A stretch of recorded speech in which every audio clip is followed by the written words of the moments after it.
Alright, so I did a bit while we were between sessions, as I promised I would. I did not get as much done as I had intended because it took longer to grind weapons up than I thought it would. Ironically enough, it took less time to get the villages sorted out than I thought it would, so it kind of balanced out. Now, before we do anything else, I'm going to walk y'all through everything that happened with the villages. And that's going to take us going to the villages. Doesn't have to, but I'm going to just so you guys get to see the final product. And then I'll tell y'all what I got from each one as I cover what I've changed. As you can see, things have moved around here.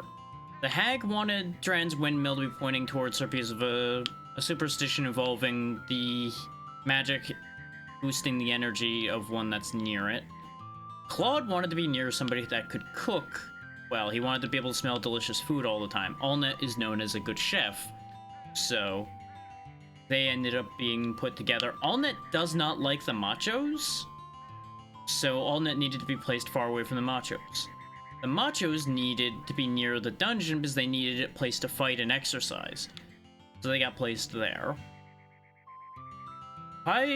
Page's father, Pike, needed to be able to fish, so the pond got placed behind him. Laura was already happy, so I just didn't move them at all. The gaffer just needed either people to be around or there to be a road or something. He just needed business. He was already happy, so I didn't do anything for him either. And our mother needed the sun to rise and go in through her upstairs window to wake her up. That's everything that everybody here in No Rune wanted. So that's why things are laid out the way they are. The reward for 100% request here was a new technique for the main character, actually. He now has a second level of charge on his charge attack, which we'll demonstrate later. That was gifted to us by Dran in a little cutscene. But that's everything to do with No Rune. No Rune is now 100% complete. Don't need to look at this village aside from to pop into the gaffer or the hag ever again. Now, if we come over here to Matataki, this one was a little trickier. You're gonna see much grander changes done here compared to over in No Rune. The Wise Owl needed water all around his shop, so we had to build a river around his entire shop and gave him a bridge. Momo wanted to be able to shop easily, so needed to be near the Wise Owl. Cacao wanted the whisper of the breeze through the trees to help inspire his music, so he needed some trees. Not too complicated. Gob has a thing for Momo, so wanted to be near Momo. Couscous is one of the ones that wanted to be up on a high place, so we put him up on a hill. Hey there, Sheer, how you doing? Hopefully you're doing well today. Pao wanted to be near the Peanut Lake, which is apparently this one. Alright, ads. We will circle back to that here in a minute then. Bunbuku wanted to be near the watermills, so near the watermills. And then we have a couple more over here. I don't actually know what the Baron wanted. I just kind of chucked the Baron over here and it ended up working out, so I didn't check. And then the Mushroom House needed to be elevated because they wanted to be on a high point. So there they are up there. The Treant rewarded us with a couple things. We got... And let me land and I'll explain. It'll be easier to explain in the weapon menu. We got Goro's father's axe for Goro. And we also got a power-up powder. So not that exciting a reward, but not bad either. But that's everything for Matataki. So if you want to do this for yourself, you now see a basic idea of the layout you're gonna need. It was a pain to get those hills into place, because those hills are huge. I had to move everybody all over in order to get them fit into anywhere. Now, Queens was a bit more annoying, yet again. Like, it scales up in difficulty as you go as to how difficult any of these towns are to rebuild. Because as you can see, people are kind of far-flung now. They're kind of flung all over the place. The church needed to be facing the water for their god, and apparently their source of power is this tower, so they had to be together. The divining house needed to have the snake's head facing the sun, for whatever reason. I don't remember exactly what she was talking about with that. Joker just needed to be away from Wilder. Rudy needed to be where it was easy to bring fish in from the docks, so not too bad there. Lana needed to be... what did Lana need? She had something specific she needed, and I forget what it was already. But either way, she ended up satisfied. The sheriff needed to be able to keep an eye on King. King is the weird one out of this batch. Because of his car, he wanted a road. Now, it turns out you can just give him a little L shape of road like this, and he's happy enough. Even though that's not going to let him take his car really anywhere. But, you know. Susie wanted water nearby, so she got the fountain. Jack just needed to be near the water, because he needs water. And Basker needed to be raised up, so Basker's up here. That's all it really took there. The only reason it was annoying is because I had to keep shifting people around to fit things. And people should be back from ads now. So I hope you're doing well, Sheer. Appreciate you being here. Now that you're able to hear me. And apologies for the early ad, but it's the only way to get the pre-rolls out of the way right off the top for people. So that anybody that's past the first few minutes doesn't have to deal with them. There really isn't any other way around that, unfortunately. Yeah, that's everything for Queens. The reward we got here was not that impressive. Fair enough, fair enough. We got the Macho Sword from Wilder, which, yes, it is based on the Macho from No Rune, because apparently he's the uncle of those Machos. So that's an interesting thing. So yeah, we got that weapon. I also found the Sandbreaker as I was running around trying to grind up my weapons to be a bit better. We did not end up building any weapons up. I ended up instead working on Synth Spheres instead, which ended up making one of the Buster Swords into a Synth Sphere, and accidentally ate the Synth Sphere from the Slingshot. Because I was using that just to make the Buster Sword a little bit stronger temporarily, and then I screwed up because I wasn't paying attention. So that's how that happened. I also found a bunch more gourds and at least one more grass cake. Oh hey, speaking of, there's another grass cake just over here in this corner. So Goro's defense is actually about on par with the others now, which helps.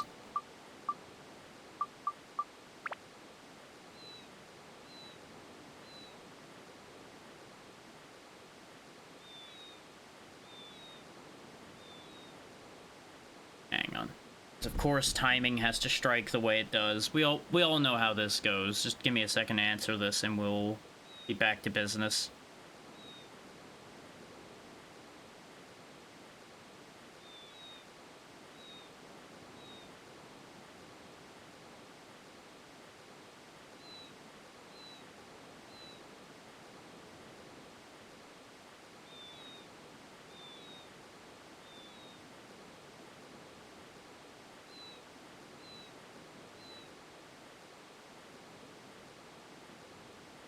Okay. Because we've got a little bit of a hole in the roof situation we're working on solving. Because there used to be a bit of piping going up that would allow venting for the vent on our stove, which we no longer use. We don't need it on that stove. No, it isn't. But yeah, that hole in the roof is an issue that needs to be solved. We just haven't been able to get up there to solve it. So that's why I had to stop to answer our message there for a second. But yeah, that's Queens discussed and dealt with. Now, finally, Muskalaka. This one was actually a little bit easier than most once I understood the assignment. It did take a second to understand the assignment here, but once you talk to people... In what context there? Because if you're asking what's going on with the game, I'm gonna get to that. As soon as I'm done rolling through what I did to fix the villages, I'll give you that plot rundown. Just give me a moment on that. I just have this last area to get through, and then we'll get to that. So what they needed here was specifically all the little totem poles in front of their houses needed to be facing the correct facing of their large totem poles. That's literally all this town needed, basically. And our reward was a diamond and a new spear for Ungaga, and that's it. Now, for those wondering what the plot of the game is, since you may have missed previous sessions or missed those pieces of previous sessions, the short version is evil people released this crazy powerful old dark genie from the pod it was kept in because, God forbid, people leave things alone. Genie then blows up most of the world. Fairy King steps in, puts all the things into little orbs right before they're destroyed, and now it's our job to go get them.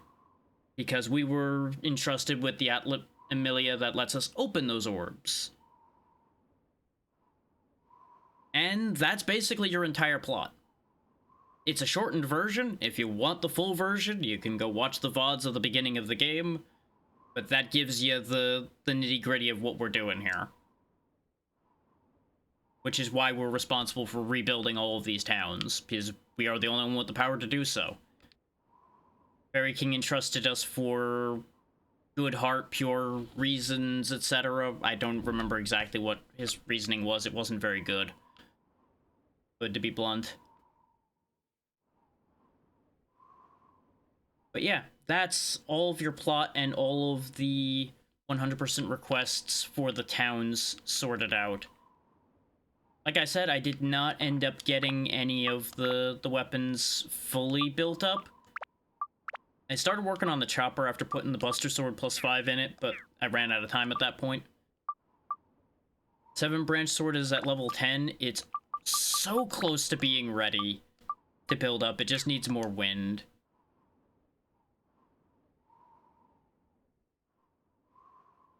More or less, yeah. Except in the case of the Fairy King, he delegated it down. He just kicked it down to us, and it's like, here you go, kid, it's your problem now. He just built the boat, now we get to sail it.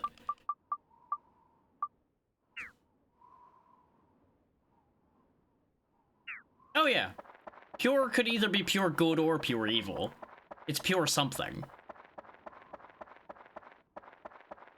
That's the fun part. But yeah. Now, as to the place that's currently irrelevant to our scenario, we need to be up here at Yellow Drops, or more specifically at the Moonsea. But I'll give y'all some more backgrounding either way. Yeah, you know, you're not wrong about us getting a little bit better of a deal than Noah. At least the boat was built for us. Yeah, exactly. So you could be fully committed to anything, and it would still count. But yeah, up here is where the moon people live. Turns out they're rabbits. We learned that yesterday. Not yesterday. Saturday.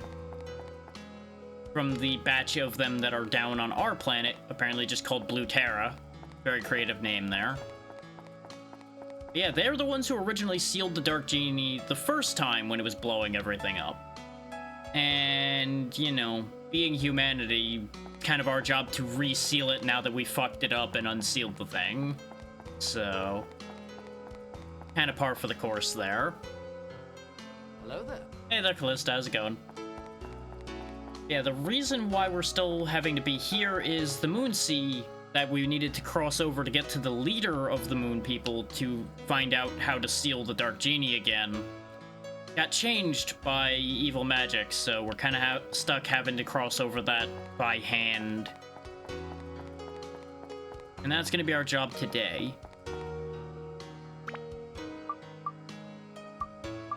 Now, we have received Georama parts for this area. Currently assuming that the Colosseum that the leader's in, and probably the leader himself, probably got blown up and put in an Atlamount. So, we're gonna find out about that one as we go. And off we are. Now, how the Moonsea works is you jump from crater to crater using large cannons, because, you know, why not? They are simultaneously very high-tech and low-tech simultaneously.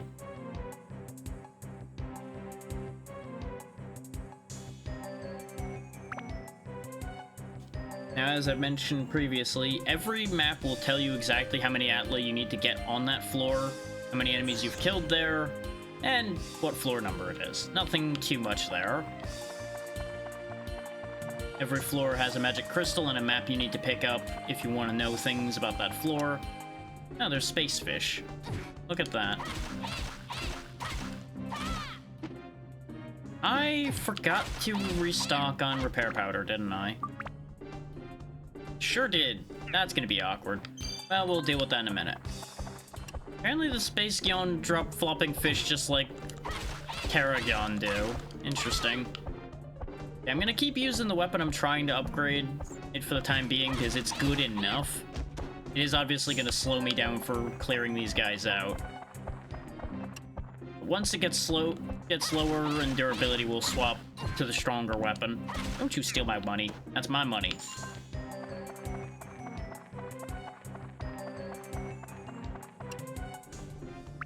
So probably should heal. Healing would be a good idea. Oh yeah, I forgot to discuss fishing. I did do a bunch of fishing. That's why I have a few extra diamonds. Diamonds turned out to be just 100 fishing points each to get. And they're good for 5 of each of the extra damage types against all enemies. So it seemed like the best thing to get out of the options because fishing points are kind of a pain in the ass to get. I used up all the fishing bait I had stocked up and still only ended up with like 300 points. And all the weapons you could get from that are over 1,000.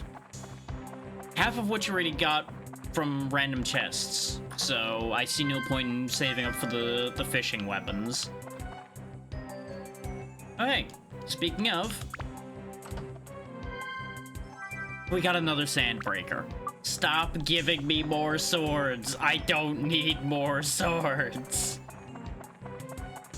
I literally had to throw a sword away while I was grinding. Yeah, you know what? I sure can't jump this. You know who can? Xiao can jump this. There we go. Thank you for filling your one purpose on this team, Xiao. Now back into the background you go.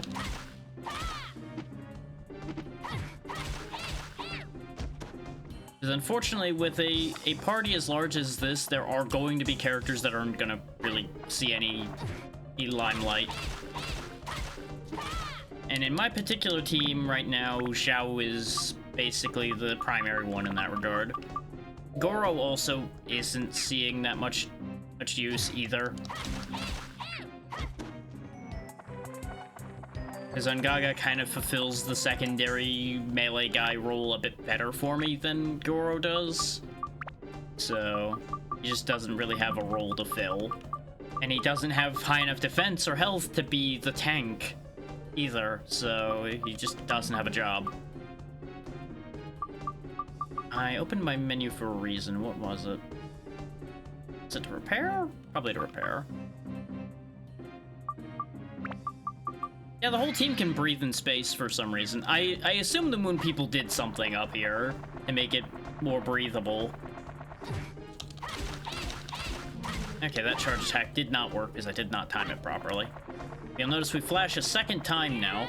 And that's our Whirlwind Slash. That's our super move we were taught by the Guardian of No Rune, Undran. And for fixing up No Rune perfectly. The only new technique we learned, too, so I'm pretty sure that's the only additional technique you get in the game. For some reason, everybody else gets kind of cheated out on new techniques.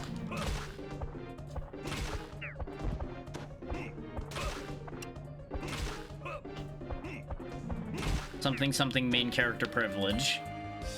Speaking of main character privilege, remember, we're the only one that can open these stupid orbs. So...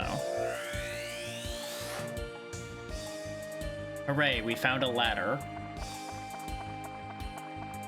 But you know, I understand pulling the people out of these orbs, but I don't really know why we have to pull all of their housing and such out of these orbs. We can rebuild that. There's material in the world still. But you know, I guess we have the opportunity to rebuild the world as it was. Why not? I didn't question that particularly till now because really wasn't thinking that hard about it.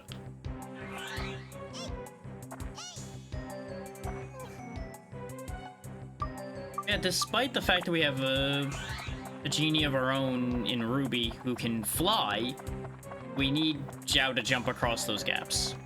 Don't ask why. It's one of those things that probably will never make sense other than they need to have a purpose. We still have one more party member to collect, presumably from this area, since we've gotten one from every area we've gone to. We already know that they'll use guns, because there are guns in the shop.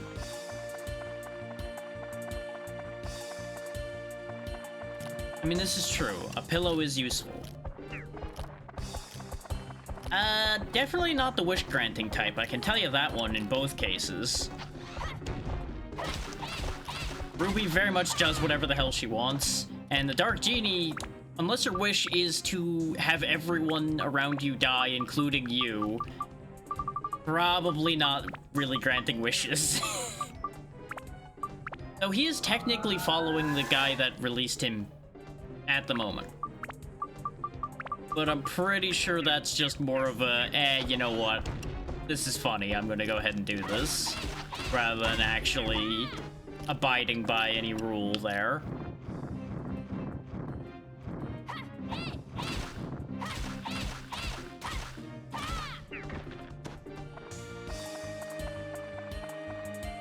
There's a little bit of context from the intro, since y'all won't end up seeing it. He did eat the other guy that was with the one that released him.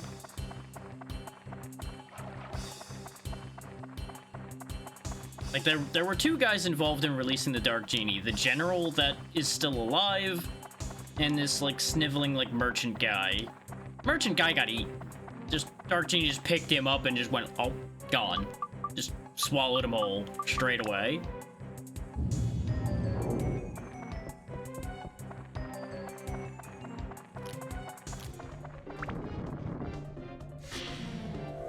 I mean, depending on how you stretch it, there's an equivalent in all realities. It really all depends on how you want to twist it to make it fit. Aha, the clown. Hi, is everybody happy? A present and from the happy clown. Choose whichever you'd like. That one. We got a slingshot named Steve.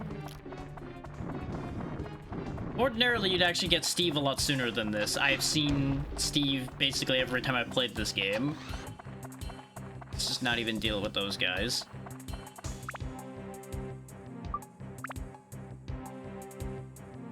Yeah, no, by that definition, yes, that equivalent lines up. Yeah, this is Steve. Mysterious talking slingshot. Nobody knows its true color. Unfortunately, Steve is kind of outdated at this point, compared to the double impact. But it's just a dude-shaped slingshot that apparently can change color and talks to you. Because, you know, that makes sense. Let's go heal at the fountain again before we go to the next floor. Oh wait, we can't actually go to the next floor yet. I didn't pick up any gunpowder, did I? Means I have to go fight those other three. He doesn't actually talk in-game. He just is listed as talking.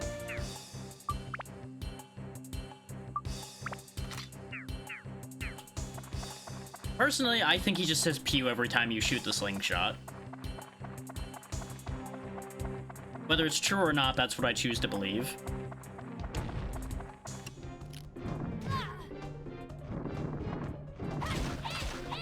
It never adds anything constructive, just goes pew, pew, pew.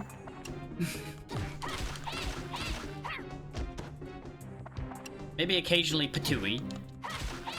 E for flavor.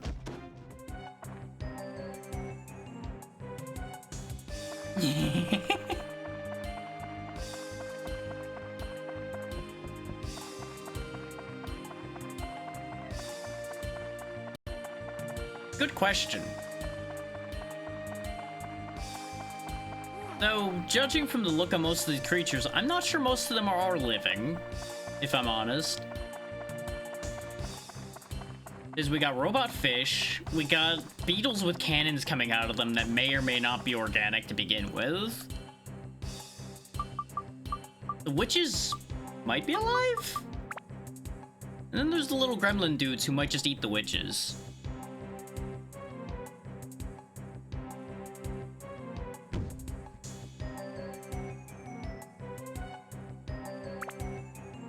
I should not have just gone to the next floor considering the lack of repair powder situation, but it's fine.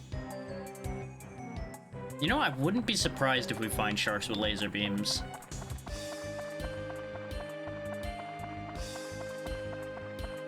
Things we've seen in this game, I would completely believe it.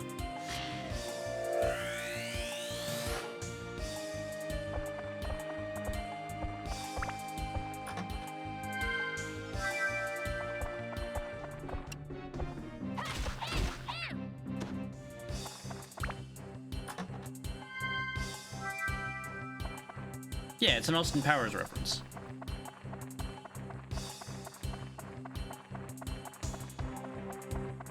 If my brain is not telling me lies. Or it's buried in a reference to a reference to a reference, which wouldn't be the first time that's happened.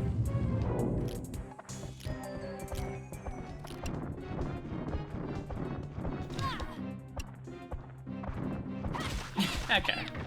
It's been a long time since I've seen it, so it's just... I never completely trust my brain these days.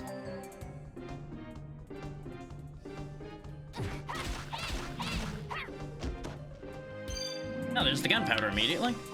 Very convenient.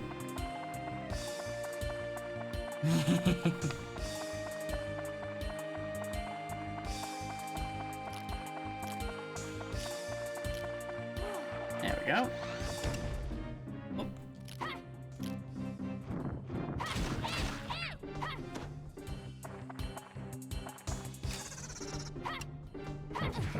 Sometimes Twitch is dumb.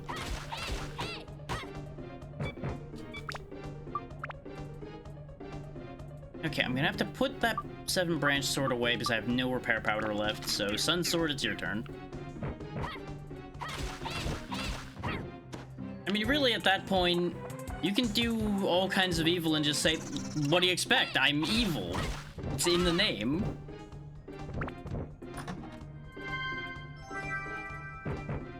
Like, what do you want from me?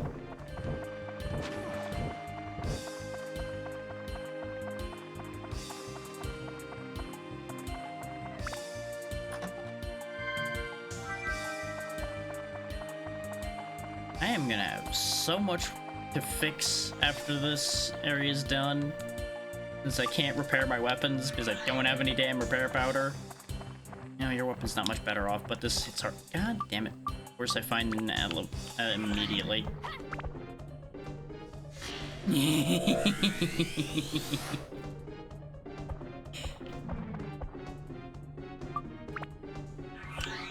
I'm not evil, I'm just drawn this way.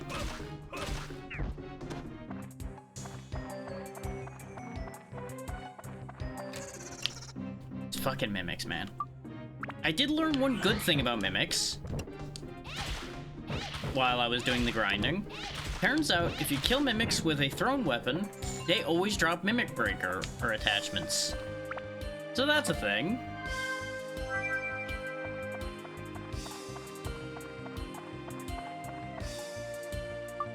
Back to you so you can open the thing.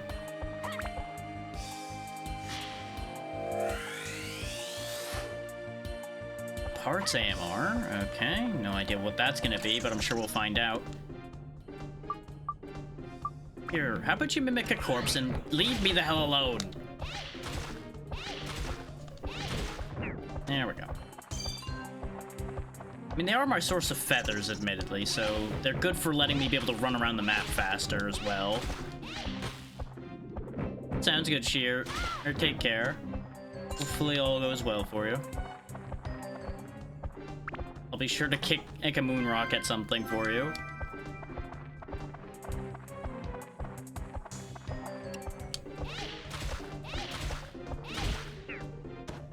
We'll just stick with Ruby for a bit, so I can finish upgrading this weapon. Or the status is randomly changed. What did it do? Doesn't look like it did anything significant, so I'm gonna not worry about it.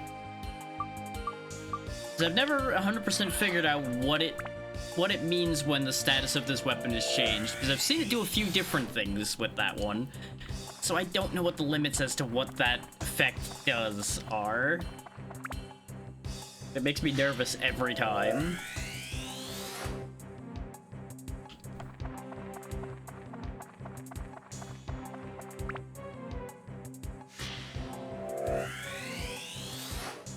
Just go ahead and clean up all of this stuff. I should have moved the Buster Sword's Synth Sphere over to this weapon. There's enough durability left on it that I may as well. This is just gonna get passed around because it's worth a lot of stats right now. Because that's basically the move for when you're grinding weapons, arguably, is just use a Synth Sphere to buff them all. Just make sure to keep moving the Synth Sphere so that they're strong enough to be able to keep going, but not necessarily immediately eat the thing you're using to keep all of your weapons functional. Because let me tell you, going from a 70 strength weapon down to a 20 really slows the process down.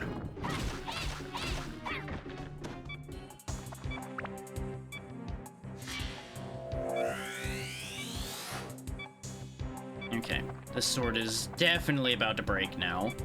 So I can't use it at all, or it will just break.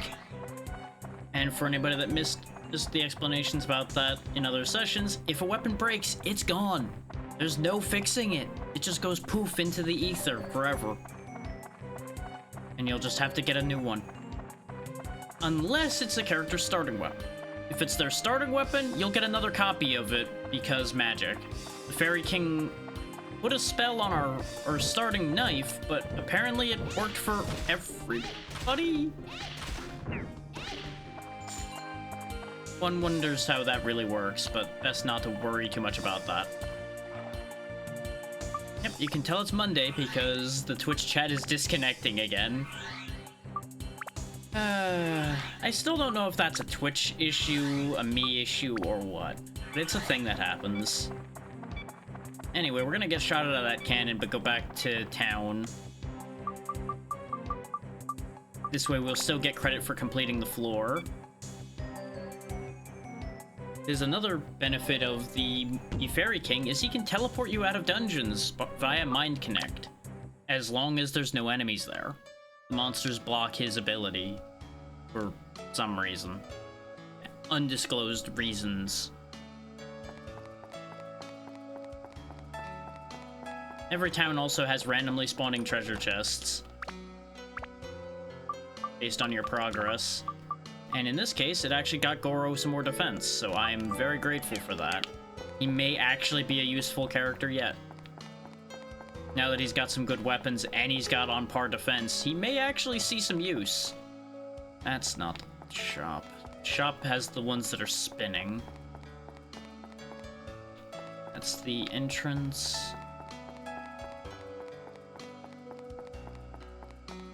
There it is, there's the shop. I always go the wrong way around for the shop, is you don't have a good view of the area, and all of the bits of the circle in the middle look kind of the same. And this is the only town you can't edit mode around because you aren't fixing this town. Root of Eden for more hit points for somebody. I'm gonna start putting them in Dejao at this point just to make sure everybody has a decent amount of health, or at least till we get the next character, then they'll probably be getting the health. Now, first and foremost, let's get rid of the things I don't need. Oh yeah, there was a thing I did. You'll notice I have this clay doll now. I'll discuss that more in a second once we're done here in the shop.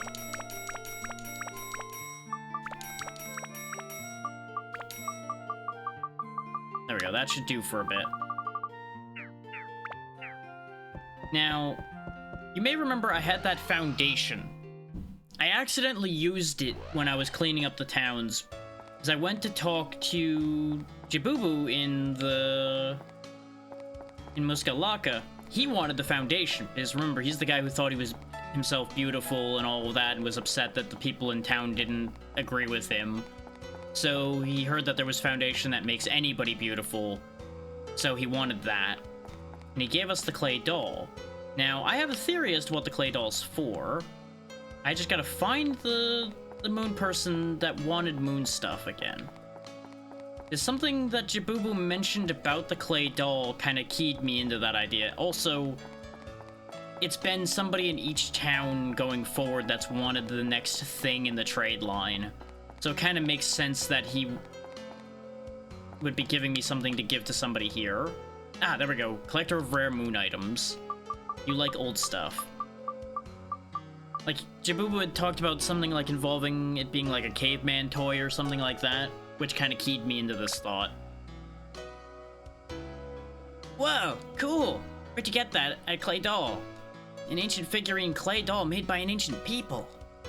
This model's like totally rare. It's only a couple dozen of them. Can I please have it, please? Yeah, sure.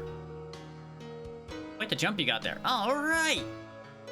Yes! Thank you very much. But, I see, I guess you can't, huh? Oh, I know. I will give you my treasure in return. Here.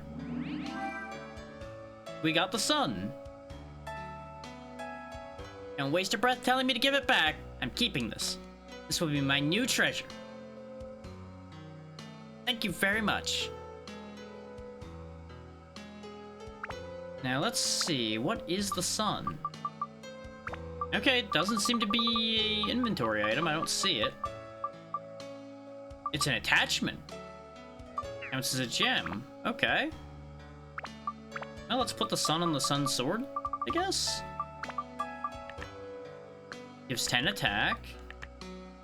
Gives 10 to every element. And 3 to every breaker. Not bad, not bad. That's pretty good. We'll leave that there for the moment. I may move it in the future, but that's pretty good. I guess that's the end of the line for our little trade quest here. All of that for a one-use gem.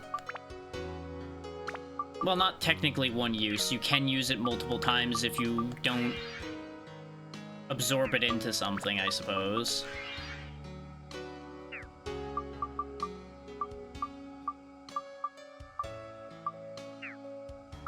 Keep screwing up my menuing right now, bear with me. You don't need anything repaired. You need this repaired. Now, the weapons that are way past the Synth Sphere range are things I'm trying to build up for those that are wondering about that. Like, the Dasanga here is very close. It just needs some more ice by the time it levels, and it'll be able to build up into its next form. And then I'll probably work its next form up a bit and then move it into the Mirage? I might... If I wasn't so close, I would just Synth Sphere it right now and put it into the Mirage. Since the Mirage is just better. For the most part. But I got the Mirage when I was already so far along with the other one. But it just didn't seem reasonable to do it that way. Give me these. I do want to raise up the chopper, since it should be pretty easy to raise up. And then we will put the chopper into the Sun Sword.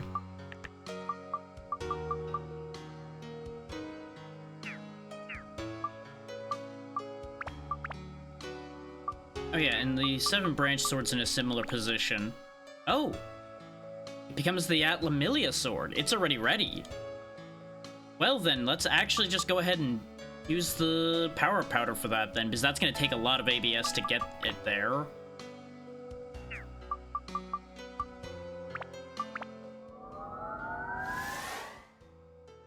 If I'd realized that, I wouldn't have repaired it.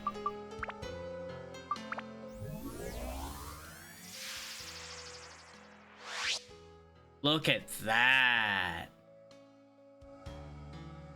Atlamilia Sword, 78 attack, 90 endurance, 99 speed, 64 MP. Lots of everything. And it still builds up further. Are you fucking joking me?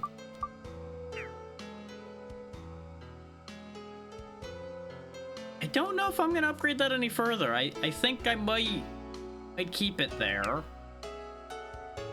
Because that's already really good. That said, I now no longer have as much of a reason to work on the chopper. The reason I was working on other weapons was because this was stalled out. Oh my god, I could put it up to 108 attack. Oh, that's silly. That's silly right there. This thing will just chew through everything. It looks so cool. Like, I'm not the biggest fan of blue and orange necessarily, but just stylistically it looks cool.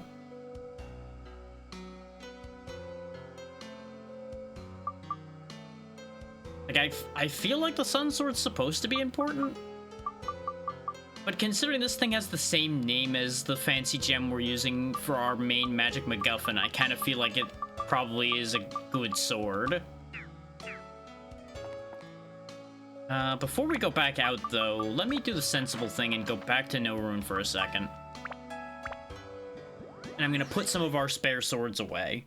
I had intended, since I was keeping them in my inventory, to Synth Sphere up a bunch of them. But at this point, I don't know if it's going to be that practical with how long it was taking to upgrade them.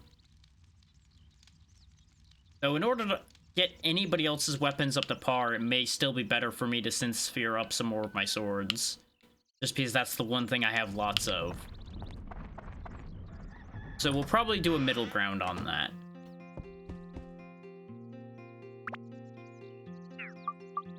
So, take the spare Sandbreaker. We already gemmed up one Buster Sword, so we'll put that away. I'm gonna keep the Serpent Sword because it is a really cool sword. Obviously, we're keeping the Sun Sword. We'll get rid of the Shamshir because it's just not good anymore. And there we go. And we'll go ahead and Synth Sphere up the Macho Sword as well. Because if nothing else, it's funny.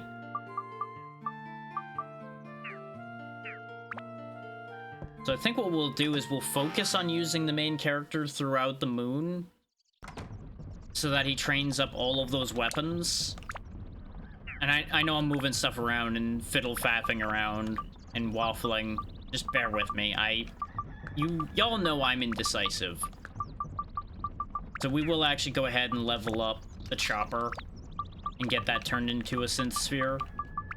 What I'm gonna do, though, is I'm only gonna let the Bustard Sword stay in there until it goes to upgrade, probably the Sun as well, and then I'll put some of the other stuff we have in there when it upgrades. So I don't want it keeping that permanently. I want to be able to spread those Synth Spheres out.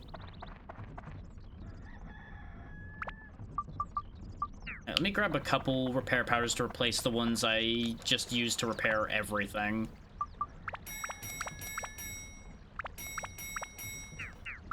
This way we can more than likely just go straight through the whole moon from here.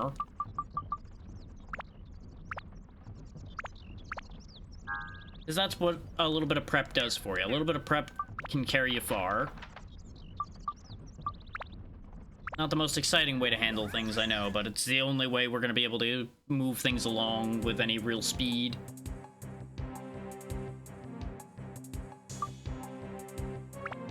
Oh, looks like this might be a forced somebody else floor, considering there's no Atla here. So what are we doing? No, it's a Ruby floor. That's fine. I was training her up to begin with, so I'm completely fine with that. Need magic here. What flavor of magic is that? That's not... Is that fire? Now you have Thunder equipped right now. Because what these need is a specific attribute.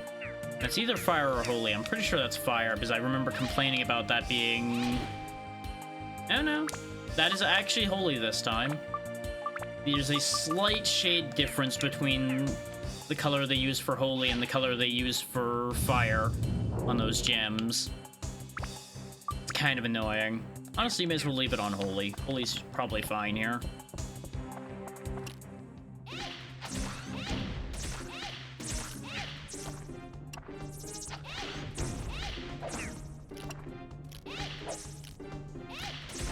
Magic must defeat magic.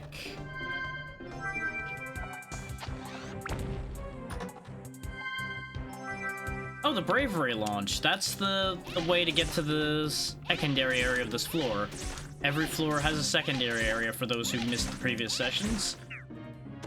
And they are more dangerous and have goodies in them. So, they're worth going to. Most of the time. I got 2 Bravery launches now. We were told about those in town as well. Basically, it's apparently a cursed board that basically forces you to do daring, stupid things. So basically, if we put it on a ledge and stand on it, it will make us jump. Things like that. It's a hell of a thing.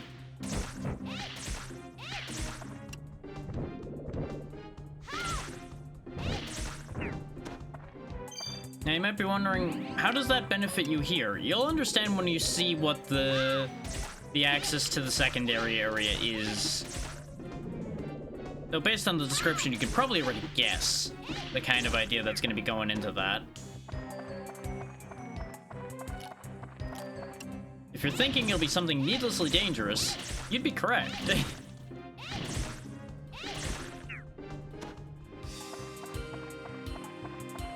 Now, as far as where I was doing all of my weapon grinding, I kind of went back and forth between the shipwreck and the temple, neither of which were particularly great because of the mistake I made in using a weapon that was a little too weak to try to grind up.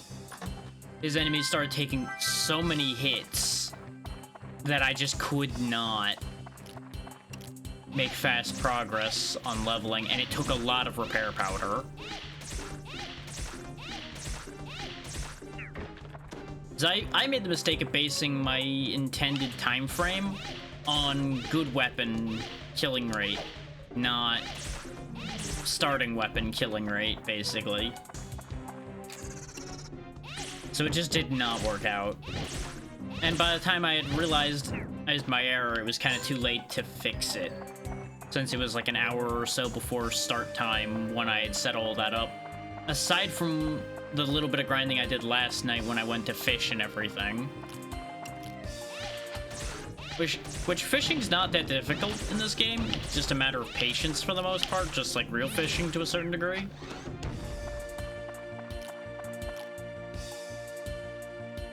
Yeah, I don't have any more treasure chest keys.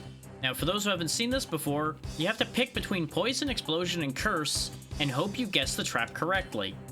In this case, it was Poison. Now, you do get to try again. And the good news is, it'll still be the same trap. So pretty much you'll get it the second try guaranteed. Unless you're stupid and don't pay attention to what it told you. Why is every chest a sandbreaker now? What is this reality I live in?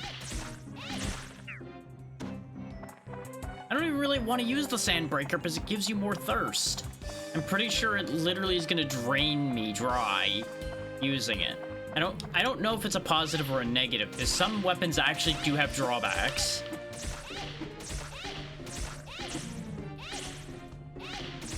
Which is funny. I also don't know if the drawback carries over if you turn it into a synth sphere. Not really something I remember doing. I want to say I did it when I was younger, but that was so long ago that I don't remember. There's the magic crystal. Every floor is guaranteed to have that in the map, as mentioned before. There's no fountain on this floor, unfortunately. So I can't just freely heal. So I'm gonna have to actually use my resources. What a shame that is. Remember, thirst is important. If your thirst runs out, you start losing health. Yeah, see this just void over here? You just stick one of those bravery launches on there and jump. This seems like a great idea, doesn't it? Just jumping off into the darkness.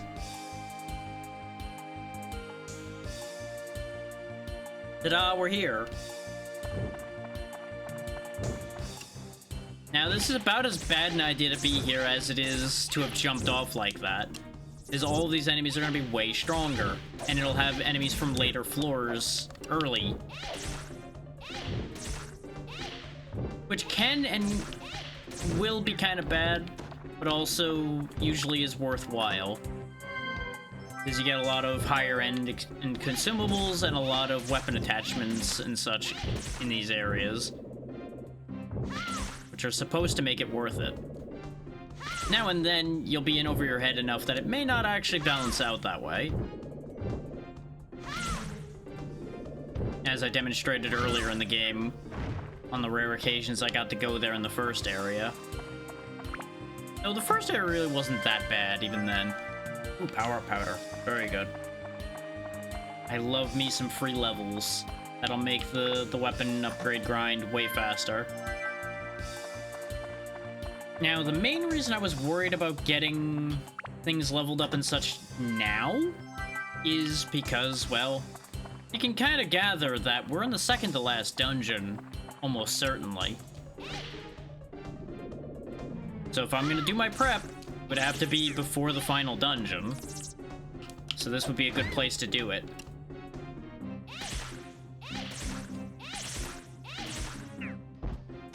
Which is why I did everything in my power to kind of position myself as such.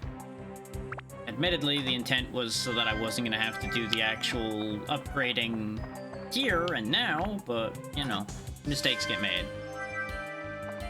Really should be using some more of those stamina drinks as well. Those would have also helped the weapon grind a bit, but I wanted to save them for more dangerous areas like this, instead of just chugging them down for grinding.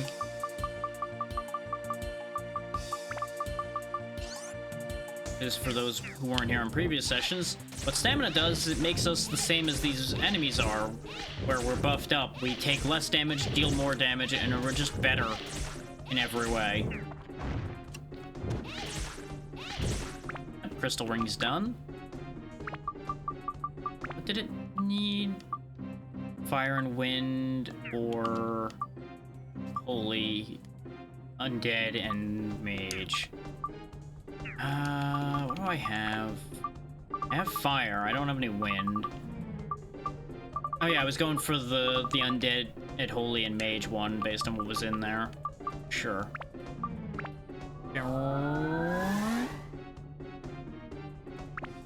So I want to see what this builds up into. Still needs more, though. Ew.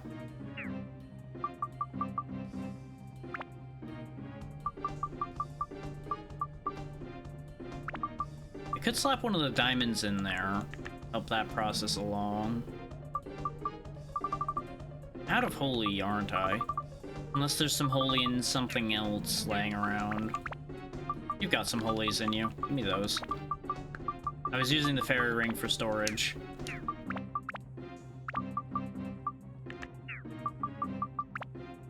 Nope, not gonna be enough. As you can tell if it'll be enough because the text for the build-up option will actually change from question marks to the thing, even before you level it up. So it needs even more than that. I may just forego upgrading the crystal ring further and just swap her to the fairy ring. And just consume the crystal ring.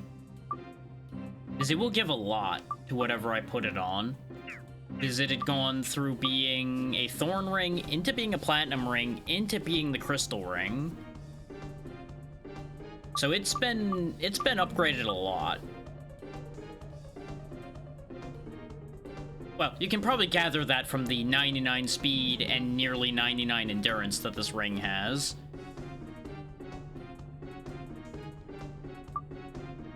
be a better idea? The answer is probably because it'll take on 60% of its powers, which will probably max out most of the meters on this fairy ring. Which will then allow me to probably build it up. Since its needs aren't too bad. Yeah, I think I'll go that route instead of continuing to fight with this.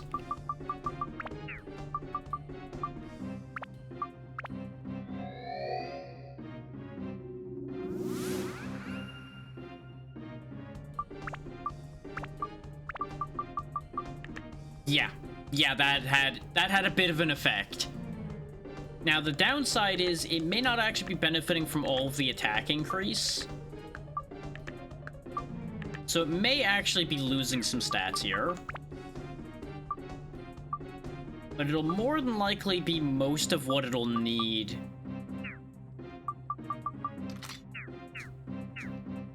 For its transformations.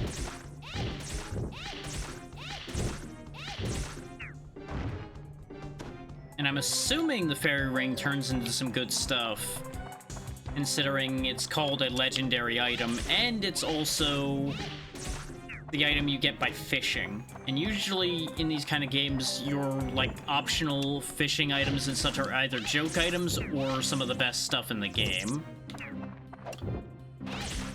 And based on the performance of the fairy ring to begin with, I'm gonna go out on a limb and assume it's the better stuff angle, not the this is trash angle. Now, it is worth noting as well, I'm pretty sure these buffed up enemies are worth more ABS than their normal counterparts. Case in point, he just filled that meter for me.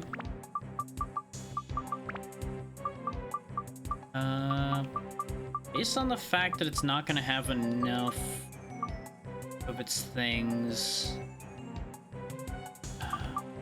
It's already got a fire gem in there. Let's put another fire gem in there. Since it does need that. We don't know which one is not going to be enough yet, but I'm betting it's probably going to be one of those.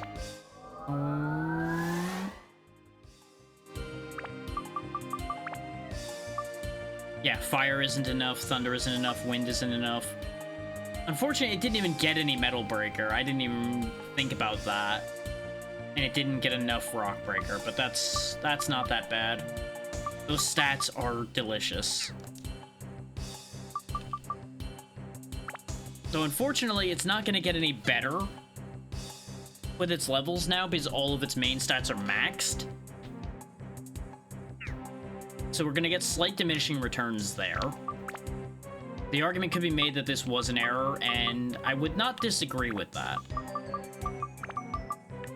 But that's the downside of haste, is you end up wasting some stuff now and then. Let's just buff the braking on this a bunch. Throw a diamond in there. Okay, no, that is 10 for everything. No, it isn't. Why is it getting... I guess it's just getting 10 of metal. Okay, sure, I'm down with that. And we'll find out if that's enough. Based on how quickly this is leveling, I'm not going to power powder it right now.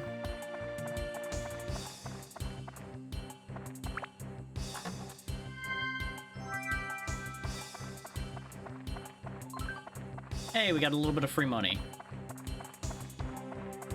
Remember, those circles can do just basically anything. One of the things those circles can do is give you an instant level, which is very handy. It's a very rare benefit, though, so bear that in mind. The odds of you getting that benefit are very low, since there's a lot of things in the pool. And its favorite things to do to me have been funds decreased a little bit, and weapon affected randomly. And if it doesn't do either of those, it'll probably do the max weapon HP decreased.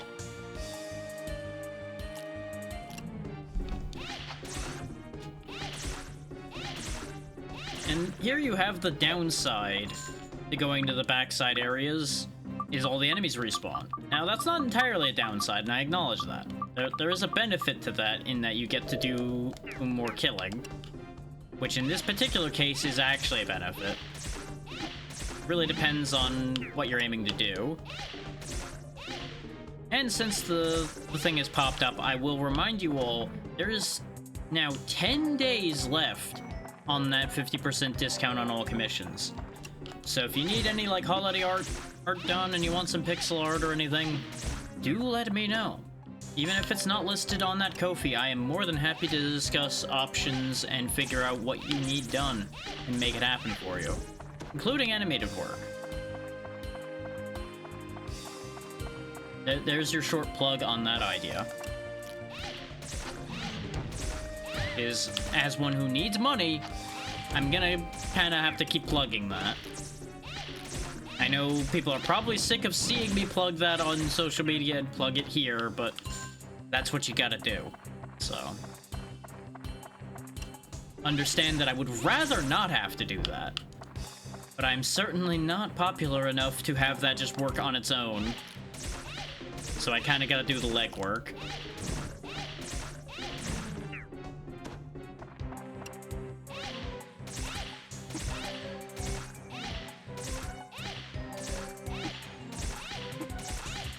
When in doubt, if you're tired of hearing it, either help me out or just learn to ignore it. I would understand completely.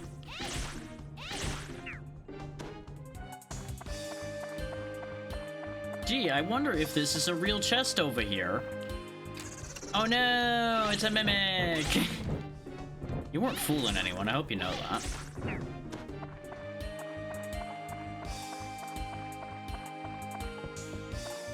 We might get lucky and she'll actually be able to level her weapon one more time before we leave this floor. Because I would like to stick to the plan of leveling the chopper up as well before we go out of this area, which is why I'm trying to make the most of this limited floor while we have it. Makes that decision a bit easier, you know? And since we have a bunch of bravery launches, I'll be able to keep going to the backsides of floors. And we'll hopefully pick up some better weapons for the rest of the team as well while we're there.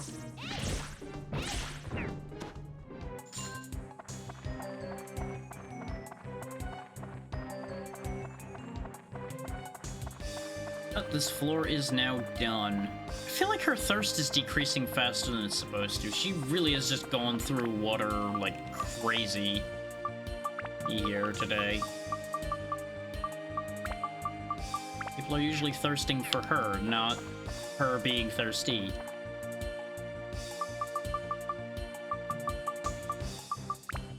Anyway, let's get out of here.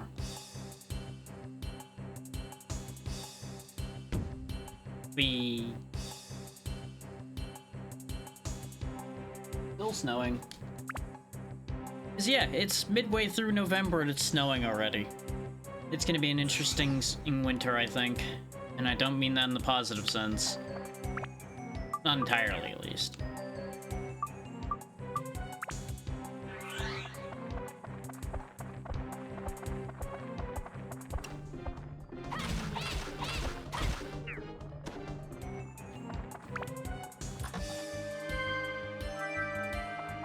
Now, the downside to going back to myself here is we're going to be draining way more durability, since melee weapons do take more durability than ranged weapons in this game. Since ranged weapons only really use durability for ammo.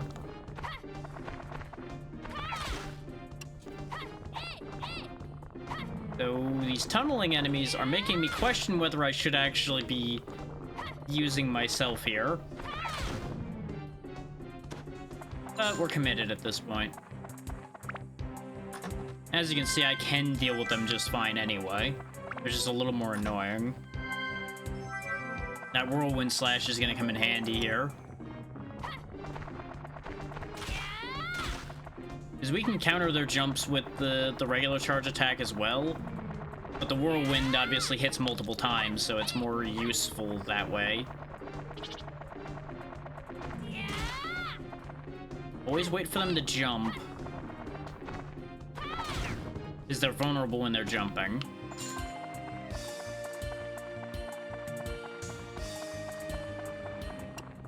The downside of these charge moves is they do drain durability faster using them. I expected him to shoot, but I guess he was too close. Oh, son of a bitch.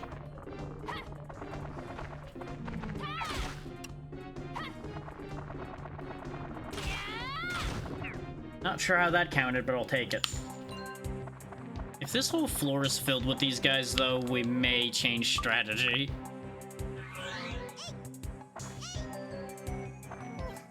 Because otherwise it's gonna be a whole to-do, and I'm not sure I'm here for it.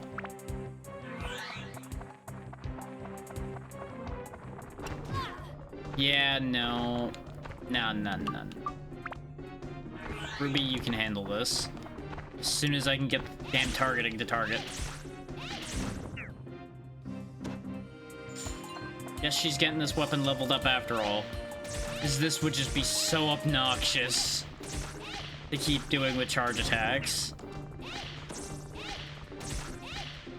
ABS is full. Remember, don't kill things with full ABS because you will waste that experience.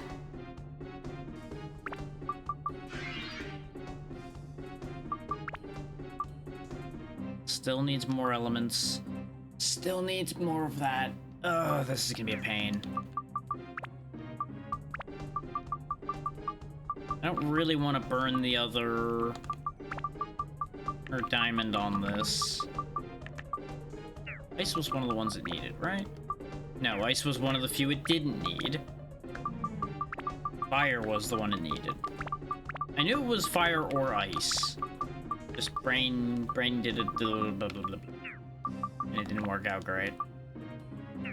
We'll try pushing thunder up a bit too.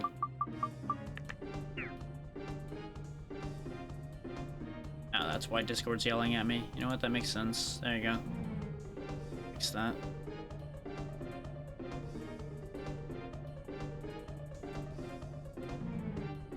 Okay, everything is fine.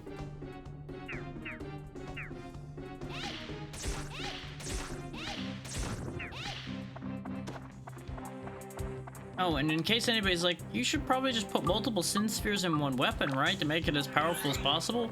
You can only put them in those blue slots. They don't go in all the other slots. And something I learned while I was leveling up the Desango, by the way, is as it turns out, some weapons actually get a ×2 slot occasionally. I got it twice with the Desango while I was leveling it off camera. So that was cool.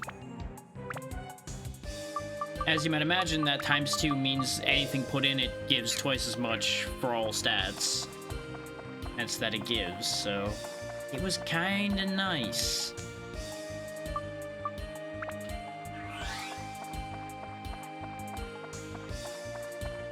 I don't even know why I bothered swapping back to you, since I knew I was gonna have to jump across this gap anyway.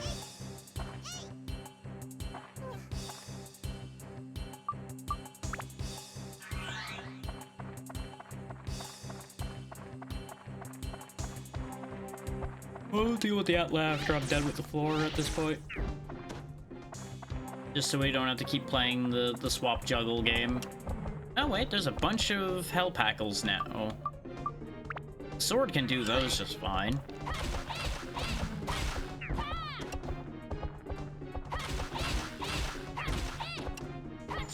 I stand corrected about not doing the swap juggle. Gotta be careful though, the chopper is shorter than the swords I've been using recently. Hang on, we're gonna do character roulette here for a second anyway, so everybody can get their health and water back. I'm pretty sure you two don't need any, but it's fine. Just to make sure everybody's sorted out.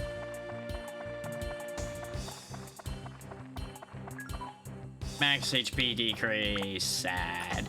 At least they have the decency not to have your character's max HP decrease from that. If those circles could decrease character HP permanently, I probably wouldn't be touching them anymore. 'cause that would be brutal.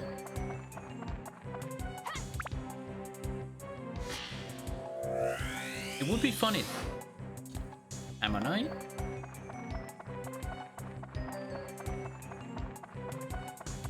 So far, we've just been getting bones, parts, and random junk.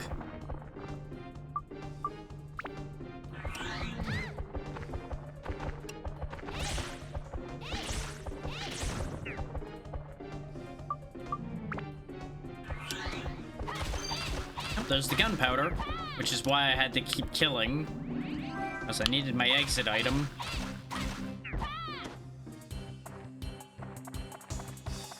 It's a good thing the endurance on this weapon is up pretty high. Otherwise, that could have gotten awkward with me getting a little greedy there, getting rid of those guys. Because if all my weapons start breaking, I'm gonna be really sad. That's gonna cost me a lot of my time.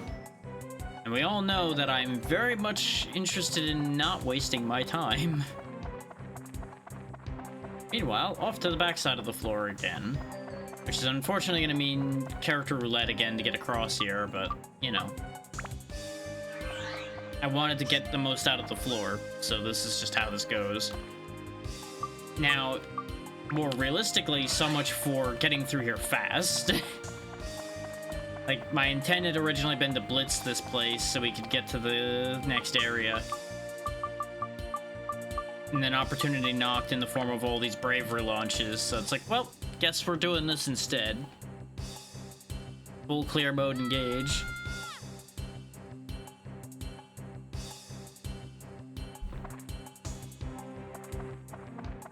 I do kind of want to hear some of the other characters' reactions to jumping off like that, though.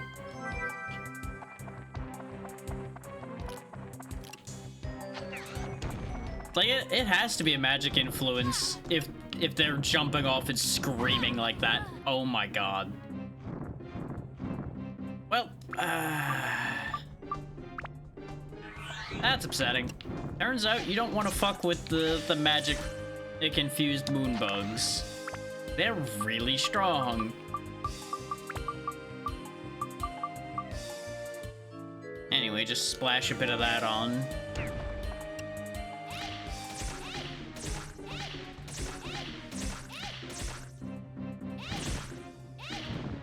Like, when they're shooting, they're not much of a threat. When they're rolling, they'll just roll you, quite literally.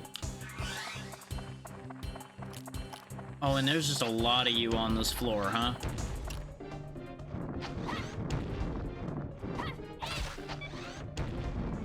Yeah, I think this is officially what's called not worth it for me to be doing with this character. This is a needless risk at this point.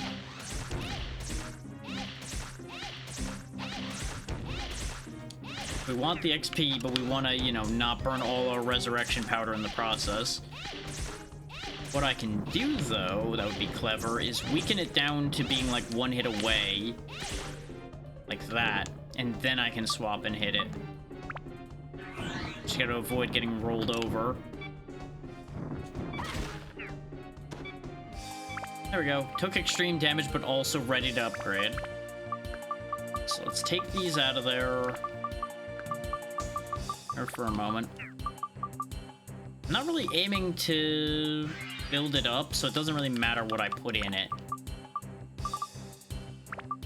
So let's just give it a bunch of endurance for now.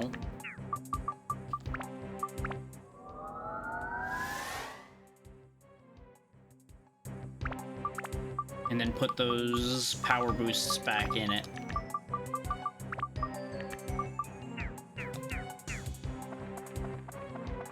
It is admittedly gonna give us a false sense of power from this thing. But it'll be okay.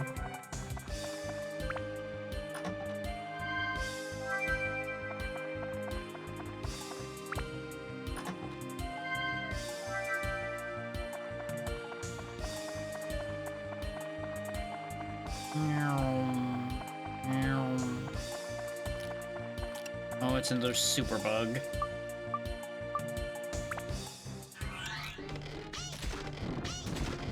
Yeah, you're doing like no damage.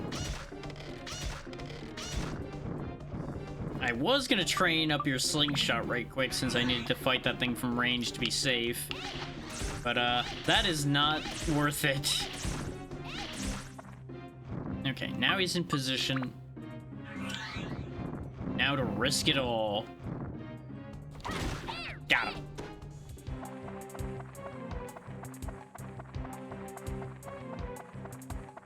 After all, what's life without a little danger, right? Right. Totally. Free ABS? Status of the equipped weapon changed. Okay. What did it do? I still don't know.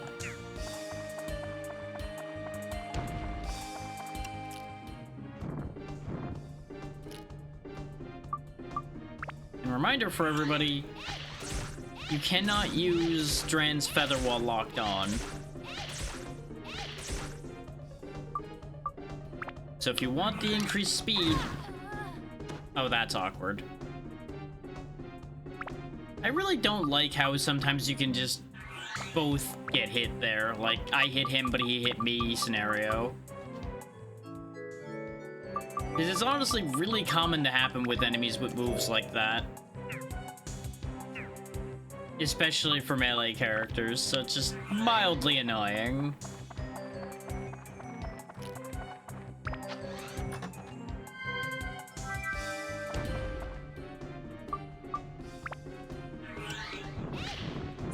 It becomes a matter of like, okay, enjoy being set up for failure.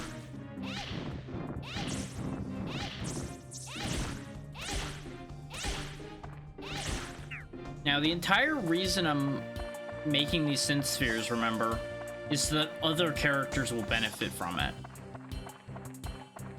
Since the main character right now is the most stable strength for the most part we have.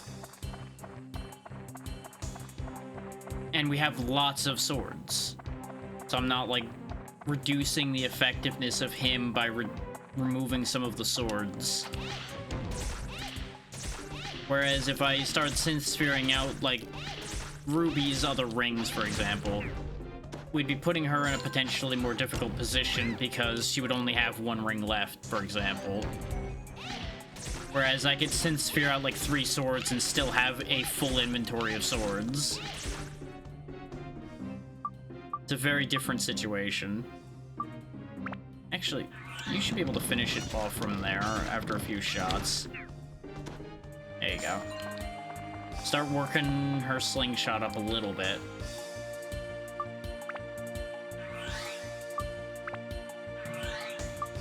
Because, like, the complete lack of damage her slingshots do, for example, is part of why I'm figuring I'll synth sphere out some swords, hand them around to boost everybody else's weapons up a bit. Because the alternative is sitting there and having to grind for everybody. And you may be saying, well, why not just focus only on a couple characters? I have a bad feeling that I'm gonna have a need for every character in the final fight. So I'm making sure I have some kind of backup plan in case that ends up being true. And having a bunch of very powerful synth spheres to hand out will be a good backup plan. Because it'll mean I can just hand a power boost to them so that they can actually function.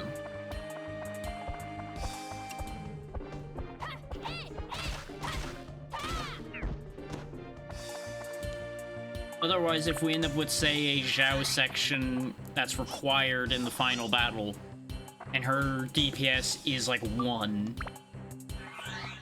we will have to suffer for a while to sort that out, or fall back and grind. And that's a situation I would rather avoid.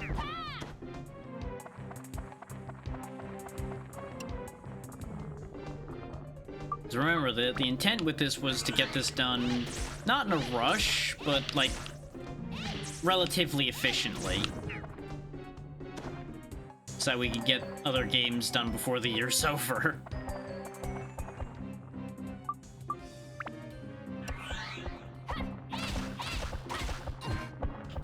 My money! Back here, you little... Give me that. I'm curious to see what they're even gonna have for enemies in the final dungeon, though. Considering I think we've now seen recolors of most of the enemies. We're missing ghosts, those shadow things. What else are we missing? Oh, there hasn't been a repeat of the Merlady yet.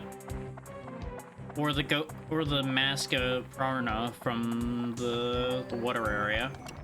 Neither of those have reappeared, so they'll probably reappear.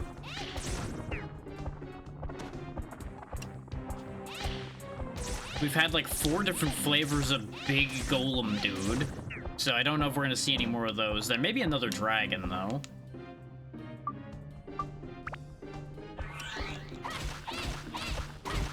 Which, speaking of dragons, I do want to remind y'all that I'm going to be doing that archipelago on Thursday with the Dragon Council, so look forward to that.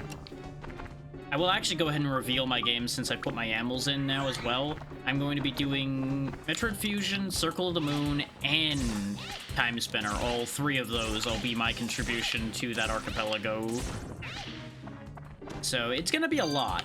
It's going to be a real busy time.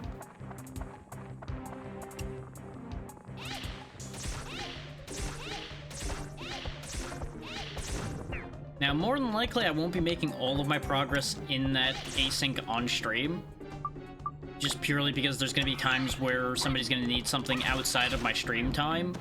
And I might dip in and go get it for them. And things like that. My intent is to at least beat the games on stream for all y'all. But just in the interest of not keeping people waiting just so I could hit specific stream times, there's obviously going to be progression that happens outside of stream. Because again, I still don't 100% know what kind of pace they'll be setting. And that is my intent as well, I would like to point out, is I'm going to let the group set the pace. I'm not going to rush ahead. Because I could just rush through one of those games as long as I don't get locked by something I need from any of them, which will happen. Because that's the nature of Archipelago. You will end up getting locked behind something that somebody else has.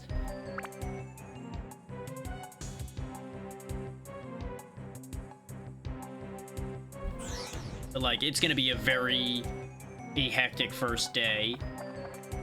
Oh, great, another thirst floor. Is from the sound of things, it's intended for most of us, if not all of us, to be in just one giant call day 1. So if you're into chaotic nightmares of voices, good news, Thursday's probably gonna be that. Unless I bail on being there for the call due to, you know, the nature of social anxiety being what it is.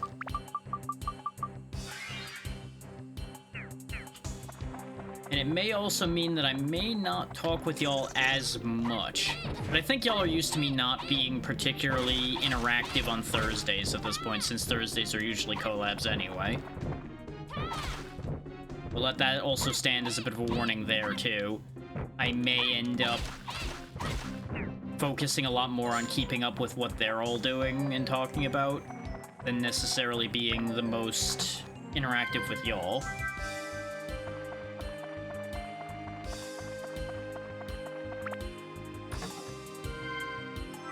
And as much as I'd love to do a clever thing like having a picture-in-picture of what's going on with everybody else, that's just not going to be viable because there's too many people involved here. As things go on and we all split off more, I may discuss with whoever I'm doing it with to have, like, a split feed, like I'll have my feed and their feed on screen, for example, and vice versa. That might be fun.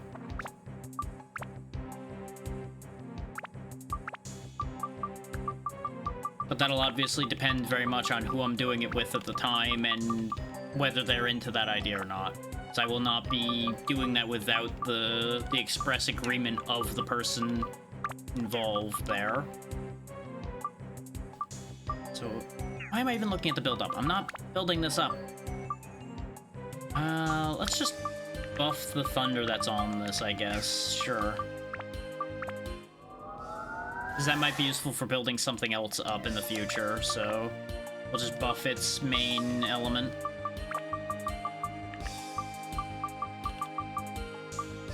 This way, a meaningful amount of that element will carry over.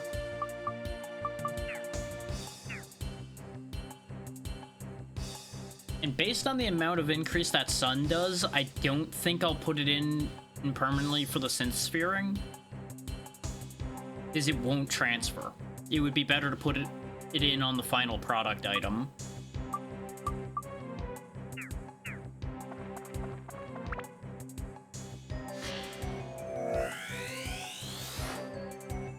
Parts HD. High definition parts. I'm gonna sprint through these guys for a second here because I'm getting turbo thirsty. I'm stuck. Fuck you, game. It didn't let me use the menu. I had a brief moment where I forgot the fact that you can't use the menu if you're moving at all. I was trying to avoid having to use any of my water just because this floor is stupid and makes you thirsty faster. Instead, I'm using resurrection powder, which is not better. Let that be a lesson. Don't be so fucking stingy that you get somebody killed. That's just like a general life lesson right there.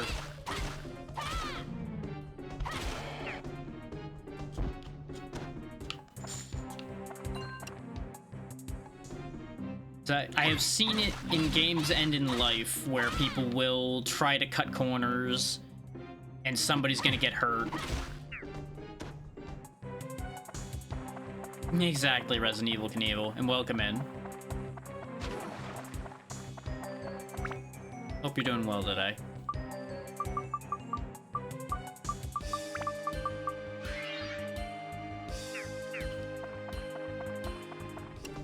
Good.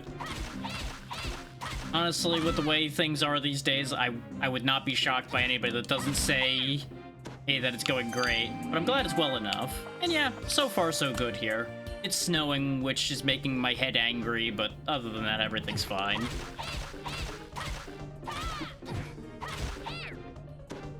I'm just at the point where my body hates weather, so it just is what it is. Exactly.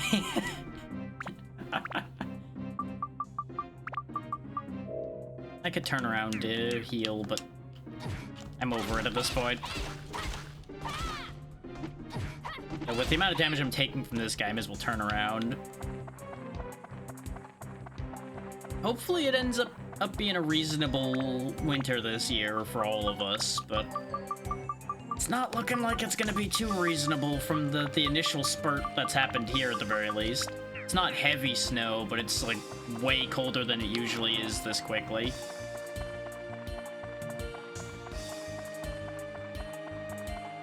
Yeah, ain't that the truth? Ain't that the truth?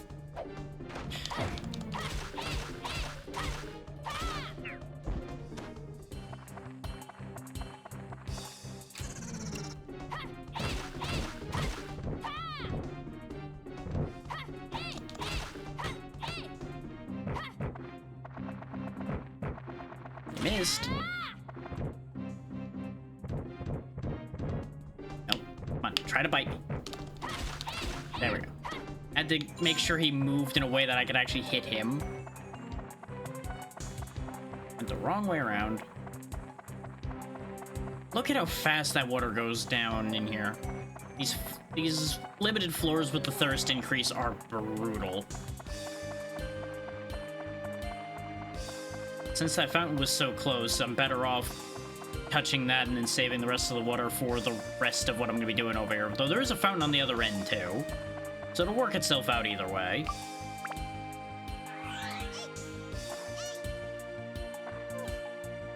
Oh. Zoom. I can't believe I never used to use these feathers. I would just plod along at normal speed like a silly person all the time. Wait. You almost did the dumb thing again. You almost forgot to fix the sword. You were gonna snap it like a twig, like a dum-dum again. Yes, you were. Don't say you weren't. You know you were going to.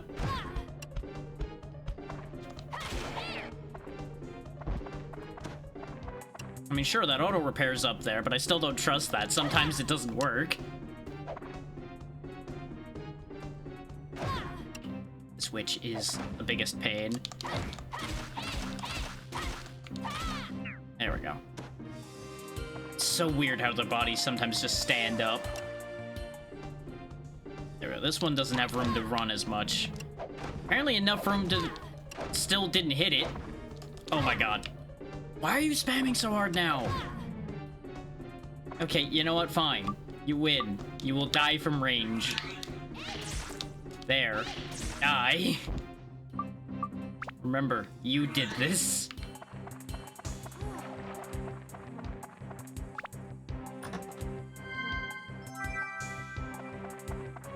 I have to assume it just went into like a panic mode because it couldn't go anywhere. It just made it start really going for it.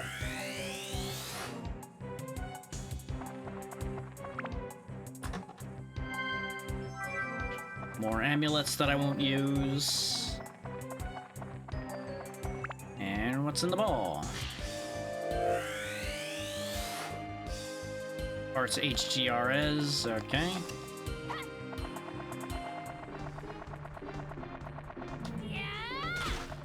That was weird. I don't know why the second hit didn't land, but you know what? He's dead anyway. Still half worked. Now, we do have another Bravery launch, but the thirst increase will still be taking effect on the backside of the floor, so we're just gonna skip that one. Just not gonna deal with continuing to drain thirst like we're in the desert. Which somehow used less thirst than here. Don't worry about it. Space is thirsty. Which is probably true, actually, now that I think about it. Considering I doubt the oxygen and such you'd have in a suit would probably be... God damn it, game. Because I have to imagine that they don't, like, add extra moisture to the air in those suits because that could easily cause a lot of different problems. So... that has to be just dry. Things I never thought of till now, really. But it makes sense.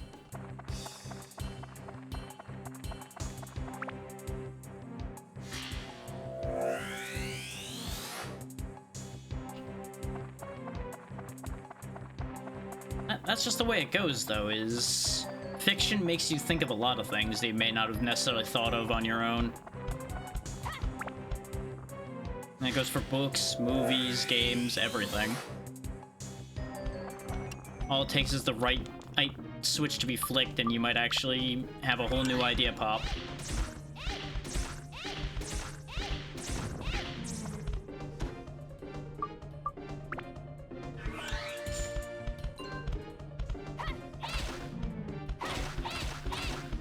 And goodbye.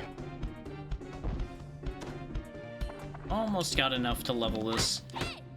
And I'm probably going to be lazy and power up Powder it on level 4 to 5 so I can just send Spirit out. And move on from there. I just fixed that. I just fixed that, and you basically just sat there and took a little hammer to it. It's just to piss me off. There's the handle to go to the other part of the floor.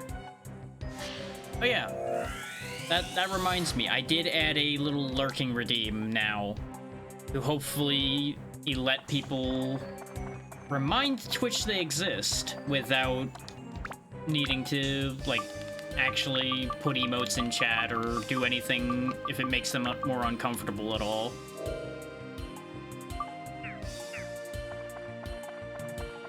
I don't know if that'll end up being more comfortable for people, but hopefully it is. And it's only 1 point, so anybody can use it at any time. But as long as the Twitch situation continues to be as it is, we've got to do things to help everybody as best we can, you know? Max weapon HP decreased again. Enemies in this room are gonna be bad for sword anyway. I mean, the Vulcan probably wouldn't be terrible, aside from the blocking. Though he'll mostly be trying to stab me. We'll play it safe on that one anyway, because I'm betting he'll hit hard. Because the dune enemies from the desert were pretty nasty that way to begin with. Don't accidentally eat the good things. That's not for you. Those aren't yours. No, no, no. I'm gonna round that up to a 50. So it'll go to a 51 and make my brain sad, but it's fine. And sure, you can have a bit of magic power, so it'll round nicer there.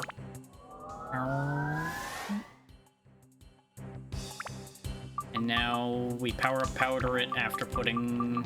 Sure, let's put some Sea Killer in there. Even though it's only gonna move over like 1 point, I just want to get rid of some of those because we have so many. And there we go, now this will become a Synth Sphere that can be passed around. We'll see which of the two is better for the next weapon, which will probably be the Macho Sword. We'll just go ahead and get the Macho Sword done now. So let's see. 61, 83, 83, 33... 63, 97, 99. Gee, I wonder which one's better. I can't possibly tell. Yeah, not surprising that the Buster Sword's better. I put more work into it, so that ends up making sense. Okay, so the Macho Sword maxes out at 68 attack. We just won't even worry about putting the sun in there then. Oh, and speaking of Twitch, apparently they're now pinging me about gift sub promo hours, even though they only expire in January. They're already pinging me about them on notifications. Just another peek behind the curtain at the things they do to try to push us to do the things that they suggest. And there's your proof, by the way. Cannot put Synth Spheres in more than one slot, as much as I would love to.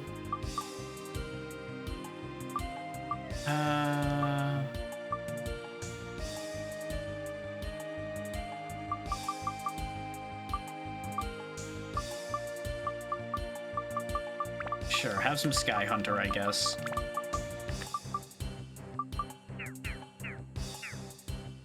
Oh yeah, I forgot to actually equip it after I did all that. Way to go, Brain. Proud of you. Now, this does have less durability, so I'm gonna have to be a little careful with it for the first level or so. But it is a little bit stronger, so it should kill faster. You know, until we deal with things like this that I'm not going to be using it against. Speaking of... At least... Oh no, you're already maxed out. There's no reason... I was gonna put the chopper into the fairy ring for the funnies. But this is already maxed on its attack stat and everything, so it doesn't matter on that one. Oh, I could actually have Ungaga take care of things like that too, because he's got extended reach. He could probably hit them. Another bravery launch.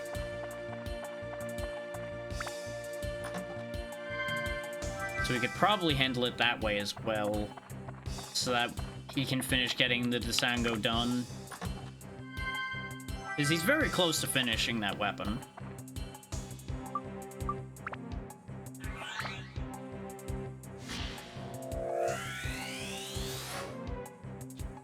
Yeah, ramble about Twitch aside, the point being, if y'all want to lurk and don't want to use the command, there's now the redeem as well.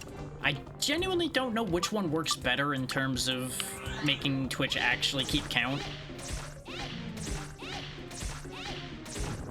Considering there's iffy enough proof to begin with as to the fact that there's an issue there to begin with, solutions are obviously equally a crapshoot at the moment.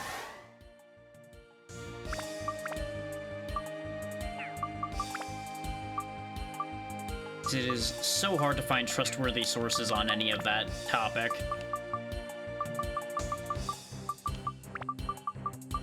No, ice and holy are things that this doesn't need. Maybe I use the sun to solve this then.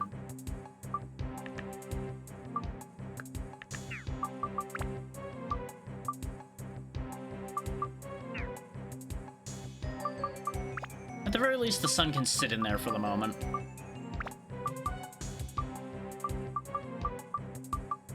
There's nothing else really I can do for this with what I have. And I don't really want to downgrade her to the Platinum Ring at this juncture either. Unless I put the Synth Sphere in that temporarily.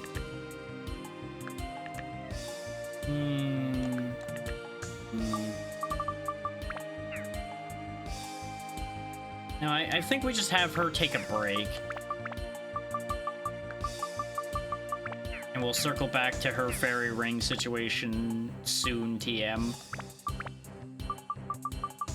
Oh, that's right, I had you kitted out with a bunch of ice. And honestly, the Desenga has 80 attack already. It doesn't need any Synth Spheres. But the reason for all those ice things is just because of that. Hey there, Chris. This is a good game. It's just one a lot of people ended up missing. Yeah, it is a PS2 game.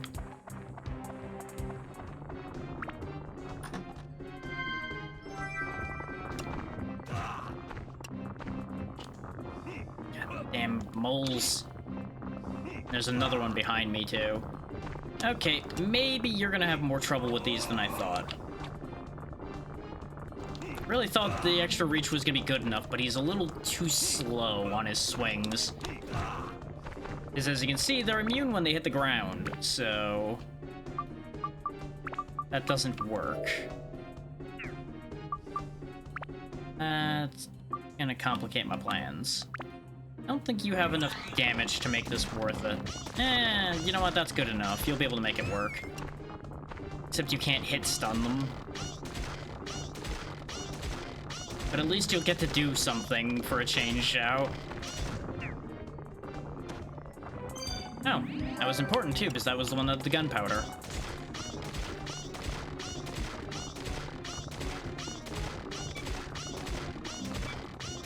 I really wish they had chosen a different sound for Zhao's attacks. Would have been much nicer not hearing "ay, ay, ay, ay" all the time.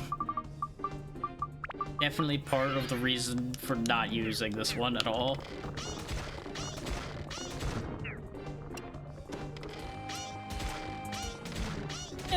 Relatively speaking, yeah. How about you?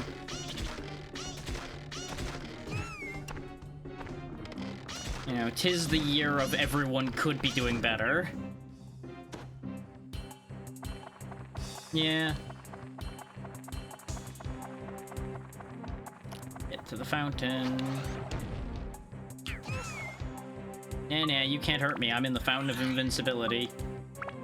Go ahead and get everybody's thirst and health back to full. And have you fight the beetle, though, because it's gonna be rough for anybody else to fight it because of the spinning. There we go. Yeah, exactly. That seems to be about standard right now. Which would be nice if everybody could be in a better position, but it's 2025. Better positions don't seem to be an option.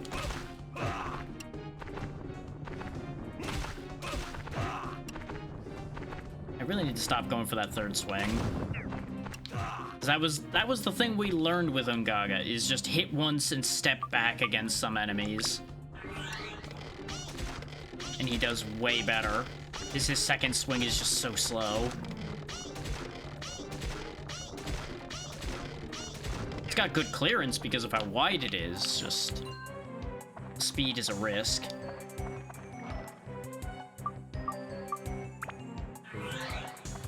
There we go.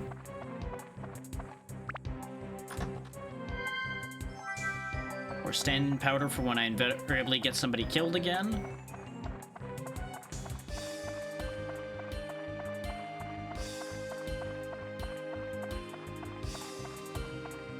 Let's see how Ungaga reacts to jumping off of this ledge with the bravery launch. I know this is a thirst floor, so this is gonna suck, but I need to see this. He gets more distance than most. He jumped way further forward than most of us had. Oh, there's a death beetle here. Okay, that one Ruby's gonna have to kill, because we already learned from the last time we fought one of these when they're stamina boosted that it will just kill whoever it touches in 2 hits. So let's just not deal with that.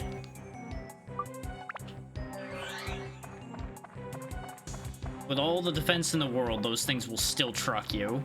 It's just not worth it. I'm trying to make sure other people get the ABS here, game. I mean, maybe we could try hitting it with Ungaga when it's low. Nope. I was trying to get it a little lower. I did not succeed. I wanted to make sure he could one-hit it. Oh, that's new. We'll deal with that in a second. Sir, wait your turn. There's a beetle with a terrifying cannon that needs to be dealt with first. Okay, now it's your turn. Get juggled. Game? Would have really loved for you to actually use my inventory when I pressed the button for it. I stopped, pressed the button, and it just didn't go. That is this game's biggest flaw, is that little bit of leeway that there is sometimes where the game won't let you open the inventory.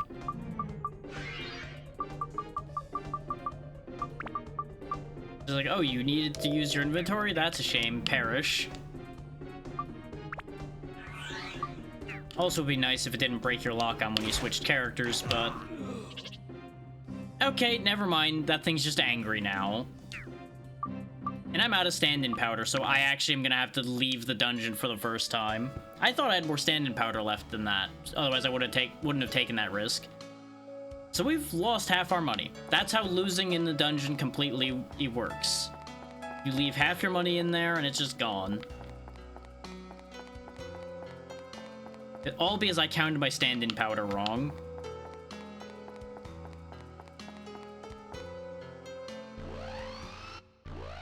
Because without stand-in powder, you can't swap characters when somebody dies. You can swap ordinarily all the time anyway, but it just needs the powder when somebody gets knocked out. The good news is we keep the other bravery launch we had, so it could be worse. And honestly, money's not that big an issue for us anymore, so... Not particularly a concern there either.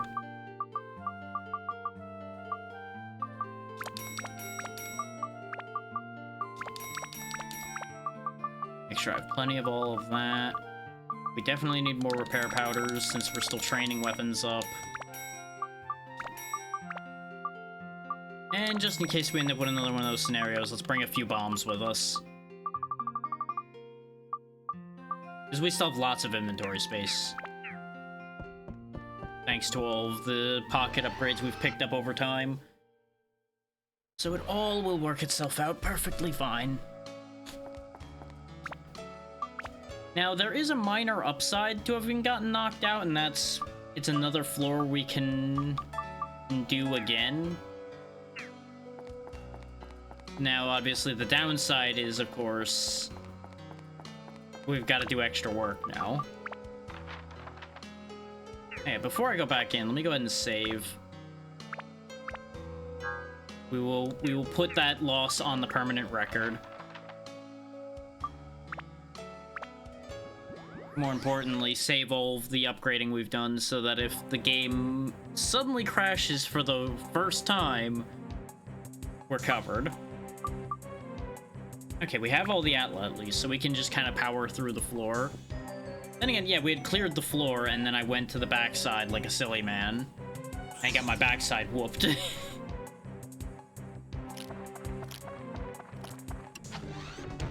We'll just work on getting the the thing and getting out of here. And in the hopes that the next floor is not a thirst increasing floor.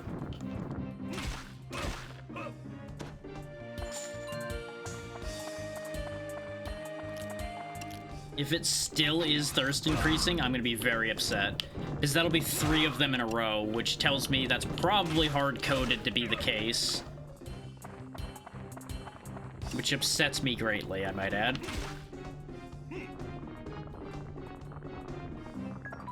Funds decreased a little. That's what I needed to have happen when I just got robbed by I dying. Yes, clearly.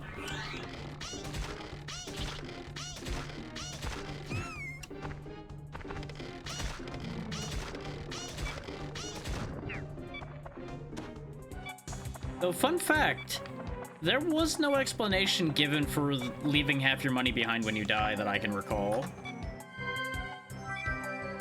Like, a lot of things in this game do have in-lore explanations. That is not one of them.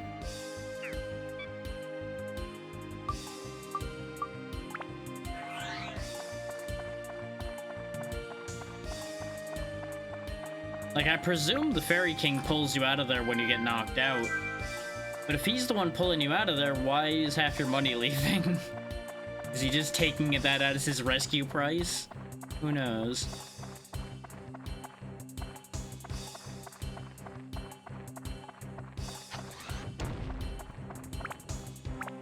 God, it drains so fast in this area.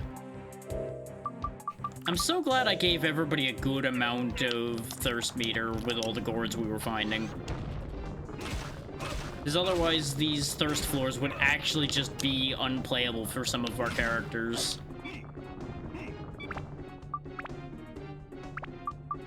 Because bear in mind, every new character starts with only 3 slots for thirst. Just take a look at how quickly 3 bars would have left. He's already done 2 of them, and I just gave him water. So just keep that in mind.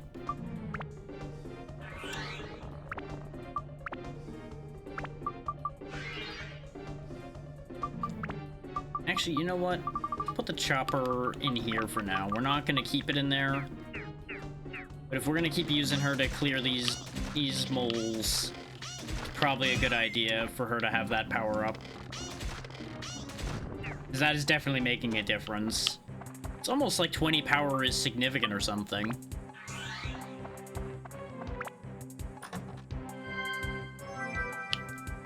There's something I really wanted to say when I was opening that box, but I don't dare because it'll jinx it. And based on that sentence, I'm sure most of you that have been here for the previous sessions can already tell what I want to say that I'm not going to say. Is thinking it's gonna get me in trouble enough already. In terms of the universe deciding to slap me.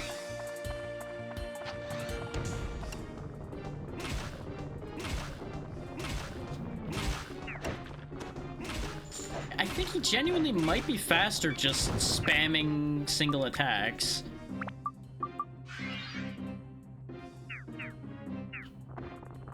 So I do think it's eating... it may or may not be eating more durability to single attack repeatedly.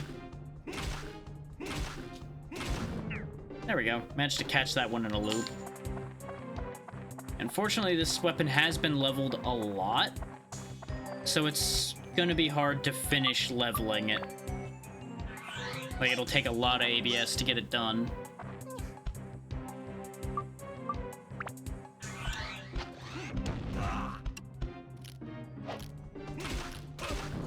The werewolf is the lesser of the 2 concerns, but he was the closer of the 2 targets. And a werewolf that's close is a threat. Wait, where did he die to the AoE? I'm gonna assume he did, and I'm just gonna go with that logic.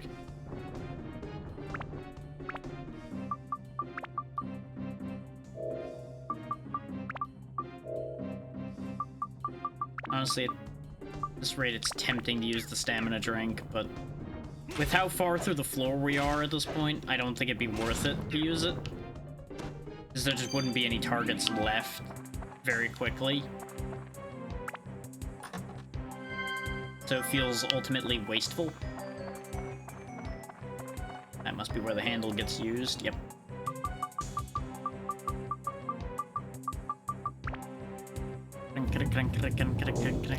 There's also a big chest over there, so we might get lucky. Ooh. Don't have any treasure keys. I think it's poison. It was curse. Oh, I got frozen. I don't even know how.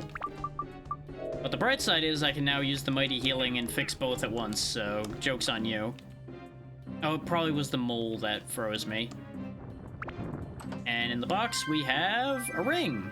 It's just a platinum ring, though.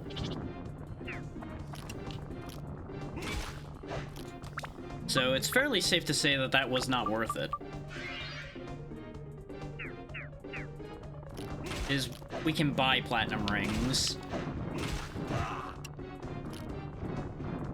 It also seems to be the only ring the game wants to ever give me after I used the one thorn ring it gave me to make the crystal ring that became the power source of the fairy ring.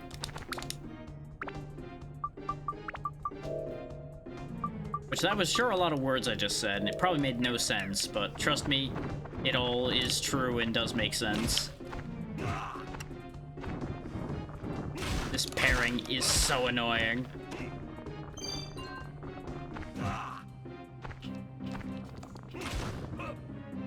Okay. Not sure it was worth pushing through that to get the ABS, but we've done it. Fishing bait. Unless I'm planning on actually doing another fishing set before the game ends, I don't know if I'm gonna bother keeping any of this fishing bait. Remember when I said I was just gonna rush through this floor to leave?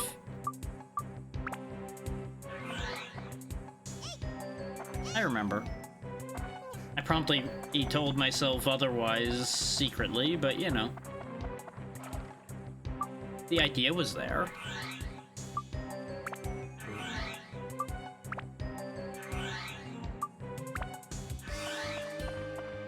Anyway, now we're leaving, because I'm not going to the backside of this thirst-draining floor.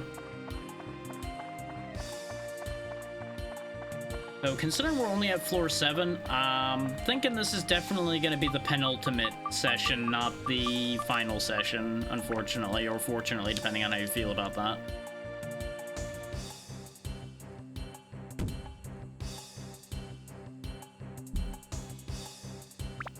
Is we flew through the desert temple, but we're starting to struggle a little bit more here. Though part of that is because I'm actually trying to train weapons as well. Oh.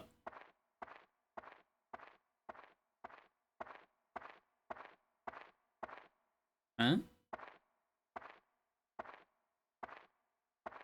There's somebody dead here. I wonder if he's got anything cool to steal. Hey, he's not dead. Huh? What's happened? Oh, that's right. During the test flight, the body fell apart. Darn. Wonder what went wrong. In theory, it was supposed to be perfect. And I thought I saw a bit turn into a weird ball. Maybe it was just my imagination. Oh, and who are you? Well, anyways, let's get back.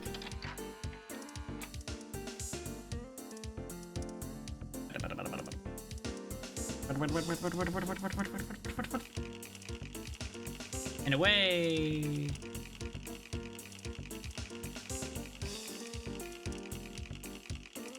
Huh.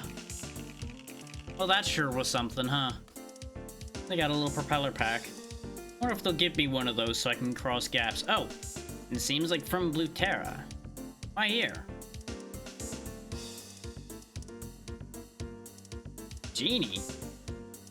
Oh, that. I saw it with the big telescope. That's not much evil. The Blue Terra folks need help if they're troubled by so little evil.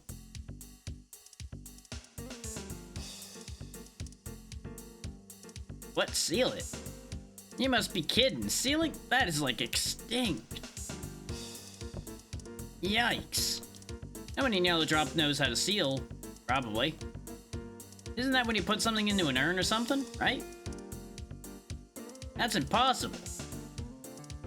It was done once already, dum-dum. Wait up. I haven't said no yet. Just said the sealing technique was difficult.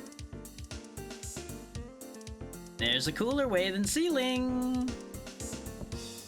Just knock it down. Don't worry, I'll take care of it. Count on me. Here's the plan. I'm in the process of making a so-called sun giant.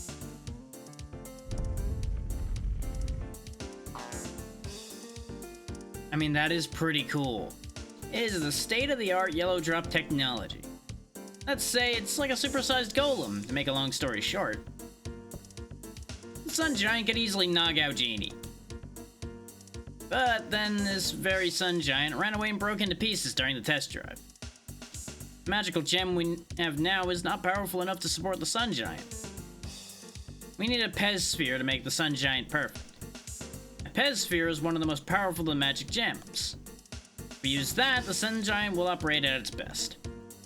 It's been put up as a prize for a match at the Coliseum. If you could win the match, you can acquire it. Easy to say, but winning a contest, it takes hard work. That means let's join forces. And now we have Osmond, the final character. Thing is, I remember the Sun Giant bit too, so maybe I did get this far at some point. Or at least have seen this far.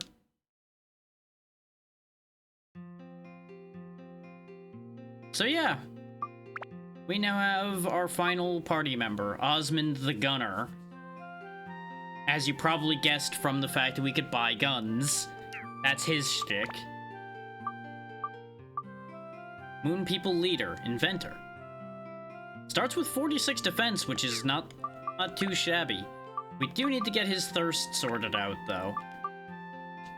Which is why we have all these gourds saved up. Though I have the other ones in storage still, so I'm gonna have to go get those. So let's quickly do that.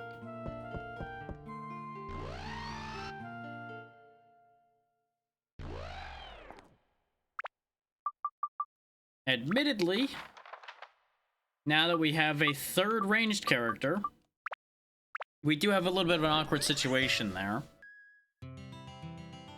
Because now Ruby's role almost gets kind of taken by Osmond.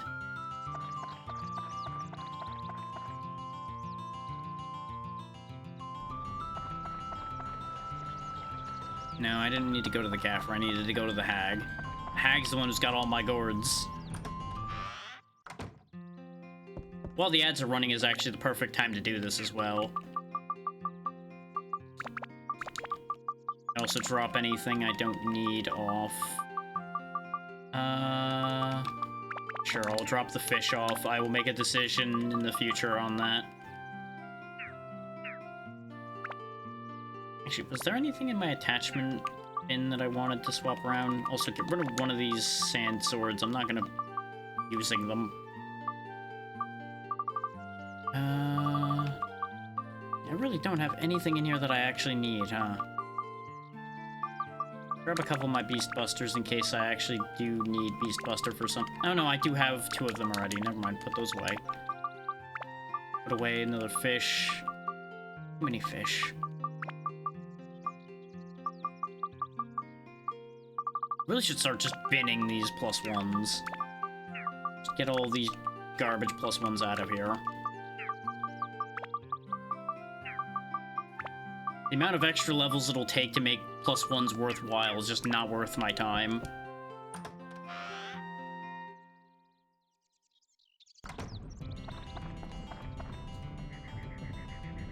That's inconvenient timing on time passing. Anyway, let's put all those gourds into Osmond, so he will be at the same thirst as everyone else. Actually, no, if I put all of them in there, he'll be ahead by 1. Do I want that to be true? No, actually, I would rather Ungaga have the 8th one, since he ends up doing a lot of running around right now, too.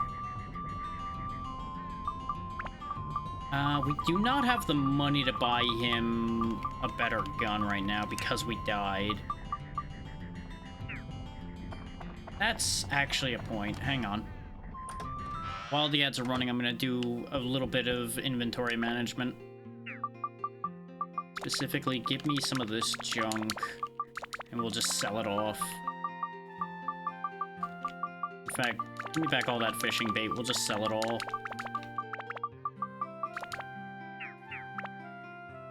So we can hopefully buy him a more effective weapon. We'll sell some of these fish killers and some of these beast busters.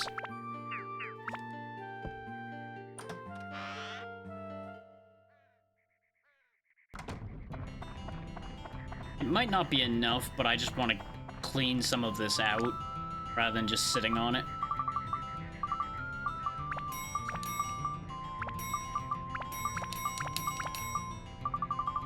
I really only use bombs as far as throwables go, is why I'm just getting rid of all of those.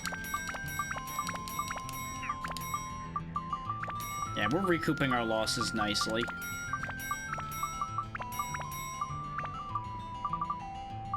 That should be good enough. You know, well, now it's only 150. We won't get rid of the extra platinum ring. I was going to, but 150 is not enough to justify that in my mind. Now we go back to Yellow Drops for a moment to go pick up that other gun. So he'll have something other than his base starting weapon to use. And then we'll head back out into the field.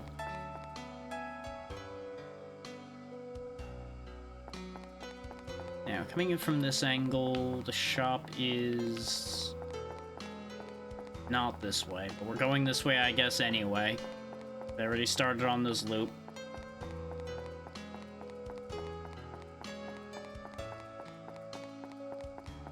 I'm pretty sure I'm going to literally go the wrong way every time.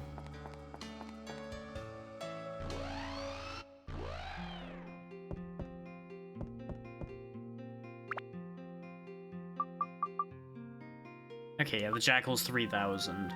Do I want the Jackal or the Snail? The Jackal's more expensive, so presumably I want that. But this fires magic bolts, which does sound more interesting. But we'll take the upgraded machine gun.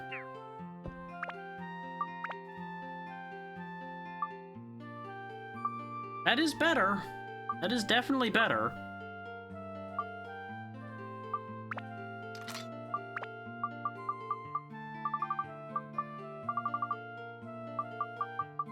Oh yeah, I have the synth sphere in the slingshot. Give me that. Because unfortunately your roll is once again being replaced.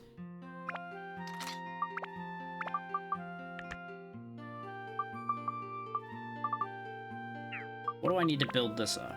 Attack, endurance, magic, every element, or all of the stats, and all of the breaking.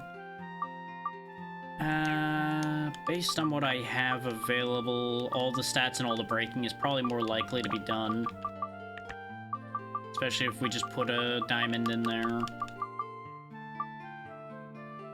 And we'll buff one of the lower ones, like the Sky Killer. And see if that ends up good enough with 10s. Alright.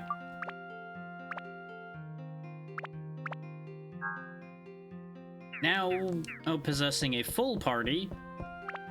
Do I need to buy anything before I go out there? I should probably buy a little bit more food.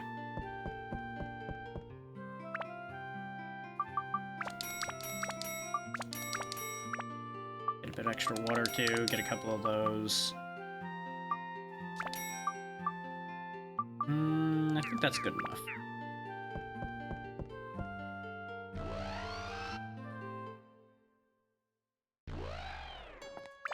Now, it really depends on if Osmond is able to move and shoot, and if it's a committed burst of shots. Those are the two big important questions that will determine how useful Osmond actually is.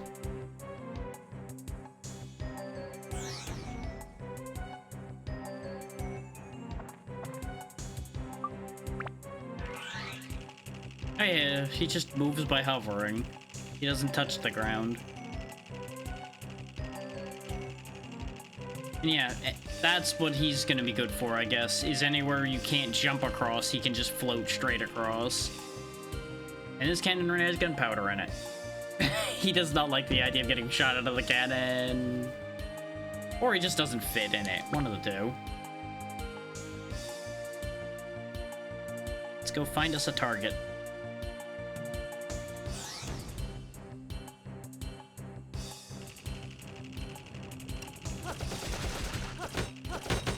Okay, I can move and shoot. Yeah, no, Osmond is probably going to be our go-to ranged character then. Looks like his range replaces the magazine of his gun, essentially. So, like, when his speed runs out, he reloads.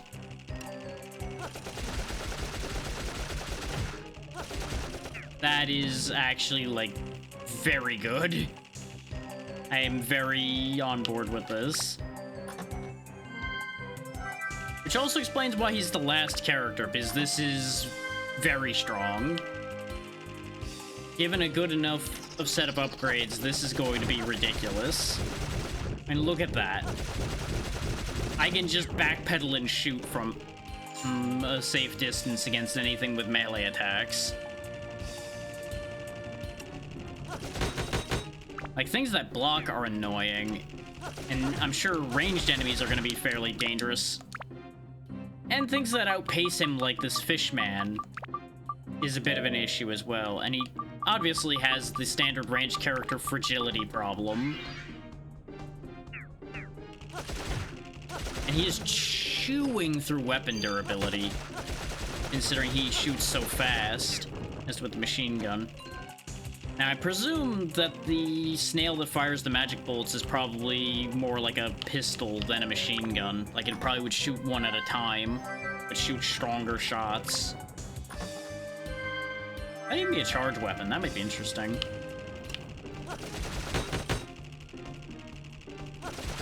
And do note that he does more damage the closer he is to his target, just like the other two. So that is worth considering. Do I want to commit the synth sphere of the chopper being in here? I don't think so. I'm not that hard committed yet. We'll just give it the attack one we just picked up instead. A little bit sad, but you know what? It'll help us test the water a little bit. See how viable building this up is actually going to be. Okay. That is enough for most things. It's just Stone and Mimic now. And then just some more main stats. Speed's already high enough. So if I put the chopper back in, it might actually be done already. No, not quite. Yeah, because it didn't get any Stone or Mimic from that. And I don't have either my Stone or my Mimic on hand anymore, do I? Or is it just sitting in a weapon somewhere?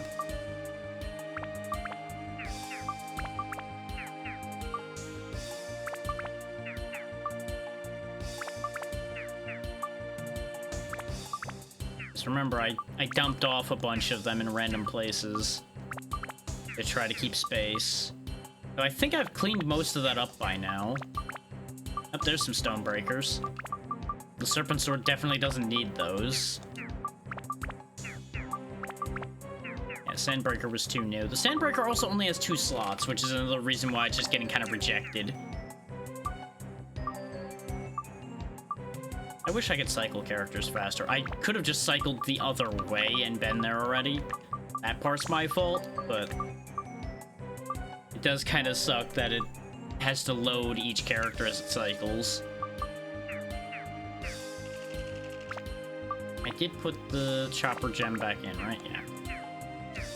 Sorry, short-term memory just kind of shat itself for a second there. We've all been there, I'm sure. Yeah, I'm assuming, based on what we've been told, that all these parts are actually for the Sun Giant. And we're rebuilding the Sun Giant. Case. Nope, funds increased a little. I was hoping it would be the ABS on the weapon refilled thing. Oh, we still need your abilities, huh? Okay. Speed. I'm sure everybody's abilities are going to still be relevant at places, and absolutely in the final dungeon, I'm sure there's going to be a lot of that. Fuck you, mole. Rat-tat-tat-tat-tat-tat-tat-tat.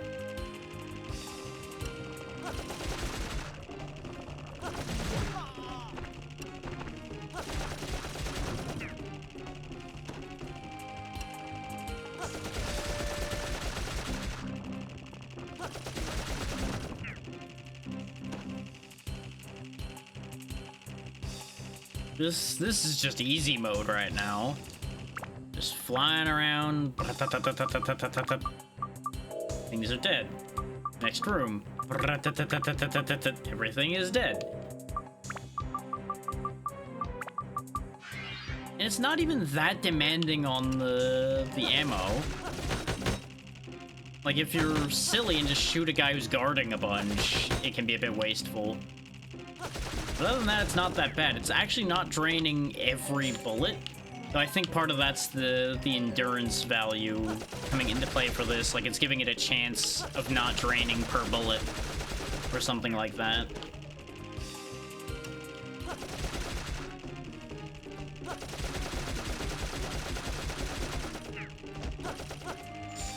And just fire those off so he reloads.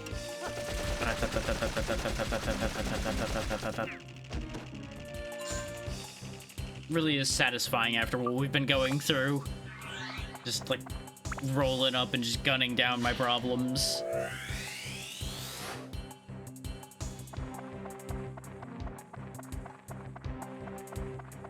And to think I had this whole grand plan of making a bunch of synth spheres out of my weapons on the way through here, and now I'm just playing around with a machine gun. I have a machine gun, ho ho ho.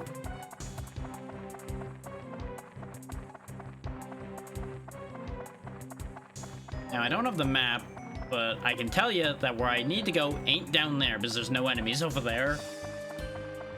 Wait, may as well touch this Atla.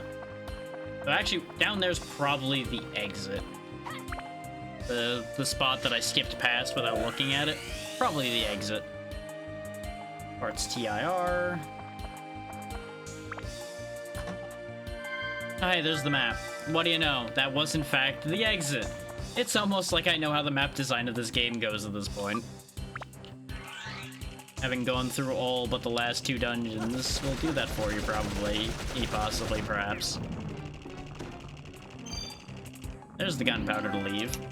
We're probably gonna go to the backside of this floor, though, because we have the ability to do so. And we'll get to see Osmond's reaction to flinging himself into the void.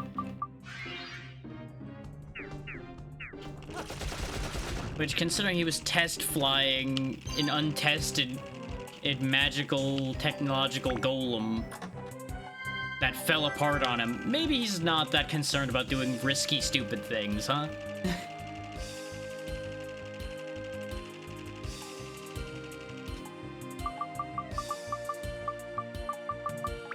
Bravery launch, go. Dude, he can fly, so how does this even work? The blades were still spinning. I just want that to be noted. He could have avoided face planting. He just chose not to. He liked the taste of the ground. Oh, this place is gonna be easy pickings for him if it's just hell packles and such. Not getting to keep that. I might give it the sun, though, because that'll raise the brakes further. It gives it all the elements, which it doesn't really need, but yeah, you know what? Here you go, new guy. Enjoy the sun.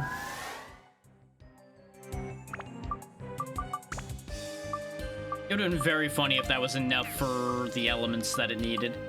Okay, it just needs more mimic breaking. Its stone breaking is good enough now. That's gonna be an issue because we don't have any mimic breaking stuff on hand. And I don't think this gave any mimic breaking. No, it gave a bunch of other things, but not mimic breaking. This thing's pretty good, though. Its attack is unfortunately gonna be maxed out by that now. But that's okay for the moment. Just boost the endurance further for the time being.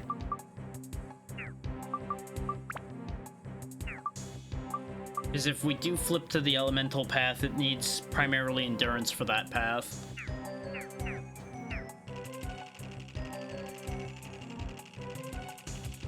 Maybe we'll get lucky and we'll get a gem or something here. Stonebreaker. Now, I will say, it seemed like the shipwreck had the highest rate of giving gems. Ooh, opal. Is opal good for what I'm trying to do? Good question. I don't actually think we've had an opal before. It does not do mimic breaking. It does metal breaking, though, which is nice. No elements, some endurance. Okay, that's definitely for a different weapon, then. That's a good one to get, though.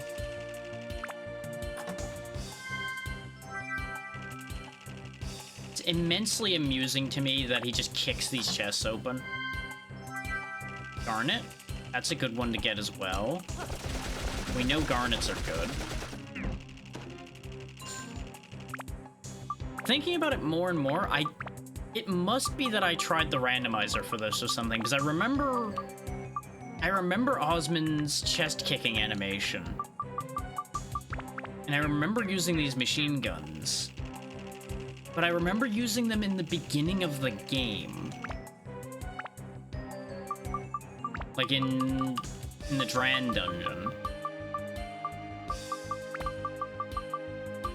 So either I was like playing on a different file or something and fucking around, or I was testing the randomizer. Ooh, a diamond.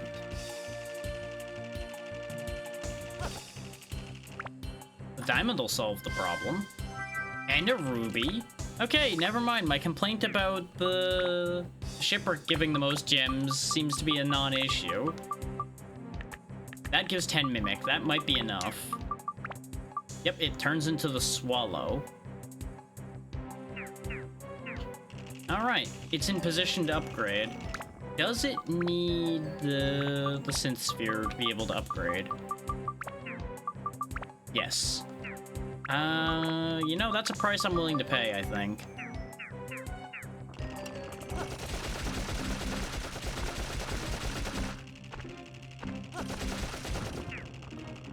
Is anything that'll allow me to build up a weapon makes me happy. Does it seem unfair a little bit? Absolutely. If you think I've been having preferential treatment towards newer characters, you would be correct. Shiny new thing definitely gets priority over thing I had already. That's just how I do, even though it may not be fair.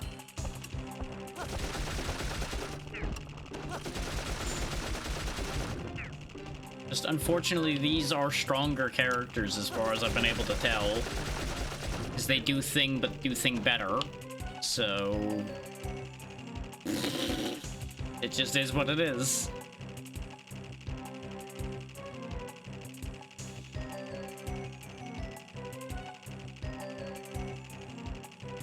Besides, what's not to like about a little rabbit man with a propeller pack and a machine gun, you know?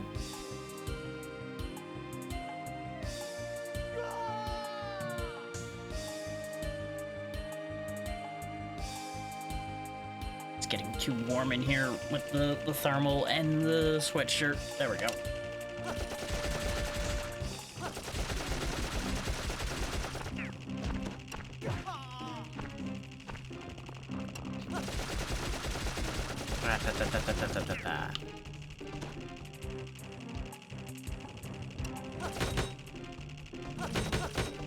Lower your guard, accept your fate.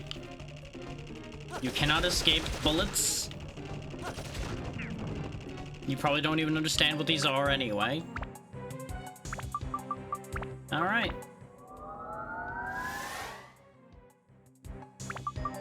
Become the swallow.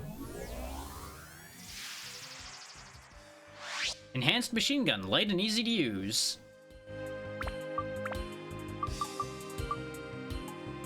Speed is maxed out. It's got a bunch of good stats. It needs magic power, metal breaking, and rock breaking to upgrade. Not that much. Genuinely not that much to upgrade that. So if I give it the diamond, it might be enough. Metal and rock breaking. We'll give it an extra rock breaker just to round it off to 25. And then... magic? Not gonna be enough, but it should get it a good bit of the way there.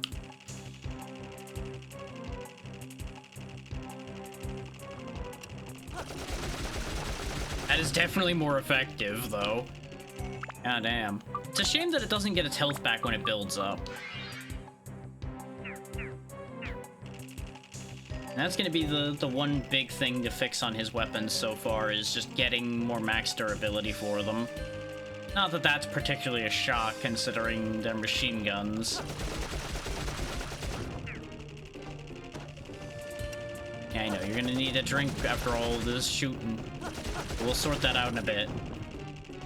You're not empty yet. Since most of what we have left is the complete restores, I'm not gonna burn them till you're completely out.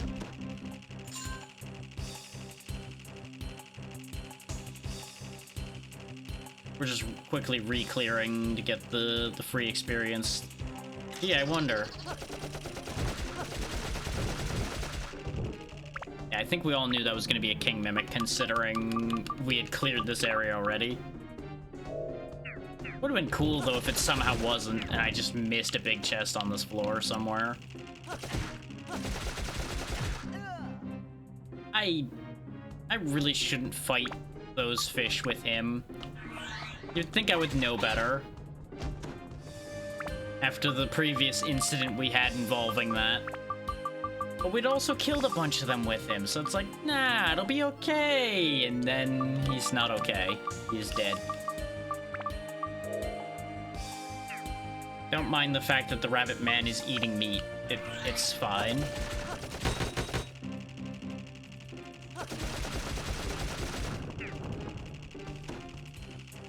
It may or may not be rabbit meat to begin with, but, you know, it's okay.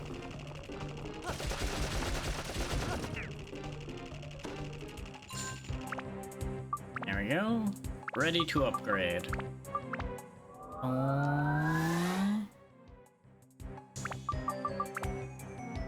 Okay, the MP's enough. It just needs more metal and stone breaking.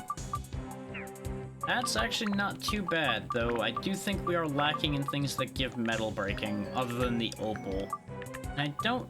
well, he did pick up the opal, so I guess it's okay. Does the garnet do stone breaking at all? It does. It's almost like I got exactly what I needed. Ooh, and that is enough to turn into the G-Crusher. Nice. This thing's gonna get to build up a lot very quickly, apparently. We'll give it an MP increase to max it out, sure. So after this level, it's gonna upgrade again.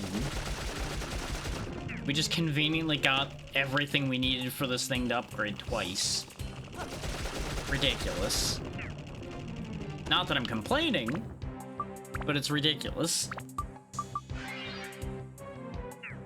My luck's finally starting to kick in a bit.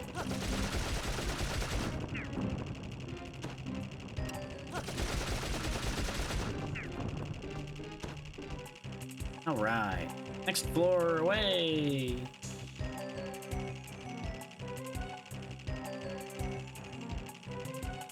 I will admit, I am probably gonna get tired of that propeller noise. That's the one, like, negative to Osmond here. Is the constant noise. Well, that and the machine gun noise is probably gonna get tiresome too. Basically, he is the repetitive noise character.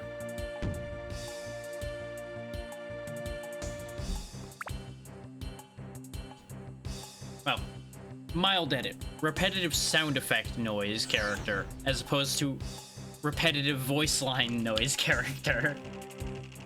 Because at least he doesn't also say things constantly or make noises just verbally.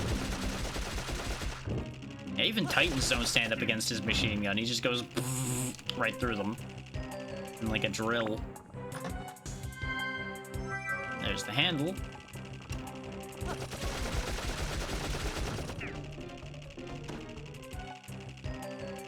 Like, if we don't have to use specific characters against the finale, I may actually put a moratorium on using Osmond for it at all, because I feel like it's just gonna break it. He's just gonna make it too easy.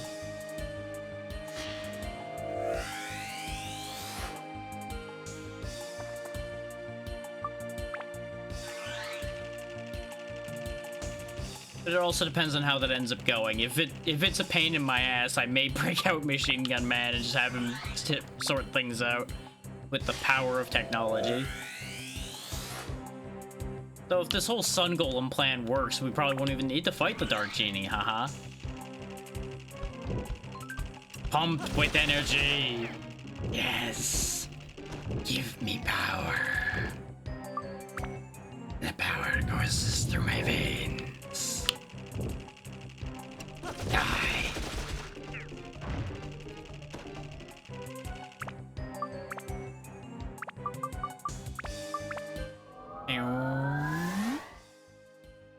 And now, G Crusher.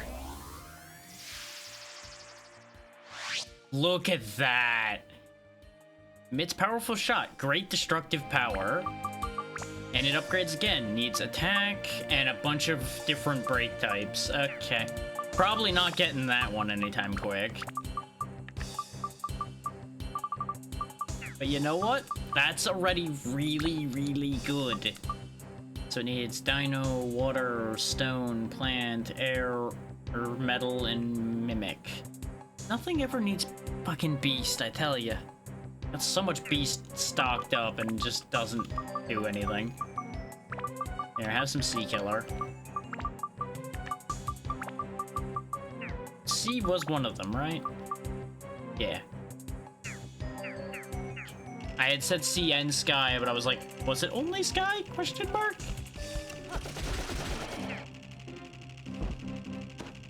Though, I may put Osmond away now, because I think his weapon is genuinely good enough now. I don't think he needs to have a better weapon at this point. This G Crusher's already pretty sick.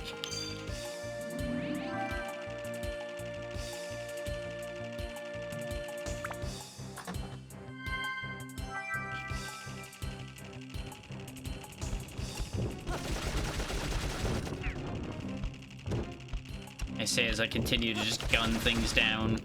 Mostly just for satisfaction at this point. Okay, leave that Titan alive, because that gives a lot of ABS. Bonk. Because in theory, if I finish leveling the spear up, it'll actually be able to upgrade as well. So we'll prioritize finishing that up. And obviously I wanted to make use of that stamina boost while I had it as well. Though I think that carries over from character to character? I'm not actually sure how that works. I will honestly say I never tried.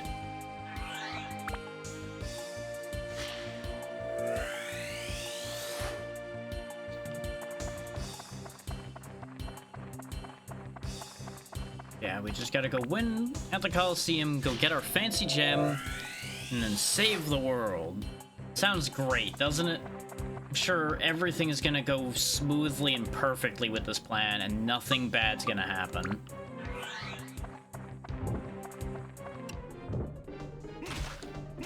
Oh wow, he actually does very solid damage to this Titan.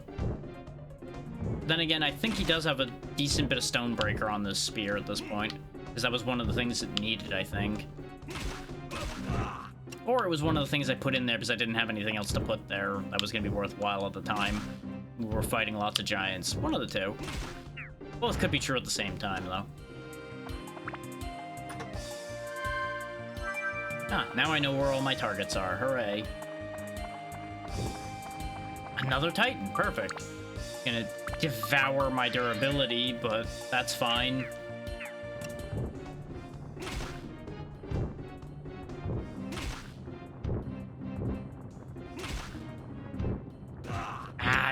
too quick. Fly like a butterfly, sting like a bee. Fly like a butterfly, sting like a bee. Honestly, a spear's kind of like a stinger.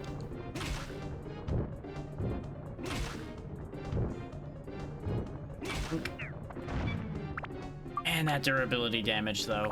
Ooh.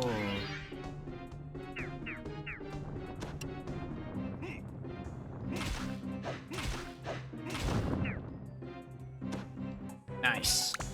Sangha ABS is full. Anything I need to remove from that? Nope, it's just all ice. Thing is, it would have prompted that it was able to change, so it's not quite done yet.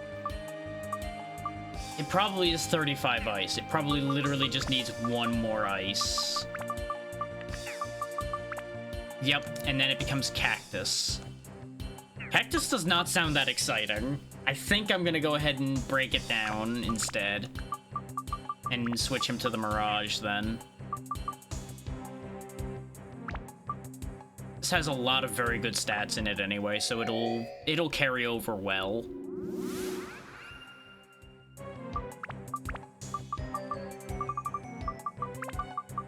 Yeah, suddenly 111 attack. Lots of elements, lots of breaking.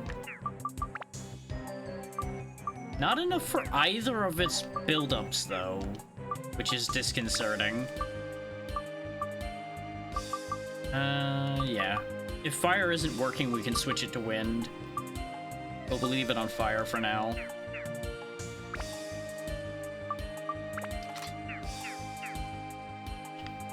This way he can use the fancy weapon he was given by his chief.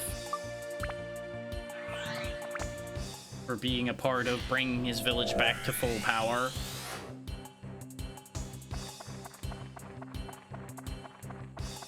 But I think he's good where he's at the moment now.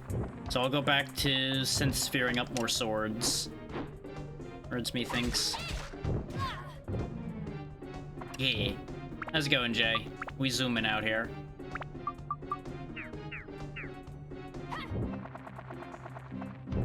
You know, till a brick wall that walks over here gets in the way anyway. You know, I think we're gonna go back to Ungaga for a second here, though, to deal with this Titan.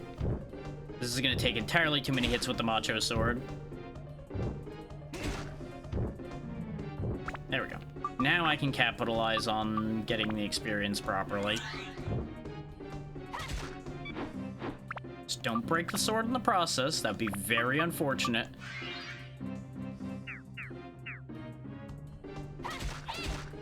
There we go. Nice big chunk of experience. Sometimes you just gotta play a little sneaky. Yeah, this place is a little weird. But we're on the moon, so, you know, weird shit happens on the moon.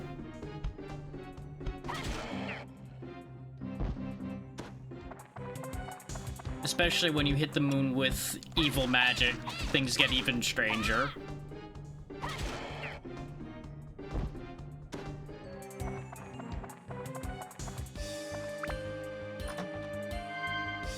Oh good, a shrimp in a box, because that's clearly what you want, right? Just random shrimp from a box. Do I have a bravery launch? I do not. Also, get rid of this rotten fish. There we go. Anyway, let's get out of here before people think too much about the shape of this level.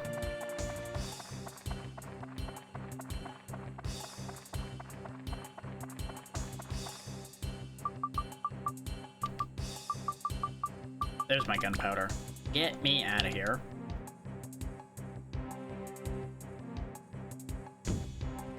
We should have enough stuff to be able to continue without needing to worry about it.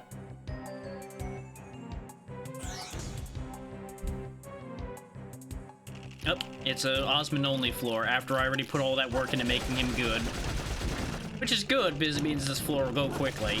But it's unfortunate because now all this experience is going only to him. And his G-Crusher.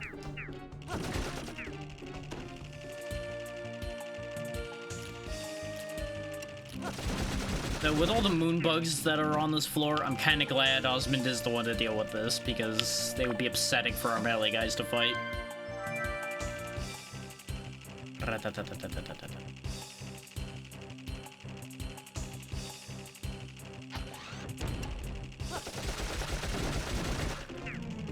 Nice and easy.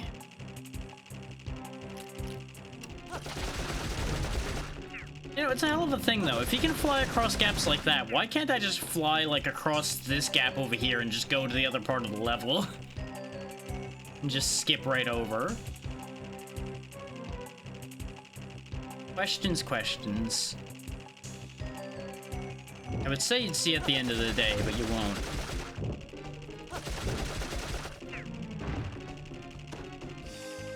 And this is when I find out no one understands what I was referencing there, and I would not be surprised.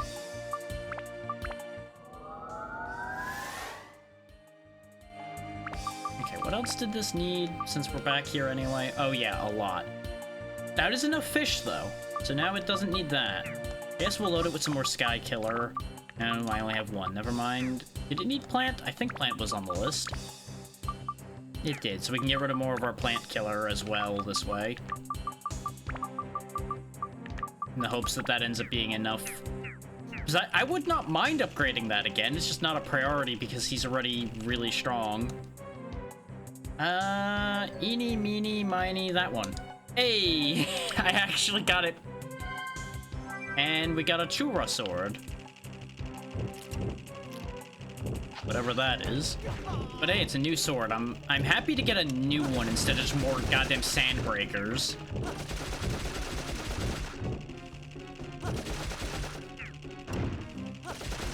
Really wishing this game had like an XP share equivalent so I could just share all of the experience from this. It really is. Especially since he doesn't even have to walk, he can just hover away from them at the same time. It is so broken. And I'm thriving.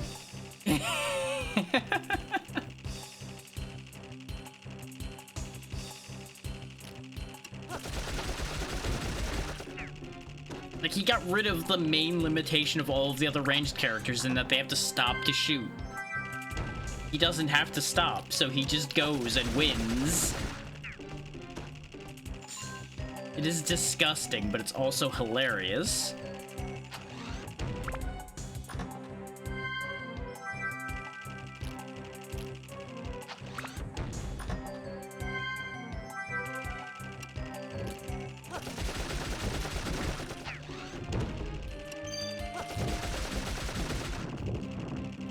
Like, I was kind of down on the moon people because they were just being a pain back on Blue Terra. But now I'm kind of with the moon people now. Their technology is in fact superior.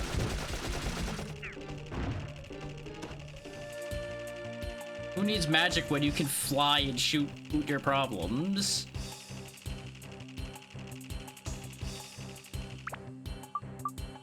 Like, our genie who can fly doesn't seem to be able to fly in combat, so you know what? Maybe there's something there.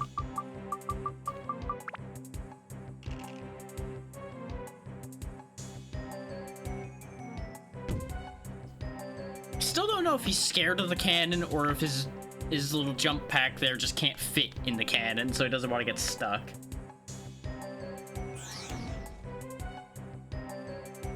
I want to believe that he just doesn't fit. Let's see. Oh yeah, I was going back to working on the Macho Sword. Oh, this is a thirst floor, which is gonna make me sad, but it's fine. We'll get the Atla, kill all the things, and get out of here quick. Oh boy. You know, this may not go so quick after all. Because these Crescent Barons are actually fairly dangerous. They're not as bad for me, apparently, compared... Then again, the last ones we fought were stamina boosted in Crescent Barons. That just, like, one-shot Ungaga twice. Mason actually led to us having to leave the dungeon for once. Involuntarily.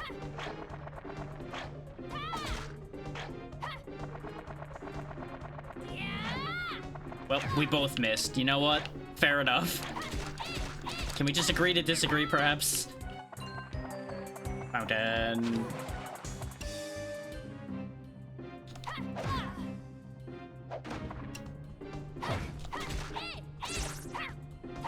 Bitch. You didn't even teleport very far. You just teleported to flex on me that you could teleport. Honestly, very rude.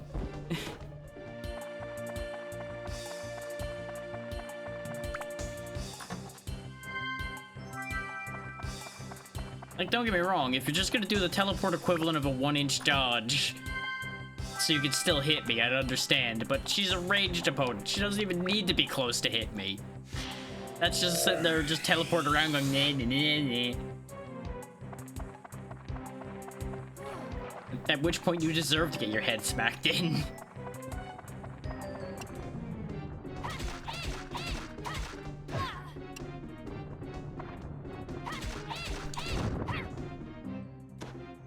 There we go, Macho Sword, or the abs are full.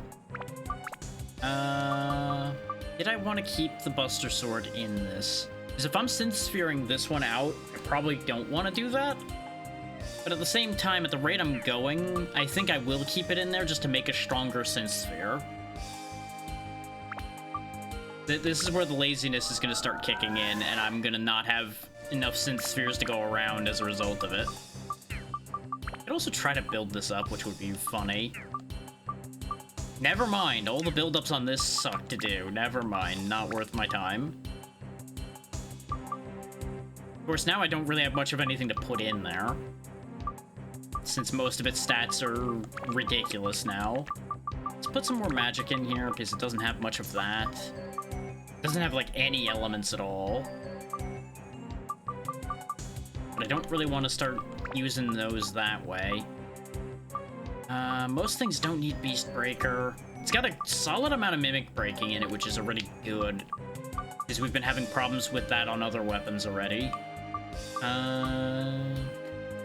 Yeah, round it up a little bit, I guess, at least. This has got a long way to go before it's able to turn into a sphere, though, which may cause some problems. But whatever this gets put into is gonna really pick up the slack.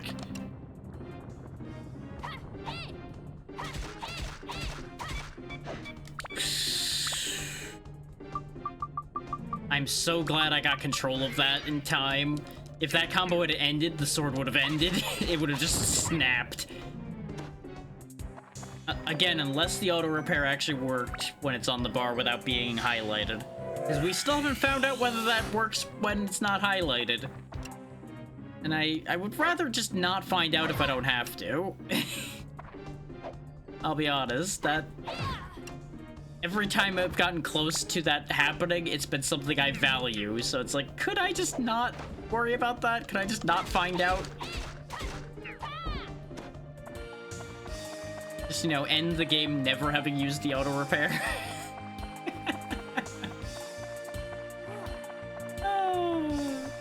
That would be nice, because then I don't need to have the dangerous knowledge.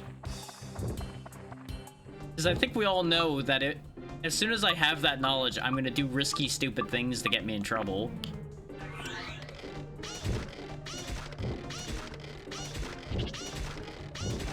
Because I'll think it's gonna work one of the times, and then it's gonna break the thing I'm trying to auto-repair.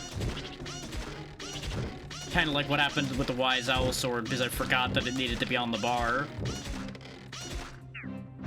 There we go. Take out that Titan, get a double impact level. This already has 2 attack ups in it. There's like no hope of this building up right now, particularly because I have no supplies. He's left. So I just have not been caring about her weapons.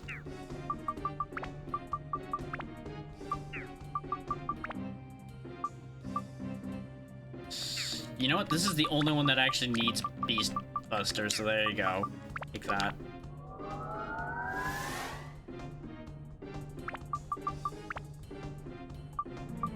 Okay, none of that is enough. I'm not surprised that the beast busting was not enough, but sad about everything else. Now, you are going to quickly swap out, though, because you are not the one who's going to be dealing with the mage. I just wanted her to pop the Titan.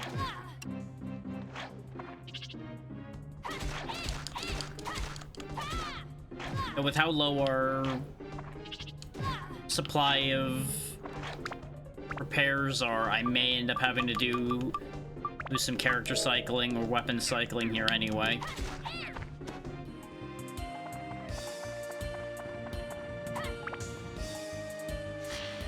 We have a couple repairs left, so I'm not giving up on this idea yet.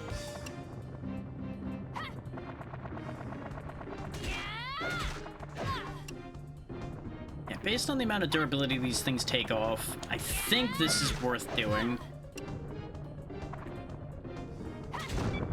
Yeah, I know it took extreme damage. It's fine, game. I know what I'm doing. Part of me wants to turn those warnings off if I could, which I'm pretty sure I can't, just as a note. But the reality kicks in my brain of like, you know, the second you turn that off, you're gonna not notice when it gets low and it's gonna break a sword because of that. To which I have to say, yeah, but at the same time, not having to hear that beeping anymore would be really nice.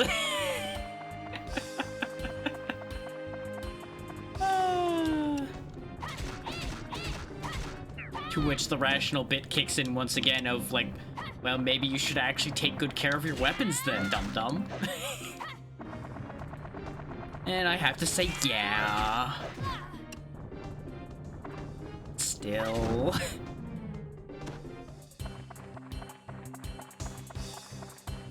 Come on.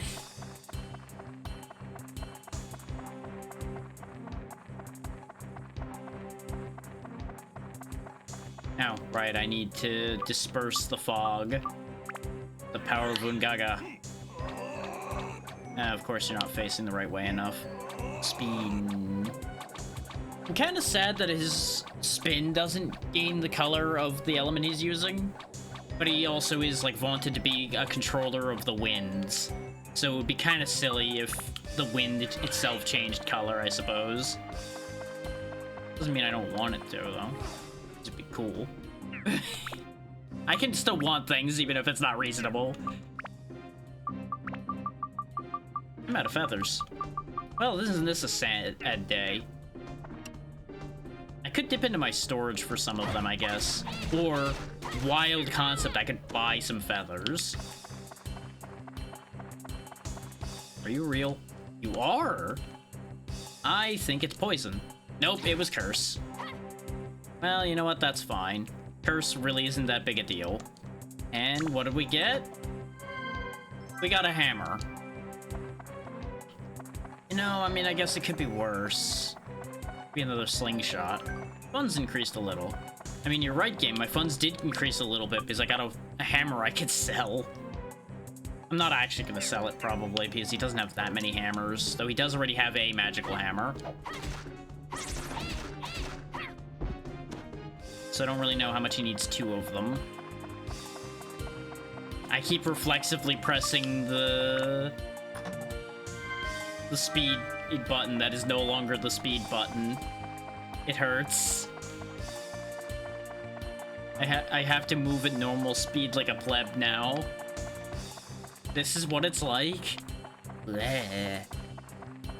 I also can't swap weapons because I'm cursed, which might actually be...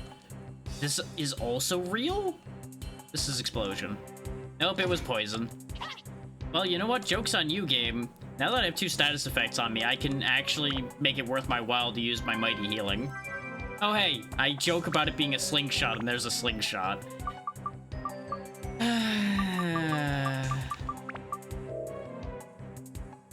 Don't know if that was worth getting poisoned for.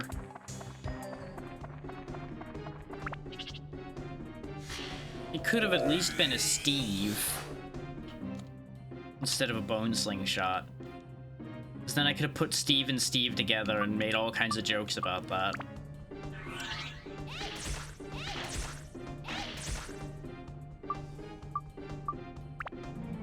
This is the smart way to level a weapon, by the way.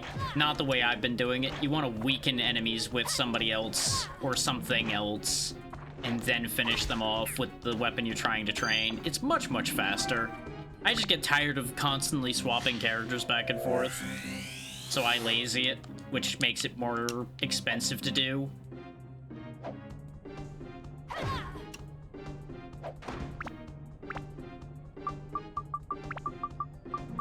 Both in terms of time and material.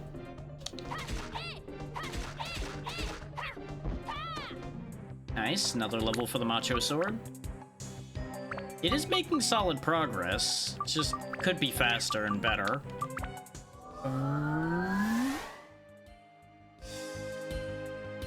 Maxed out endurance and maxed out speed is absurd.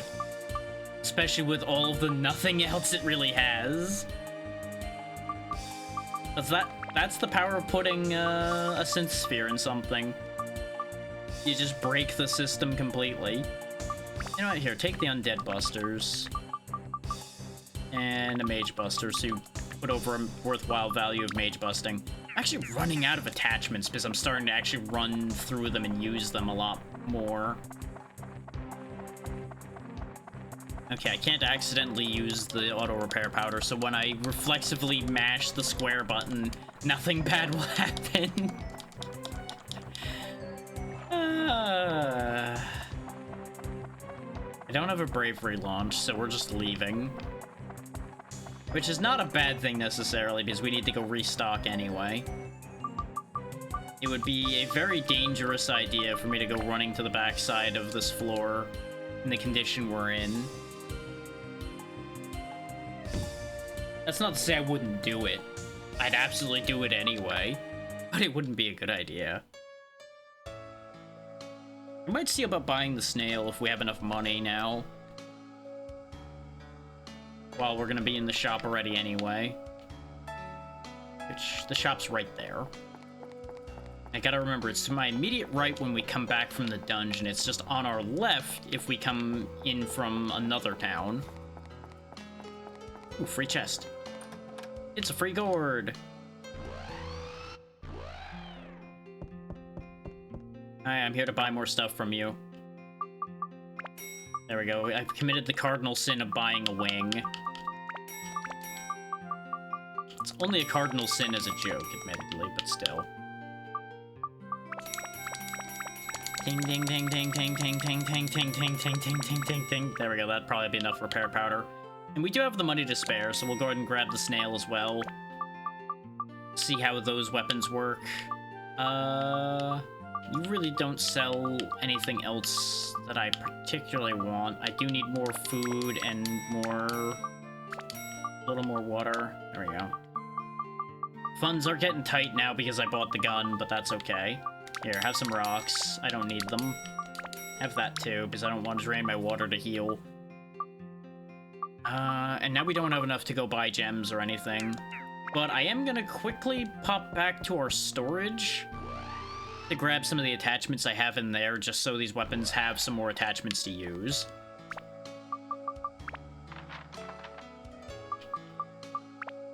Because that's kind of the point to having all that in storage, is so that it actually gets used at some point.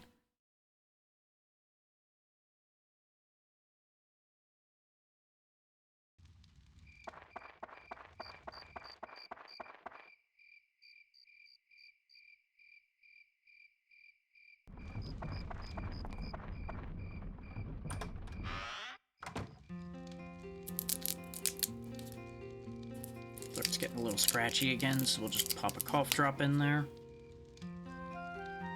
This way we don't have to worry about that.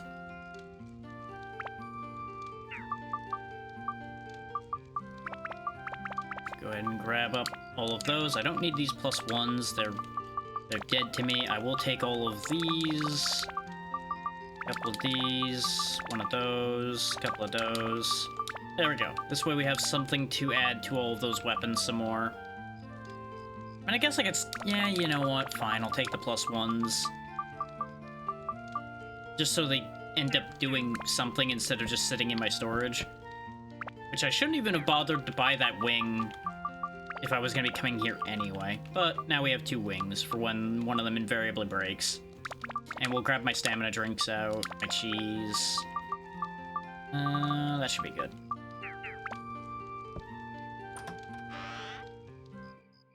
Cheese is always useful to have. Even though personally I'm not the hugest fan of some cheeses, cheese is still good to have. Back to the Moon Sea.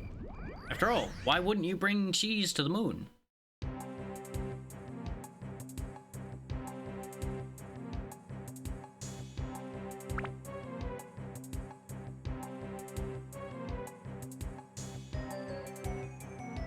Oh, point to note about the cutscenes when you 100% the requests in the various places, by the way. I actually had the graphics glitch out completely during one of those scenes. So I'm kind of glad I didn't show those off, because it would have been awkward.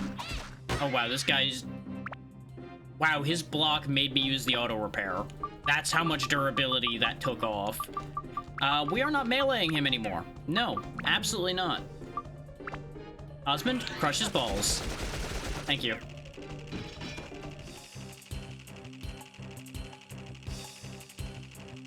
Fuck that noise.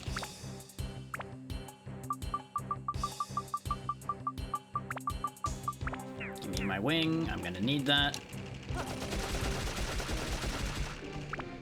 Let's try the snail out on him a bit.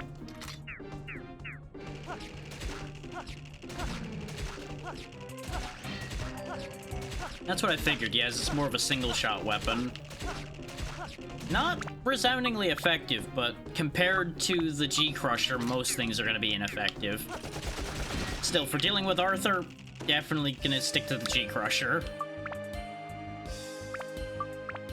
Yeah, that's already loaded up, so... Nom nom nom.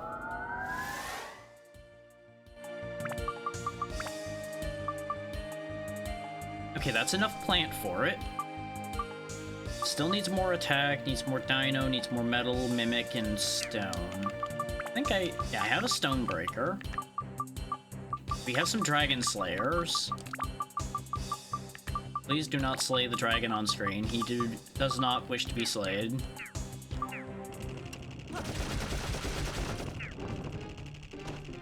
Let me not get carried away with the gun again.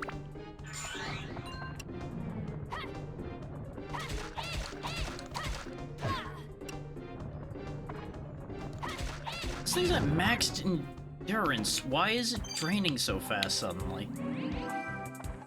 Wait. You don't think... No. No. There's no way, right? There's no way. There's no way there'd be a side effect like that. No. That'd be silly. That'd be very silly.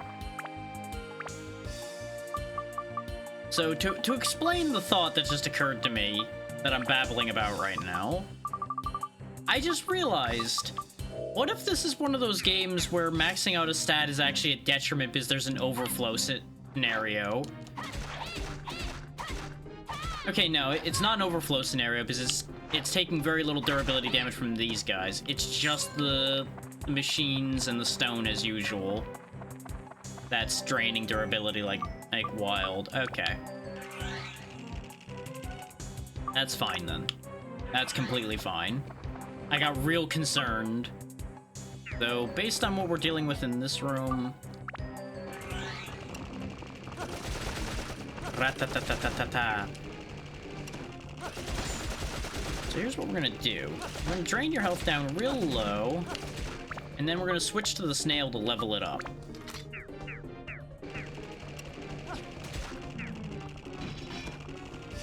Make this a bit more worth my while, you know?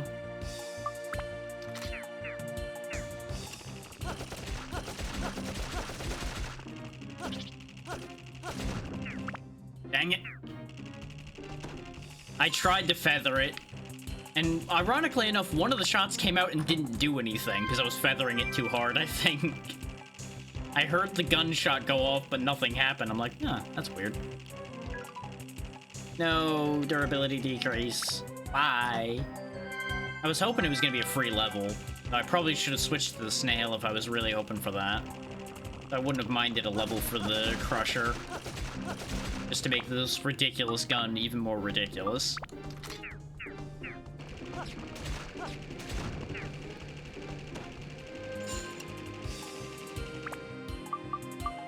Hello, Arthur, King of Nothing.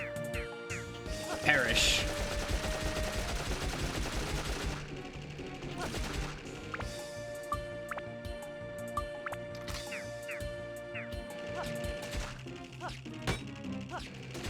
There he goes. No, he's still alive, even though he's got a pixel of health. Okay, sure, game. Just let me repair my snail, and then I will unrepair him.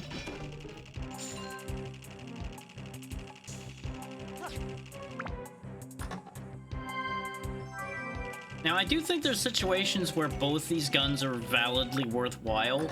Like the single shot, theoretically going to be higher damage magic gun versus the rapid fire machine gun. Because against enemies that guard, I do think the single shot will be more effective. Because you won't just set your durability on fire hitting a guard, you know?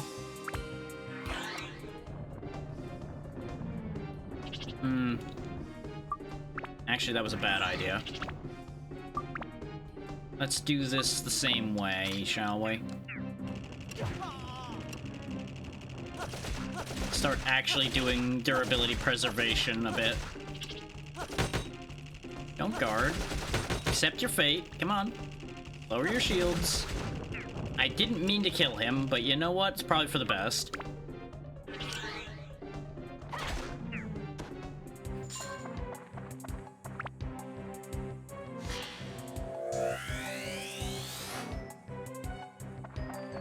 We're finding so many things that I don't understand, but I'm sure it'll make sense when we eventually assemble the Sun Golem. Giant? I think they called it Sun Giant, not Sun Golem. It is a golem, and it is the Sun Giant, so Sun Golem is still accurate. That is what's commonly referred to as good enough.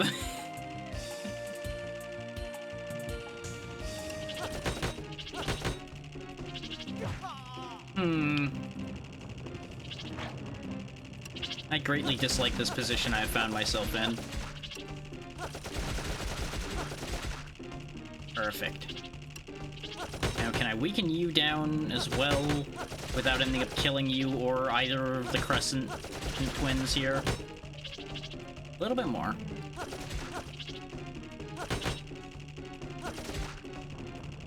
That should be perfect. Now I just need to actually hit them without dying or breaking my sword.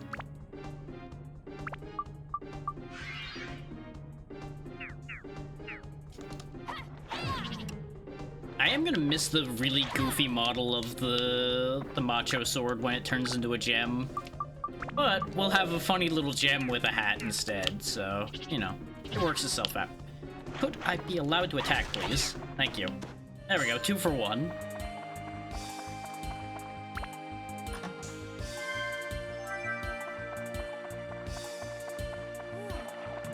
For those wondering, yes, I am in fact very sad having had to use a healing right next to a healing fountain. But there was no way I was getting out from between them like that and getting to the fountain without getting shot, probably. So, it was not going to be worth the gamble.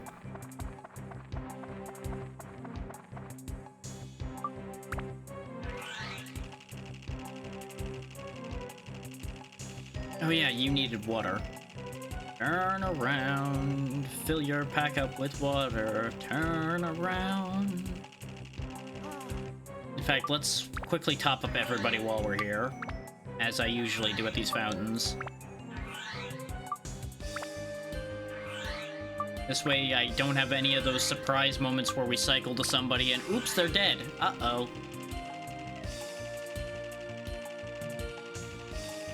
We thankfully haven't had very many of those, but that has happened occasionally. And I do apologize if you can hear the sound of the cough drop now and then. But it's either that or let the scratching continue, and that seems like a bad idea.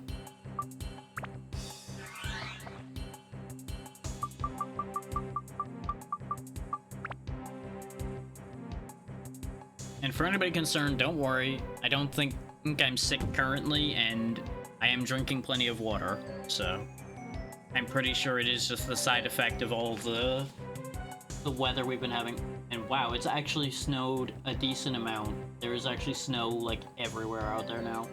Great. Love that. Love that for me. That's gonna be extra work.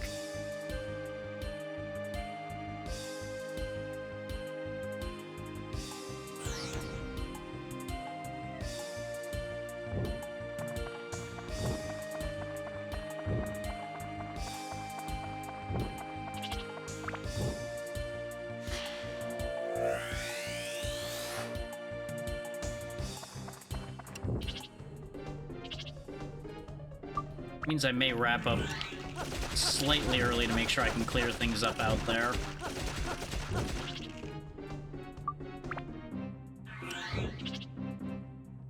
Because it'll take long enough to clear the lengthy driveway we have that I can't, like, just say, oh yeah, I'll go on a quick BRB and do that.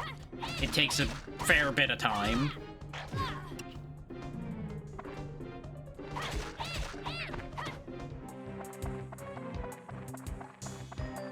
So more than likely, it won't be bad enough to be worth stopping to do that in particular.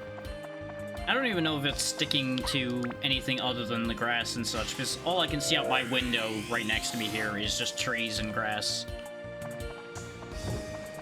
It may not have stuck to the stonework anywhere or anything. It is a very light snow, it's just been going for a long time.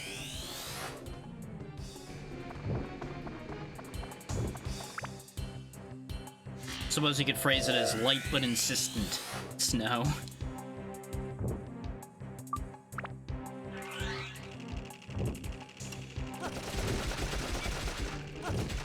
Don't break the machine gun, silly man. That would be shockingly bad form.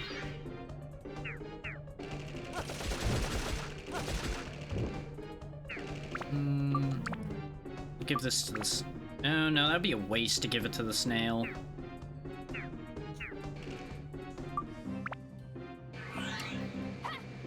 Missed it. It's honestly slightly wasteful to give it to the Macho Sword too, but it at least was more than 2 ABS going into something. Upgrade complete. Just 2 more levels and then it'll be able to turn into a sphere and be useful to me.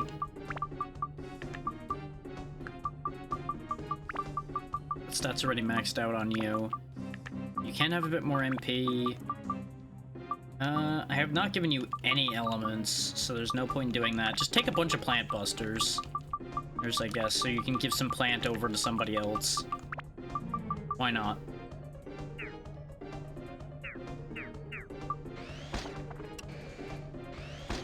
And we are obviously not gonna try to melee Arthur.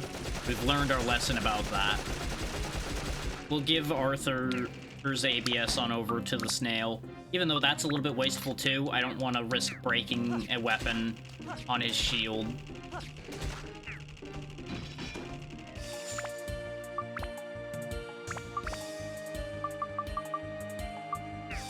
I've put, like, nothing into this weapon, huh? Just all elements? Or all elements and stats? Okay. Well, I can almost do one of everything in here, space-wise, so here. We'll take one of all of those to see if that's enough. I'm assuming it's gonna be more than 8 of all of them. Probably gonna be 10 plus. But that'll still be a step in the right direction.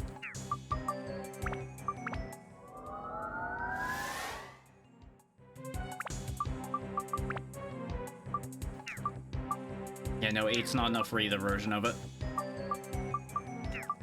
That wasn't enough for any of the main stats either. But it made the gun slightly better.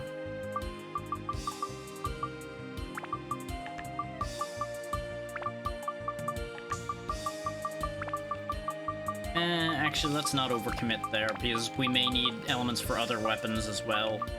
We'll throw a couple of +1s in there just to get them used. Since we have other priorities. Or, correction, I'm supposed to have other priorities.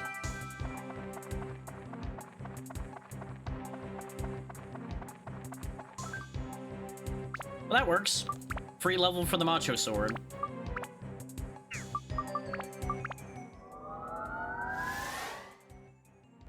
Now it just needs one more level to be able to turn into a sphere for us.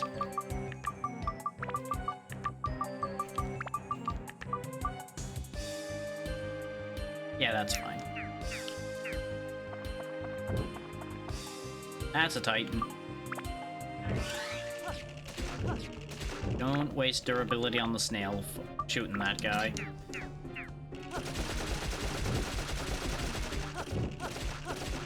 That'll be good enough. Yeah,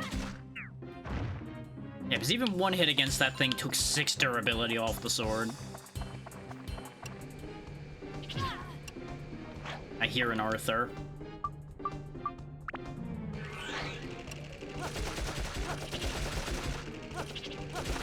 Nope. Didn't mean to kill that, but he's dead now. Perfect. Still not risking hitting that with a sword, though. Because all it'll take is one fumble, and it's so over for whatever sword swung at him.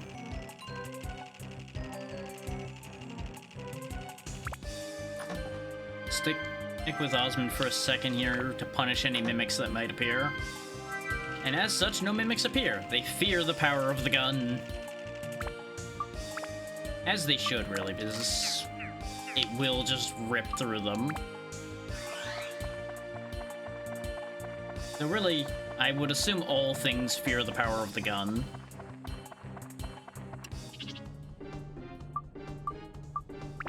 Let's weaken you. That should be good enough.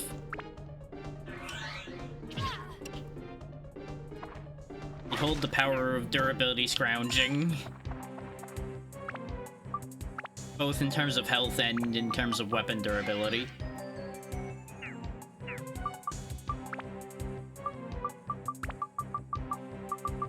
Eat my cheese.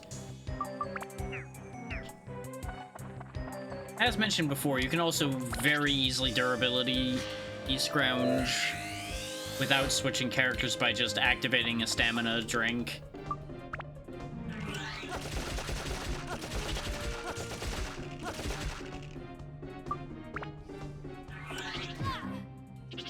I tried to sidestep, but the lock-on actually foiled me there.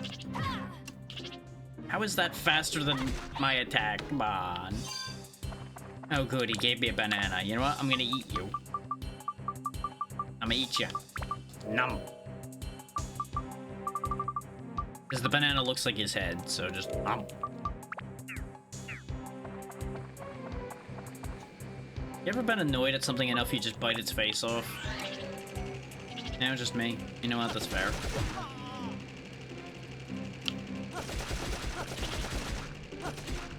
Not everyone eats flesh. I need to understand that. So I eat metal mostly. So this Arthur here, I'd eat him. Be tasty. Plenty of iron in your diet that way. Am I really risking this? Am I really doing this right now? Apparently I am, and I'm missing a lot. His hovering is making this problematic. I'm just gonna fight hover with hover.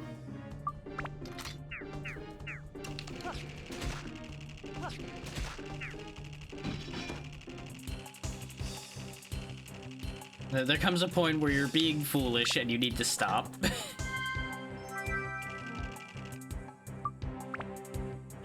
Because I'd purposely charged at him because I figured, you know what, it'll be funny to turn this around and actually fight one of those. It was like that, and then regret ensued immediately.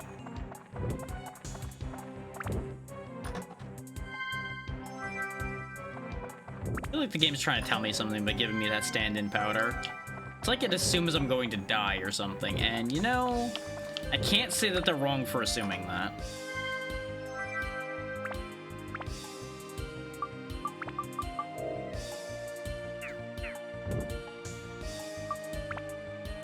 But I can say that they're rude for thinking that. Yeah, it's one of those, they're out of line, but they're right scenarios. There we go. Make sure he's right at the death line.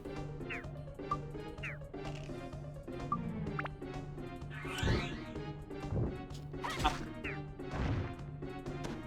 Nice. And he had the gunpowder. Kind of figured because we were down to like 2 enemies left other than him. I could just leave, but I don't know how long this dungeon actually is, so I'm gonna go ahead and finish clearing out the remaining enemies. Besides, we got that handle for a reason. We may as well use it. I am a little sad that we haven't gotten any more bravery launches in order to actually do more of the back areas after we wasted one of them. But thinking about it, yeah, we didn't get another one after I botched that, so I think the game's just like, no, you can't be trusted with these. You're just gonna waste them.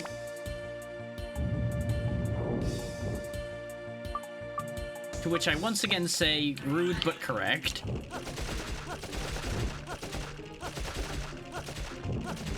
But admittedly, that was before we got Osmond. The power of Osmond, I don't think I can fail anymore. You know, as long as I use him. Ow. Not using him is going to be what gets me killed at some point, I'm sure. So I will stubbornly decide, I'm going to just fight this thing fair and square in melee, and then promptly get my shit pushed in. Kinda like I was right there. That was not meant to be a demonstration, and yet, here we are. Okay, it does look like the snow has stopped at least, so it should just be a bit of crunchy dust around. Ooh. Yep, we were overdue for one of those. I had been getting too lucky for too long.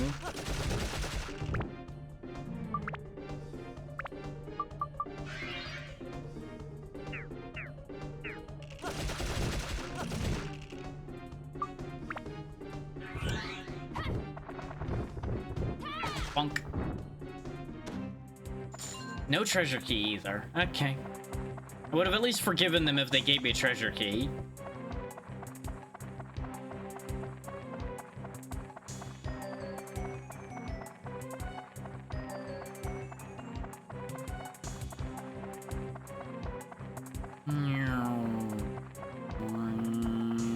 To the cannon. Though, considering we picked up the character fairly early in this dungeon, this might be a short dungeon. So we might actually be, like, near the end of it already. I don't know.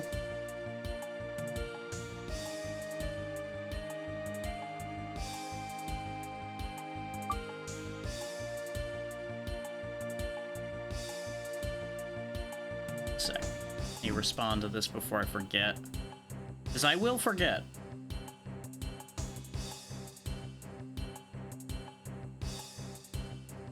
I'm very bad about forgetting things, as we've discussed many other times.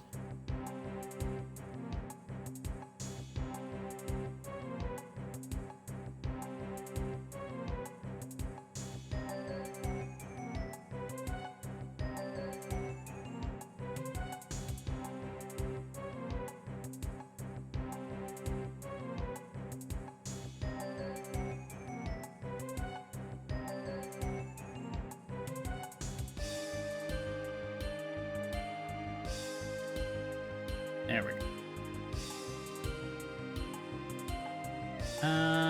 I don't think I need to leave. I debated it for a second while I was answering that message, but no. I think we're fine. Yep, there's a big gate here. Excuse me. Excuse me? I can't let you in without a ticket. We don't have a ticket. How one get ticket? That's the boss floor, so presumably I do actually need to leave then. Let me talk to him again just in case he tells me how to get a ticket. Nope. So I need a ticket.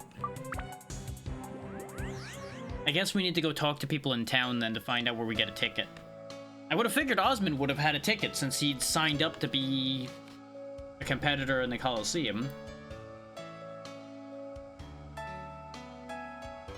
But I guess that's expecting too much, huh?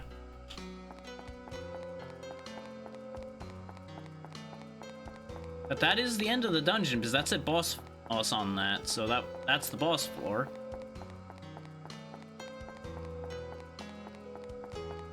Let's check in at the shop, and then from there we'll probably check in the middle. Middle seems like the likely candidate. Another gourd. Nope, the shop is not where I get a ticket. Sell the amulets, sell that. We're doing pretty good on everything other than healing items and water, so we'll just stock up a bit on those. Because I don't know how tough this boss is going to be. If it's anything like the last one, it's not really going to be a big issue. Let me quickly do repairs on a bunch of things and then buy more repair powders. So that that doesn't come back to haunt me later. As it has in the past already. It's like, oh yeah, I bought a bunch. Oh, I just used them all on everyone's weapons. Welp. Glad I bothered to stock up.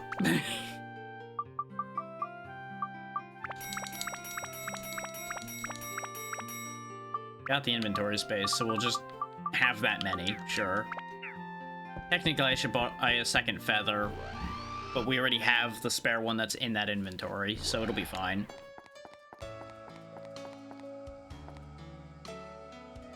That was weird. Just heard like a woof noise, only in my right ear. So I think it was my headphones doing something weird. Might just be like my hair moved through the headphone in a weird way or something.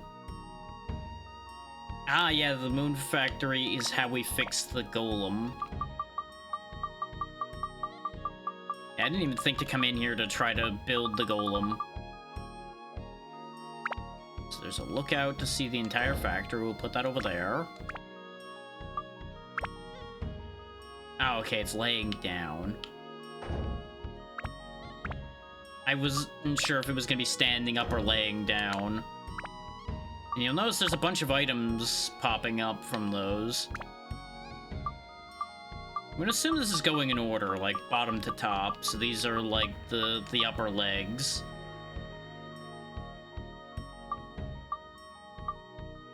Like foot left and right. Top leg left and right. Things like that. So, yeah. That one. It'd be a hell of a thing if I got the legs backwards, wouldn't it? Let me pop down there and grab those items before I make it hard to get to them. So it seems to be hovering, so I guess it wouldn't have actually been an issue. Man, there's so many things here, though. Look at all these goodies. But maybe I need to build the thing to get the ticket, because remember, you usually have to finish the town, essentially, in order to be able to get the item you need for the boss. Is there gonna be enough room with where I put this thing? Do this?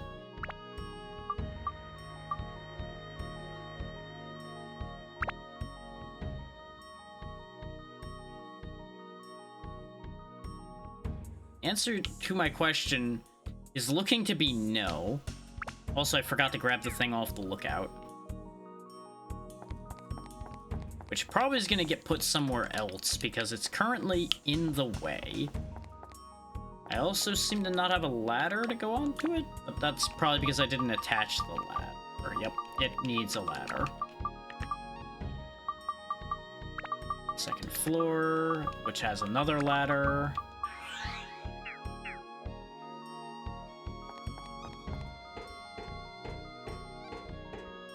I think this is the first time I went and gathered all the parts before even building anything. So we're gonna be here for a hot minute. Fruit of Eden, very good. Osmond needs health because he currently has standard health, which is not sufficient. Metal Breaker, always good. Okay, now let's pick this lookout up and move it. Move it, you know what? Let's just move it out of reality entirely for now. We'll fix that later. Ooh, there's an item over here too. Give. Scorpion jerky, very good. Not something you would ordinarily hear me say, because I don't know if I like the idea of eating scorpion meat. Fluffy donut, though. Fluffy donut I'm down for. 57 defense for me. 55 for Ungaga. Sword for Ruby. Sword for Osmond.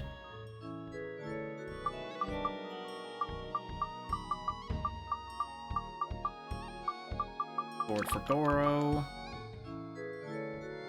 Basically, everybody's gonna have 8 thirst now. There we go. Now, the Fruit of Eden are both going to Osmond if he can have that much health. Because he has the lowest health right now. There we go. He is now on par with Zhao. Definitely could do with more defense, but we don't have his defense item yet. We haven't seen a single one of it as of yet. Now comes the laborious process of moving this thing around.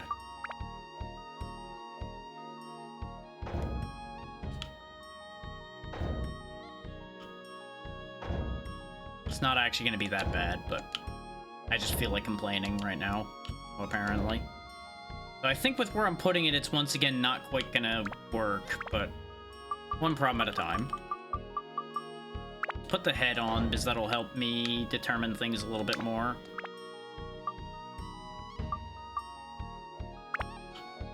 Shoulders are the issue. They're fucking huge.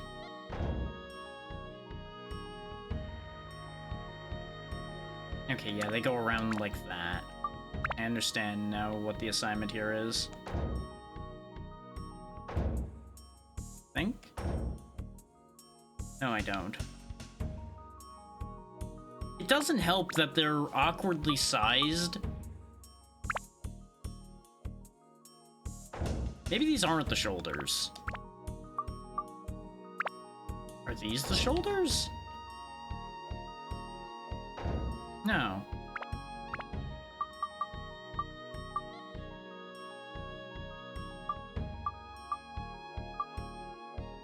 Like, these are clearly the arms. So I guess let's find out what attaches where on this, and we can figure it out that way?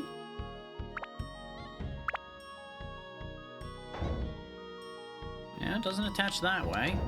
Unless this is... No, these are both lefts. So they should attach together if I put them on right, presumably.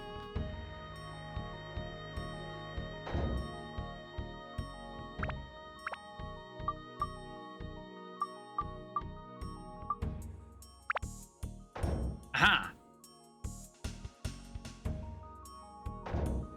So maybe it goes on the other end?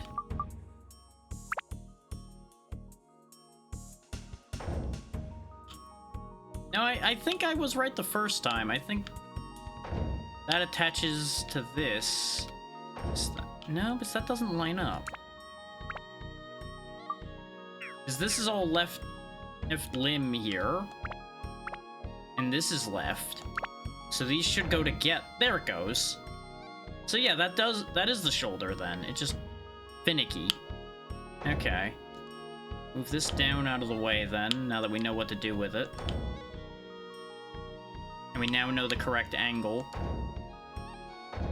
There it goes. It's just being a pain in the butt. Okay, the skeleton is almost assembled. Problem is, the whole thing's gonna have to move again. It's gotta move back over this way a little bit.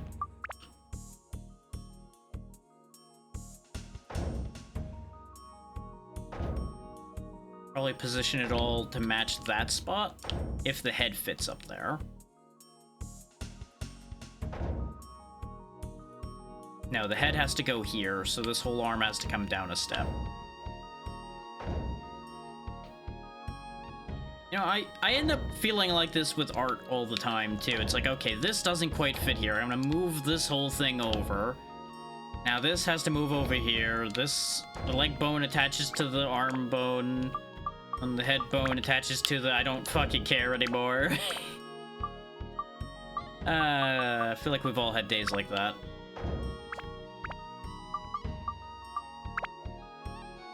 There we go, the basic skeleton of the boys together. Now let's go grab all the loot. Which, let me tell you, this is the easiest to loot ever. It's all just on the floor in a pile. Why can't it be like this everywhere? The Fruit of Eden, Attack +1, Metal Breaker, Wind, Magic Power +2, Undead Buster, Fire Gem, thing all the way over here. I wish I could just, like, speed boost. Ooh, Fish Candy for Xiao, very good. That'll keep everybody's defense a bit more even. Nope, items I missed, hang on. We will distribute after I collect these. Yep, because I kind of figured there'd be more things to distribute at that point. Okay, so we got another grass cake for Goro. Brings him up to 52. Xiao is up to 57.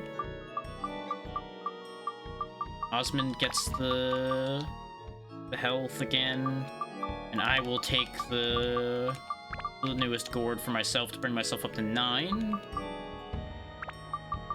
And the rest of it just gets sorted into the pile for the moment. Save the game, because that's a lot of work we just did. It would be a real shame if the emulator just imploded right now. Would be funny, though. Now the Grand and Collective gets assembled here. Oh yeah, we got pilots, too. There we go, the head.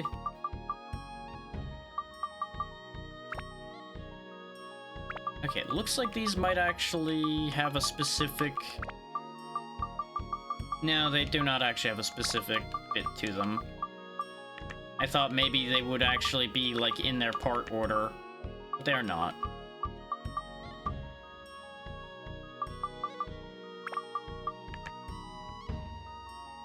It looks like they've got, like, a Megazord situation going on here. Since the pilots are going into various parts. A little eccentric wears goggles. That's this guy, Amaleo. So you're ready. It's interesting there was no pilot for the head, but I'm assuming Osmond pilots the head, probably.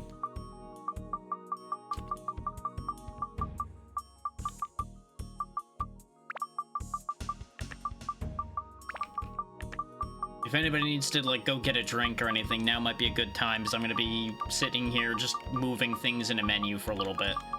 It looks like, because this is a lot to parse. Admittedly, it would be less if I had been doing this as we went, like I usually do. But, you know, things happen. Let's go ahead and match that on this one. Oh, that's what that part is. That's the hand. I was confused because that's a very weird shape for the silhouette of a hand.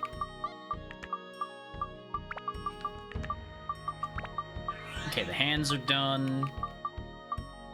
Yeah, I assume the event for the head then is Osmond talking about the head and taking his place, probably.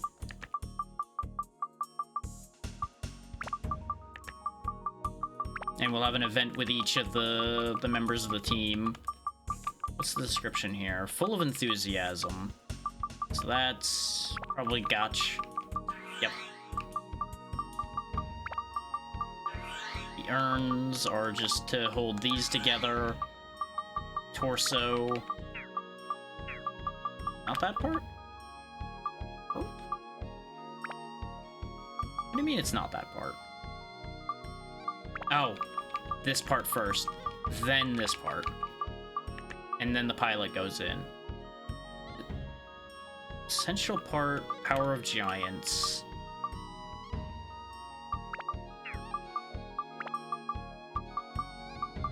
Oh wait, we don't have that part yet. That's the gem we're supposed to win, probably. So we might not actually be able to 100% complete this yet. But we're getting a lot of it together. Ah, there we go. Goggles on forehead goes there.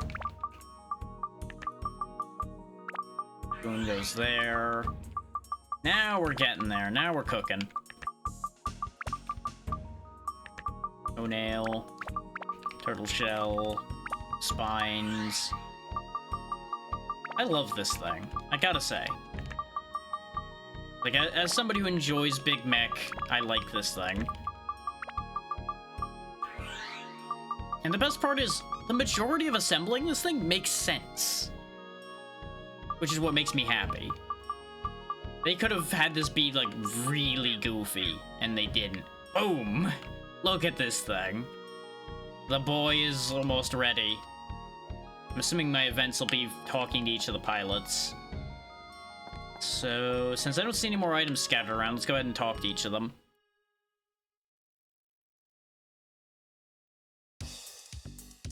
Oh wait, there's a whole thing happening.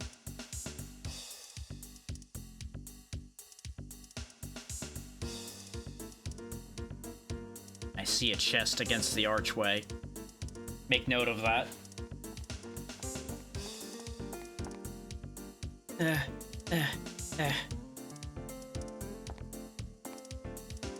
They didn't spot us. Phew, good. By who? Hmm? Huh? Dun dun dun. Osmond. Boone, you can't be. Thinking of running away, getting nervous, are you? No. Never, ever. Go ahead and run away if you want to. I mean, a weakling like you can't possibly move the Sun Giant anyway. See ya.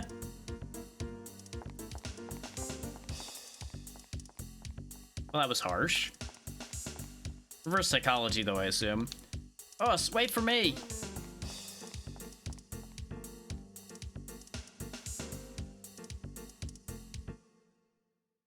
As harsh though it may be, sometimes that slap in the face might actually be necessary for people.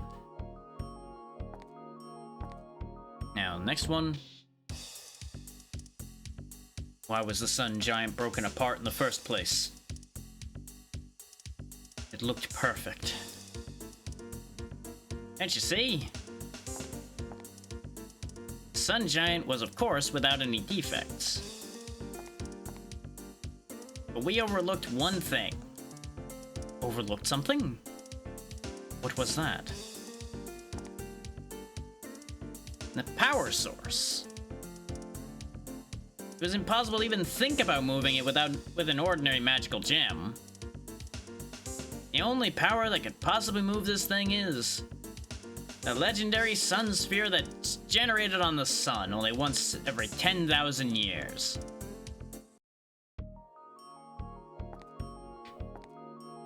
Well, that's a little bit more background about the gem we're trying to get. Is it his scene, or did I touch the head by accident?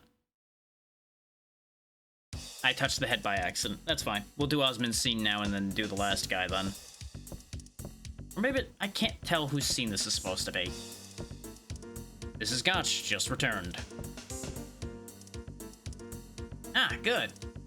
It was a pity this time, but doesn't mean that the Sun Giant's done for. We'll reassemble it and try again. What's up? Anything wrong? I'm sorry, but I have to drop out from this project. Please, if you'll excuse me.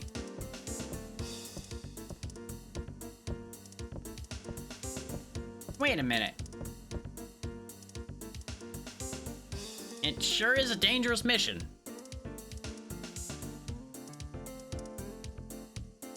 But haven't you got any adventurous spirit left in you?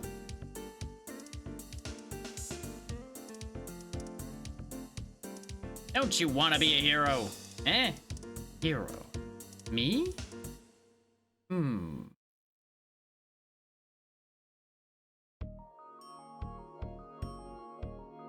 I take it that's all the encouragement he needed. And yeah, that was his... and I'm Gotch. Who are you? Now we'll get the head event, I assume. This is the part that goes on the head of the Sun Giant. Cool, ain't it? Oh, be careful not to slip. Boss. The tickets you asked for, I've got them. Good job. Kinda figured the tickets would appear once we fixed this up.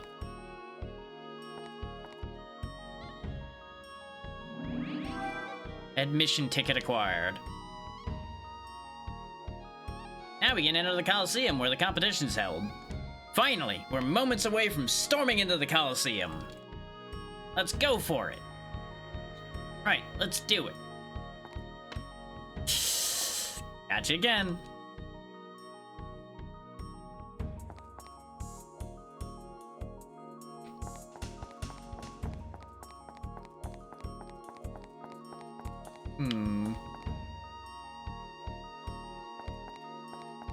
Doesn't seem like there's anything else left here for us.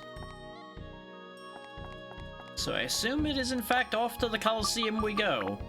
Off to deal with whatever the boss fight's going to be, so that we can get our power source, get the golem up and running, and go beat up a genie. Gonna beat him up. Beat him up good.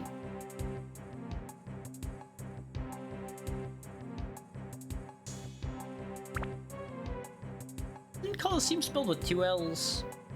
Or is this one of those things that goes back and forth and nobody really has like a 100% decision for it? For a boss fight, though, I think it's time to break out our best weapons. So the Atlamia sword. Double impact. Battle axe. Fairy ring. Mirage. And the G Crusher. Excuse me, can't let you in without a ticket. Here's my ticket.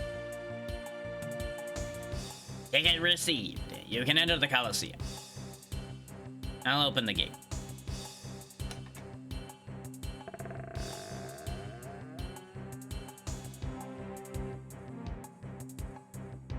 Come in. It's already started.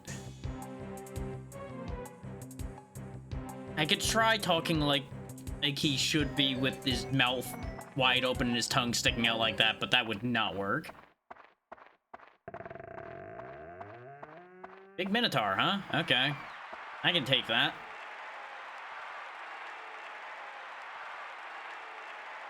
Huh? Holy smoke, another victory! Minotaur Joe is on a devastating streak of 38 straight victories! Is there a man or beast alive that will dare to challenge the awesome fury of this terrible force of nature? Ah, no sooner spoken than they arrive! New challengers! A motley group, but they have a fierce fire in their eyes. Competitors, let the onslaught begin! Are you foolish, courageous gentlemen ready to face the battle of your lives? Crack, the prize for this fight is the Sun Sphere. We're desperately in need of this rare artifact to complete our Sun Giant. It's ours if you can win this battle. Looks like he's the only warrior left.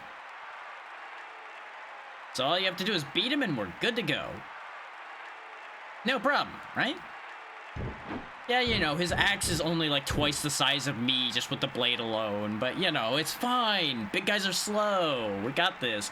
Alright, boys, it's now or never. Are you ready to meet your maker? Hey guys, ready to go? Yeah! Now for the 39th match. Young men risking their lives for glory. Can their will triumph over this unyielding force? Ready, men? Go! Let's get ready to rumble. You go first, Drac. What? Just gonna ditch me there, huh? If it gets too tough, switch to me.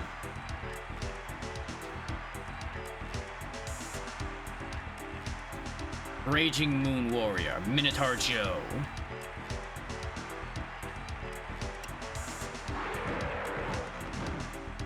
Okay, there's stuff getting dropped on the battlefield, so I'm assuming that's gonna be important.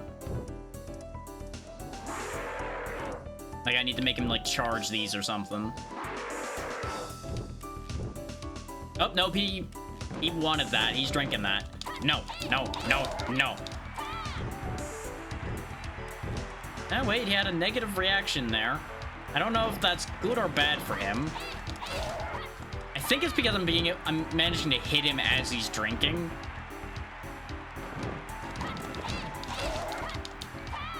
So far, this is going really well. He's just running now. There's another one of those drinks on the field. There it is. Just keep hitting him in the knee as he's drinking. Oh, there was another one there. No! I had to unlock on or speed boost. Oh, wait, I can hit the wine kegs and break them as well. But I feel like that's the opposite of what I want to do. I want him to try to go for the drink so I can hit him. And logically. That seems to be a great weakness opportunity. Come on. Don't you want your wine? Don't you want to get crunk? Yeah, that's right. I just hit you in the ass. What are you gonna do about it? Want to get crunk some more? Huh? This guy's not that bright. He really isn't learning from this happening over and over again, huh?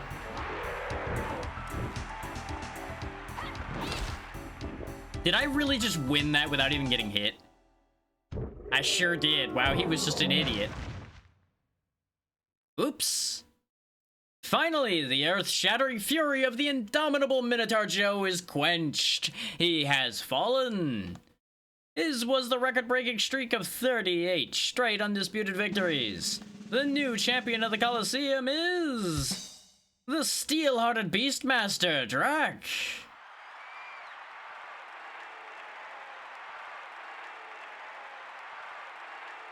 And we didn't even need Osmond's help.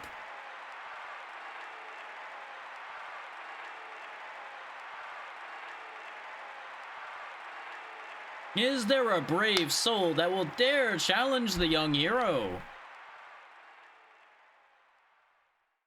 That was easy, huh, Drag? So, let's see the Sun Sphere. Da-da-da! Okay, let's go back to the Yellow Drop now.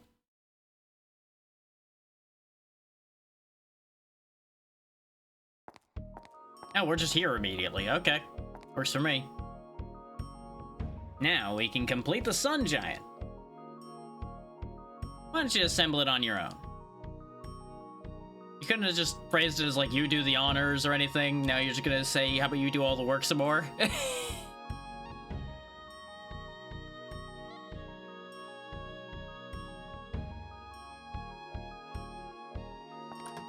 Ooh, which parfait for Ruby here? Very good.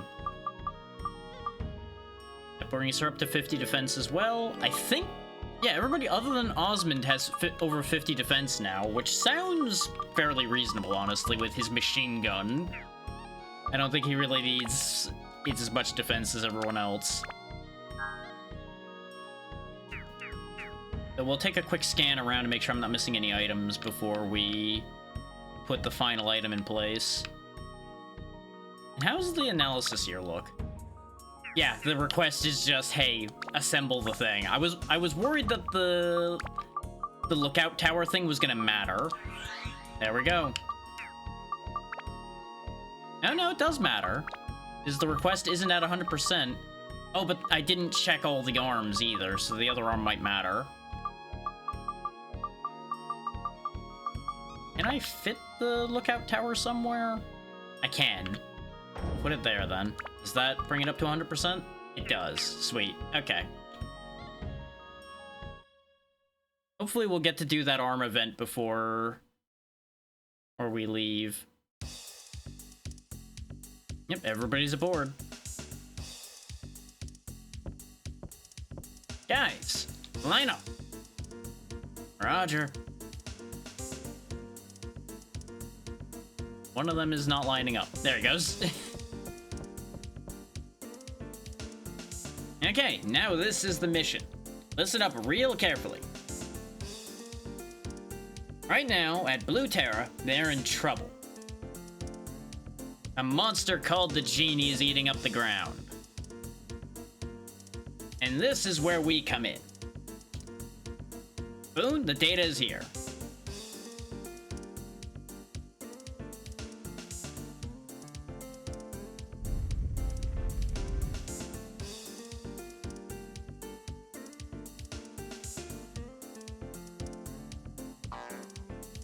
Their base is at Dark Heaven Castle, an evil castle floating in the clouds. It used to be the Castle of the East. The Genie lifted it with magic. And is now using it as its own. And it has company. Flag Gillister, officer of the East Lagoon Empire Army. His ties with the Genie? Unknown. Now, the mission, Dark Heaven Castle, is surrounded by a thick cloud created by the dark energy. This cloud is not easy to penetrate. However, with my original Sun Giant, that dark cloud could easily be penetrated. Title drop, by the way. Gee, I wonder if it's that easy. Nonsense, it works perfectly. The Sun Giant became perfect when the Pez Sphere was integrated. There's nothing to fear. But it broke in the test run. Ah, anxiety still remains. No more breaking into pieces, I hope.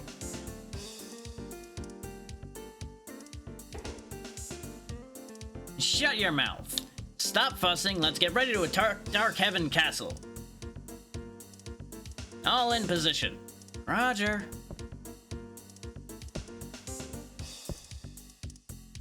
Nurak, you get ready for the last battle too. Call to me when you're ready. Well, there's definitely at least one thing I want to grab, this metal breaker. There was also that thing in town that I forgot to go grab.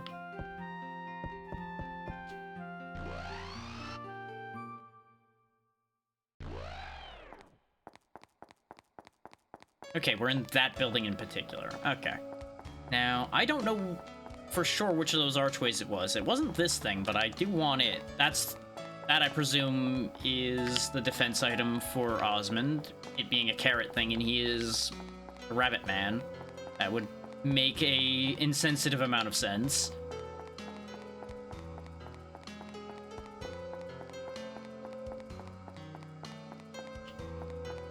I assume it was the archway leading out of town in one of the two directions. There it is. Another Fruit of Eden. Perfect. I'm glad I took the time to go get it, because I also wouldn't have gotten that cookie. Yep, Osmond's favorite food. Increases Osmond's defense. So now he's got 53. He is on par with everyone else, and he has 140 hit points, which is roughly on par with everyone else as well. I'm the only one with a 10 hit point lead on it. Basically everybody. Which is fair. I'm the main character. If your main character's not the one with the most health, you either have a dedicated tank, or you've decided to really play favorites with somebody else.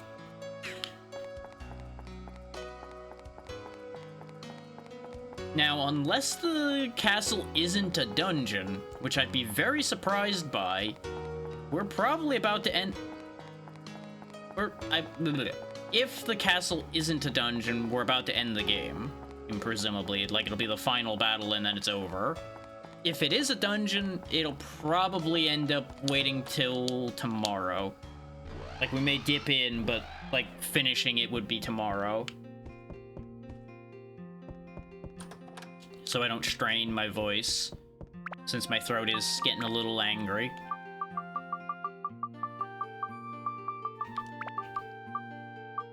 I think 140 is enough for Osmond. 150 is enough for all y'all. I'll take 170 for myself because main character privilege.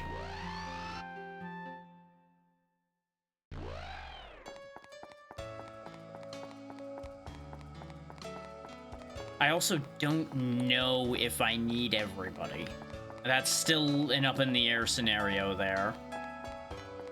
Of do we need the whole party to win the final battle or not? I don't remember which of these buildings we were in.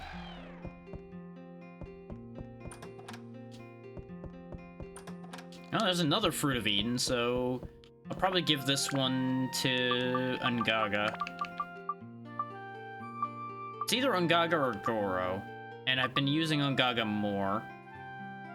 Then again, his defense is higher and his attack is higher. Sure, Goro, you can have it then. Give you a little bit of an edge in case you need it.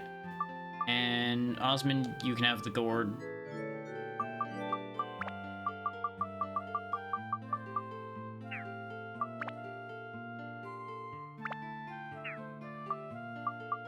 Oh yeah, we never looked at the Chura sword. It's a dagger with a pretty pattern on it. That's all it's got going for it. Can't even really see the pretty pattern, but I will just believe them on that, I guess. I'm still very worried about the description on the Sun Sword being actually important, since it is a weapon we got specifically from an event. I'm a little worried that it might actually be required. So that's another thing to think about. Trying to decide if there's anything I should do with that power-up powder is why I'm kind of cycling through right now. But I won't worry about it right now. We'll move on with our lives. Because I don't have anything that's, like, ready to transform or anything that I can think of. And I could run all around town and talk to everybody about what's happening, but I don't know if half of them are even going to have reactions to what's happening.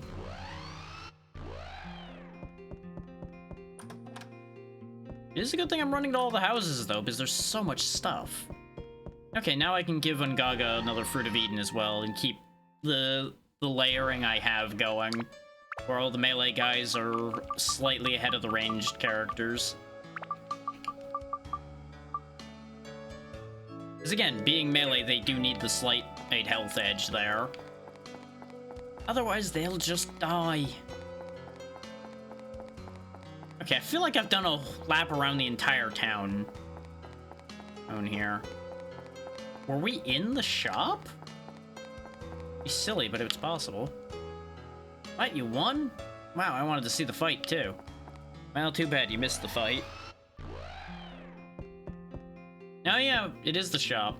You know, you would think I would know based on the fact that we basically live in this shop. But in case it is a dungeon, let's go ahead and clean inventory and everything then.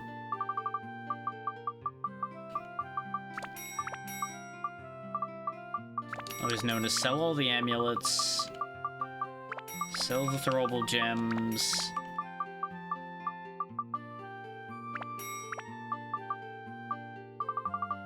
We got lots of repair powder and healing and everything still, because I didn't end up using as much as I thought. So we're good on that. Let's go. Ready? Let's go. Alright. Let's get inside the giant. I think there was something outside the giant, like on the ground, that I forgot about, but too late now.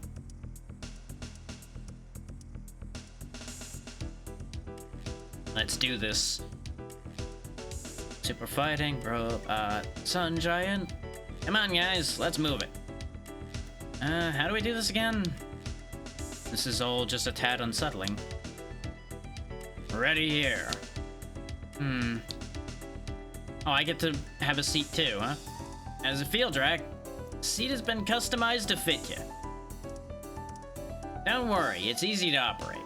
Place your hands on the control spheres and picture the giant's movements.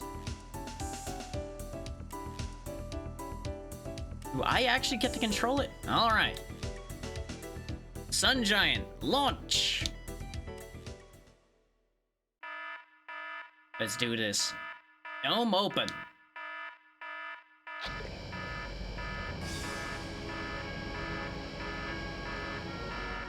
I appreciate that this is actually like a whole thing and they just won't just spit the giant out and just go, yep, there you go. Yeah. Yeah. We won't miss it this time.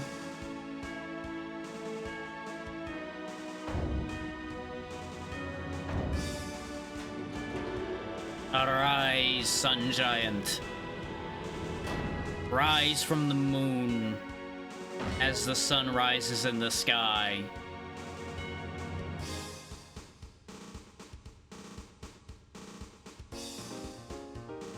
Hell yeah.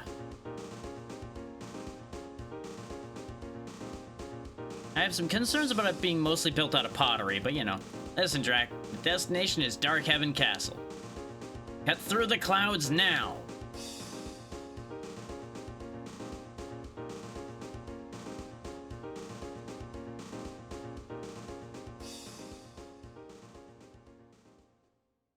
Squinty eyes. And away! Guess we're just leaving the moon ship behind, huh? We did all that work to get it and we're just ditching it immediately. To be fair, Sun Giant's cooler. Hey, yeah, this guy. My castle. It certainly has changed.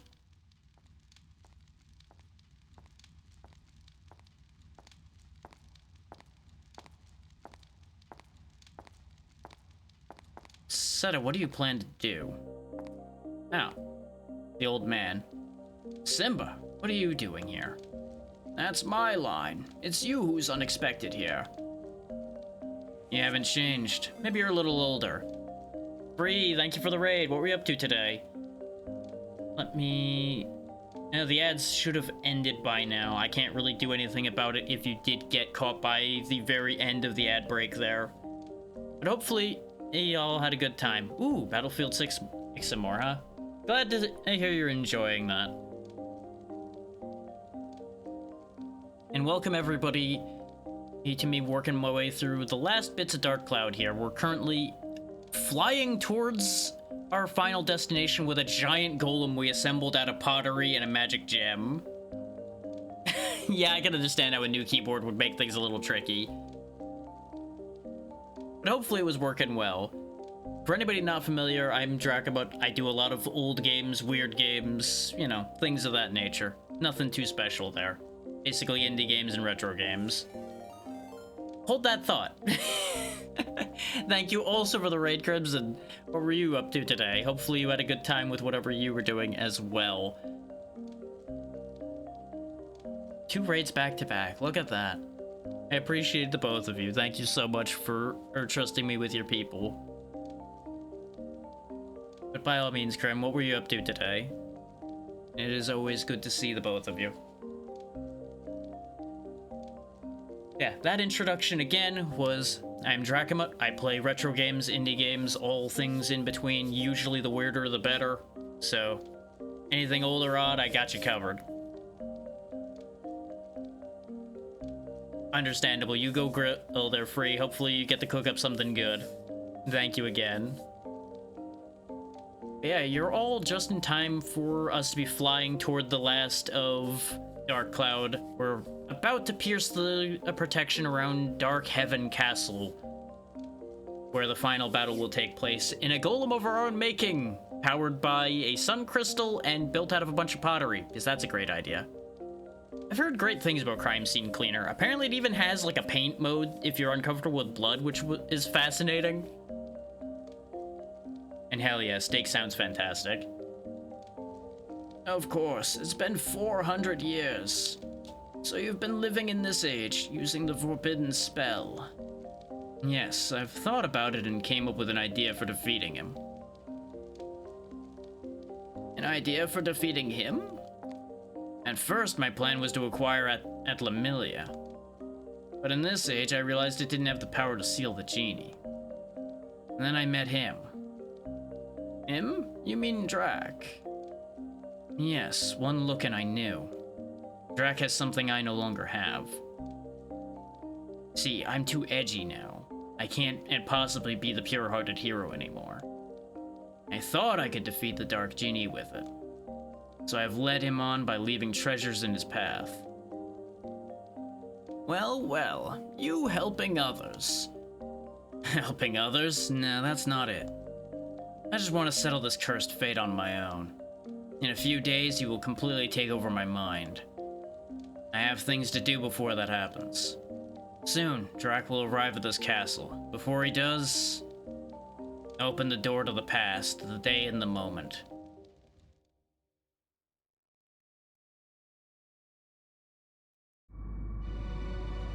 There we are, flying through the clouds in our sun golem. Built for us by the moon people, like Osmond right here. This cloud's pretty darn thick. Wonder how deep it goes. Boss, I see a way through. What? Why are you surprised? The whole point of this was so that we'd get through these clouds and get to the castle.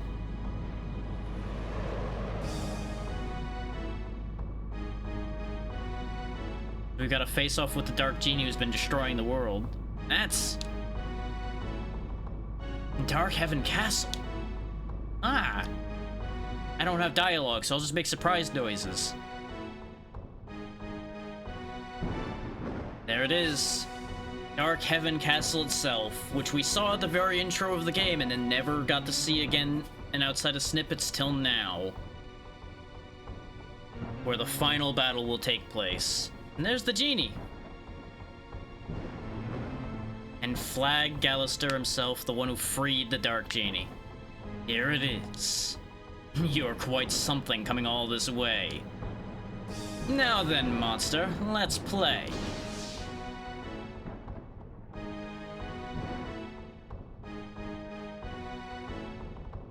Judging from the eyes, I'm assuming he's been taken over by the Dark Genie as well.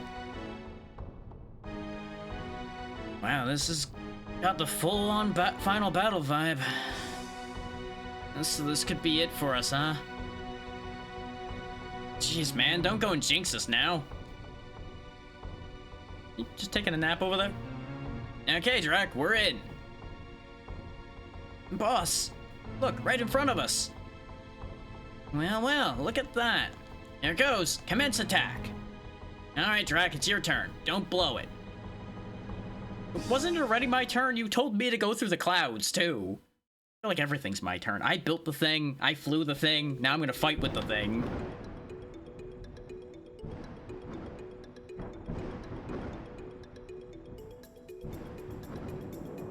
Spin.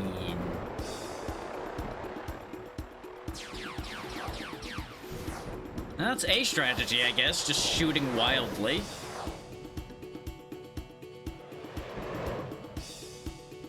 Wow, it's huge. Oh, we are bigger than him. Watch yourself. Huh?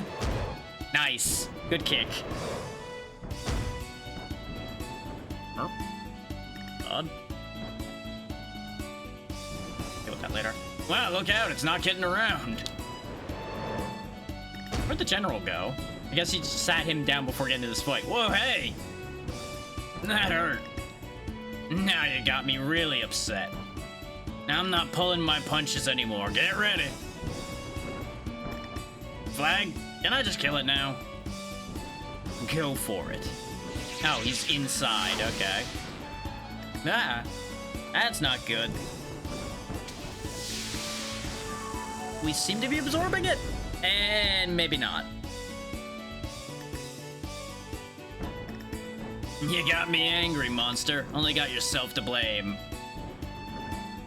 What's up, Lark? You're just in time for this battle. Eh?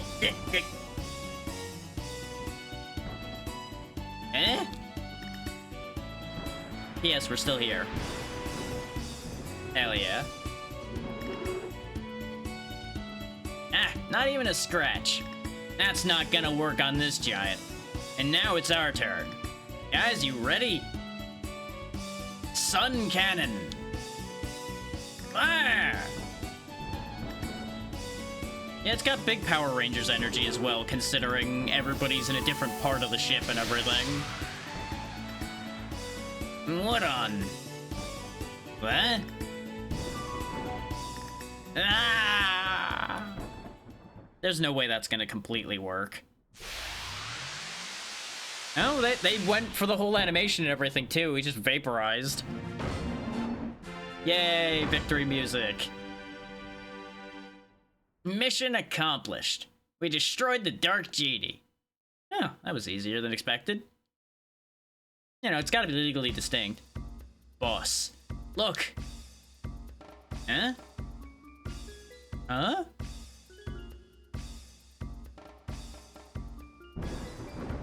Flag is still there, floating. Well, in the end, a mouse is just a mouse, I suppose the ruse is up. What you called the genie? That was this little one here. That lucky little rodent that found its way into the urn while I was still imprisoned. Its mere proximity to me allowed it to absorb tremendous magical power.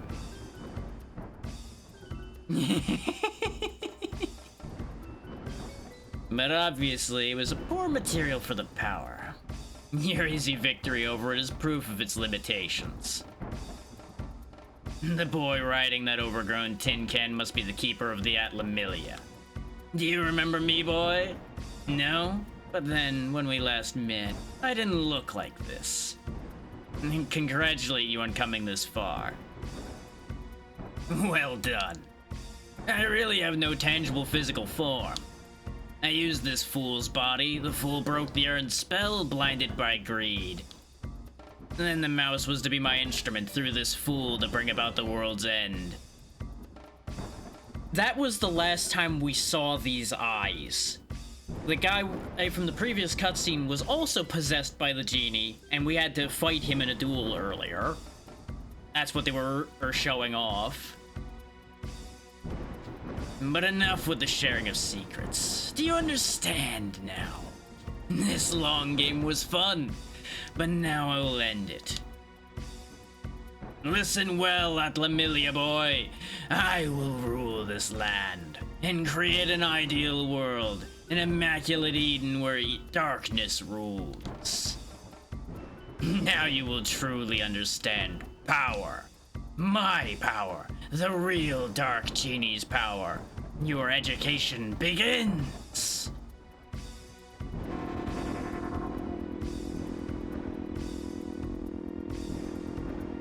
What's that? Yikes! Oh yeah, that seems like a problem. Die! Ah, you just had a whole other super move ready to go, huh? Well, this seems inconvenient. Yeah, those are pieces. Those are definitely bits of the genie. I mean, bits of the giant, rather. That's what's called a technical difficulty. What? Why are his arms backwards? Seems to not be holding up too well to being controlled. The body of this man could not handle the power. Typical. Humans are so fragile. Well, that's that. Must seek a new host now. Gotta go. Ugh. Oh, real shame about him, huh? Yeah, it turns out his arms were in fact broken. No, good timing, Dran. Wondered when you were gonna show up. What? You? What kind of rescue you call this? Did you abandon the others? Don't worry about it. They're probably all caught in that thick layer of clouds below. I'll take care of them. But we don't have time for that now. We've got to hurry to Dark Heaven Castle.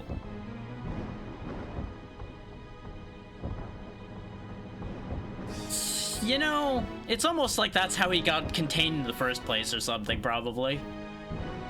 Genie's weakened, but it won't last long. This is probably our only shot. Well, we'd better make it a good one, huh?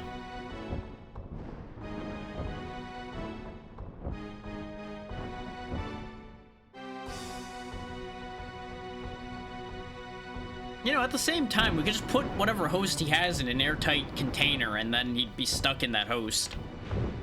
The host would die, but it's not like he's going anywhere at that point. Now go on, Drac. That monster's a fierce one. Keep your wits about you. Alright, time for me to do all the work again. Thanks for flying me like 5 feet, Dran. See ya. Uh... Well, one of them lived, one of them died so far, so 50% success rate of living? He just kind of ditched the other guy. Really not sure why on that one.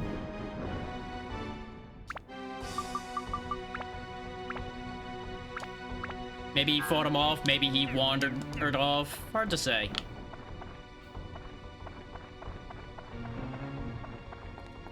We weren't present for whatever happened after we fought him.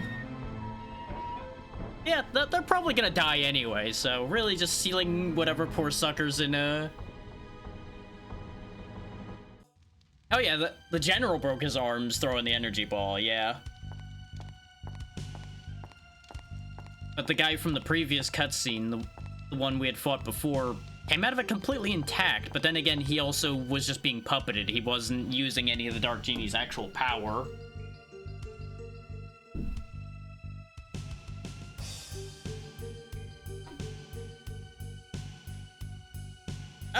No, it's one alive, one dead, because the rat wasn't possessed by the genie, it was just empowered by being near the genie. So that's a separate thing. Yeah, there's that guy again. This is the guy I was talking about. And the rat survived as well. The rat I don't think was dead till it got tossed down the clouds. Then it might be gone. Now, he's currently not possessed. We'll see how that turns out. I knew you'd come, and I knew you could make it. He was born here, in this castle, long, long ago. This is where the 400-year nightmare began. And that monster was created by me. What? Maybe that's why he was able to resist it, is because he created it. It was 400 years ago. The terror of the East and the West were still at war. I was the king of the East. I fought the West to defend the people. I mean, he already was in evil form once, and he did say in a previous cutscene that he's only got a little while before he fully loses his mind. So, not long. The scope of the war grew, and at last, the pivotal battle to decide the destiny of the kingdom began. Pressed by the wizard's army of the West, I had to make a decision. I could see our defeat on the horizon. Then a Dark Lord came to me with a deal. If the blood of a witch is mixed into a human body, a terrible power is born. Yeah, exactly. If you use this power, your victory is assured, he said. He probably used me as an experiment to see the effect of the mixing of blood, to see what terrible power it would create. I had to make a decision to protect the people of my kingdom. My magic power grew 100 times over. It was a terrifying force. I used that force and destroyed the army of the West. But I had a price to pay in the dark blood that ran through my veins. And not long after that, there was an incident. A tragic one. My heart, filled with grief, began to change. Something was born inside me. It grew great and frightening, then finally emerged. Its power was absolute. No one could stop it. Its blind fury burnt even the countries of the East. This is how Genie was born. I searched feverishly for ways to erase my error, the Dark Genie.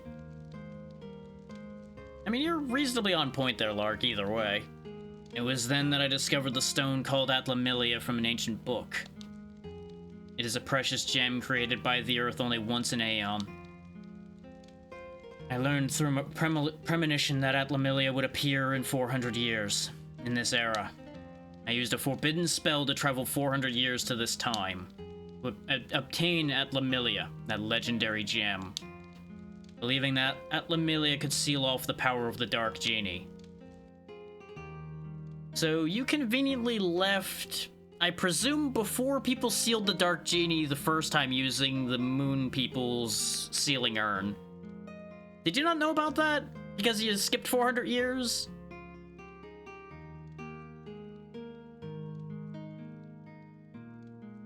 See, if there was a balance in place for it, you'd be right, but I'm assuming this world is treating the Fairy King as the balancing force here, which is not really enough.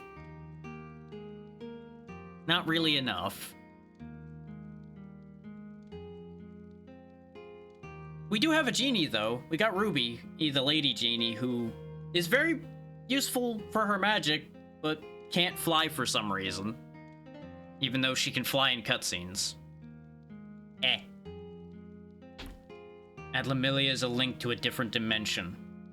And it's the shining stone on your arm, Drac. Yeah, we knew that already. Pretty much, yeah. The Moon people were able to seal the young genie. Okay, so he does know about that. In the urn, Genie gained power and was able to influence the world. You know very well what happened. However, now, even with the power of Atlamilia, we may not be able to stop him.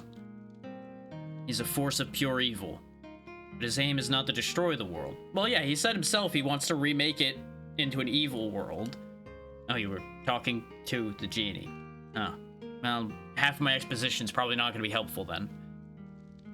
His intent is to send his will through time to every age. To take over history by sending parts of his essence to each age. He's a terrifying being. Yeah, you know, that is actually kind of impressive. I created a true monster. Drac, Dark Genie is the embodiment of pure negative energy. He doesn't live, so you can't kill him. But you can change the history of his birth and erase his being.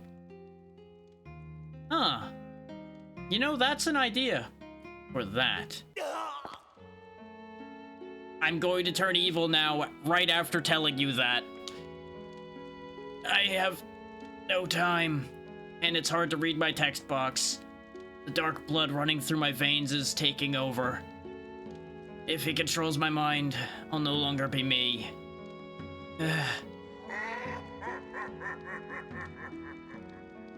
Yeah, you are the perfect host for him, huh? Seda, it's too late. It's no use. Stop resisting.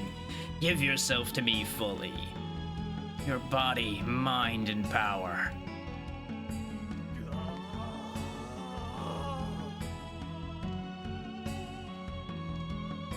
Yeah, his name's Seda. It doesn't come up very often outside of like the 3 cutscenes in the entire game this man appears in, basically. And even then, it doesn't come up in all of those either.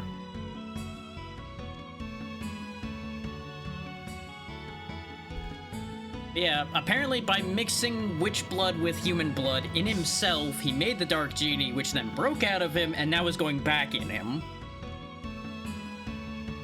That seems to be where this whole process is going.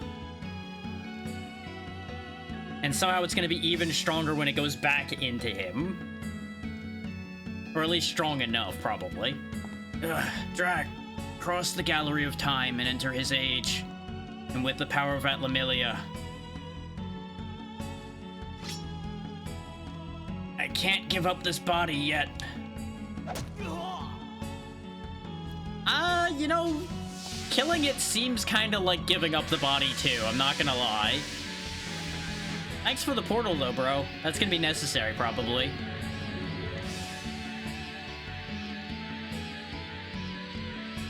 Gallery of Time.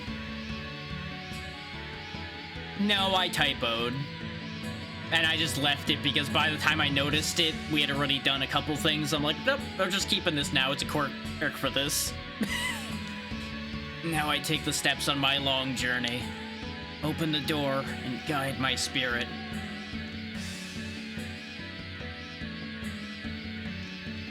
Now, here's the thing there, Seda boy.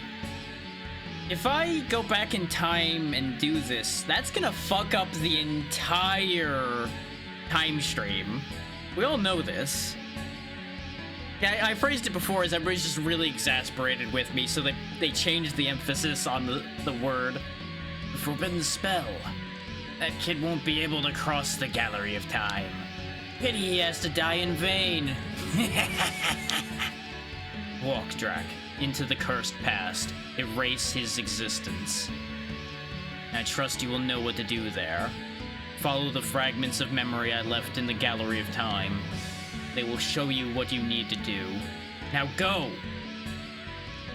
Well, see, the thing is, no matter how you look at it, we're gonna end up with this reality being miserable.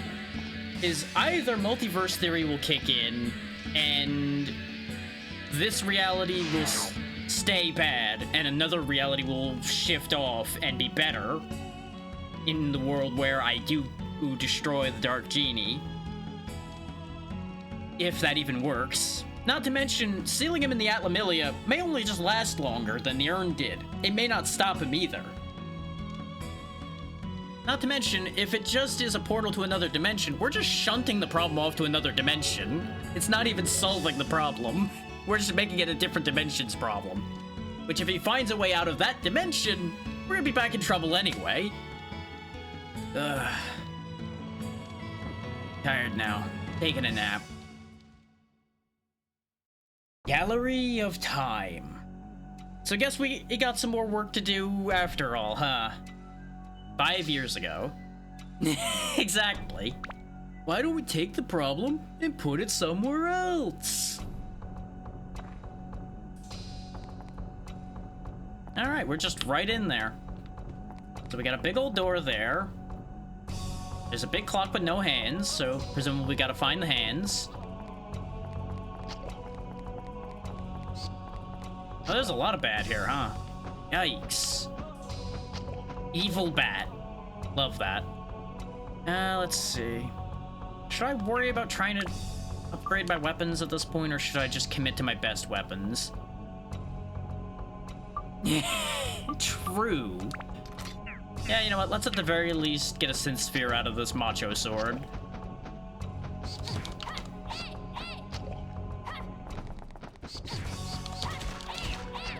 Yeah, these bats aren't that strong. They're just kind of hard to hit. Do I really not have any of those antidote bottles on hand? I thought I kept them. Well, never mind. We'll just jam this syringe in my face. There we go. That'll sort that out.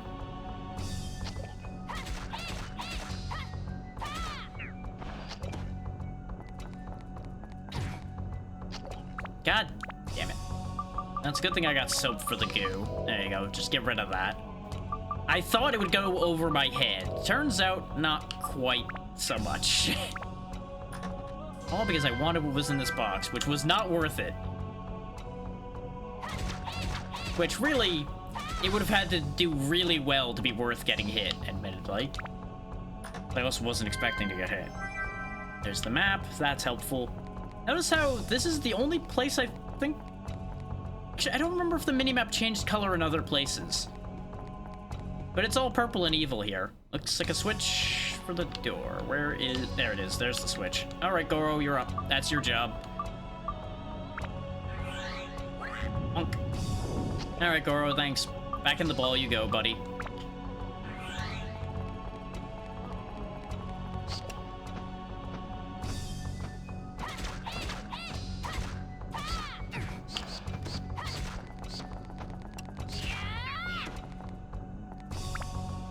Now, the fact that there's Atlamilia orbs in here is worrying. That means he's already broken time. Yeah, they're kind of in a weird limbo state. It's odd. Because sometimes they'll just show up, and sometimes they won't.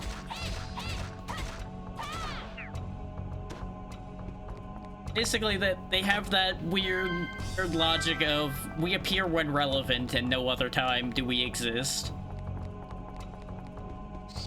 There's a fountain. I'm a heal. I'm a heal for free. Fuck you. Oh, that's less a fountain and a weird stained glass spot, but you know what? It healed me, so I'll take it. Everything about this world is kind of weird, yeah.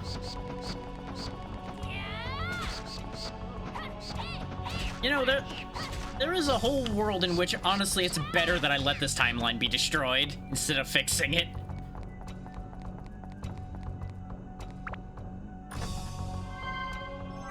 Escape powder? That seems like it would be useful if I didn't already have like 4 of those.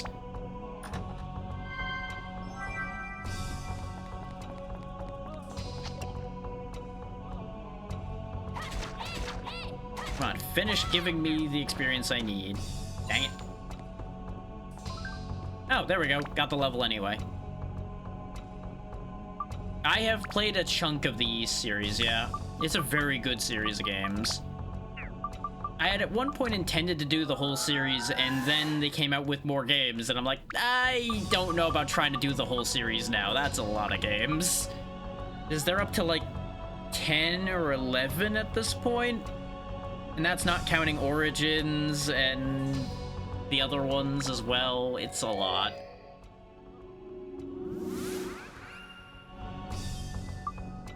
Not to mention, unless you're used to it, the bump combat in the first couple is brutal.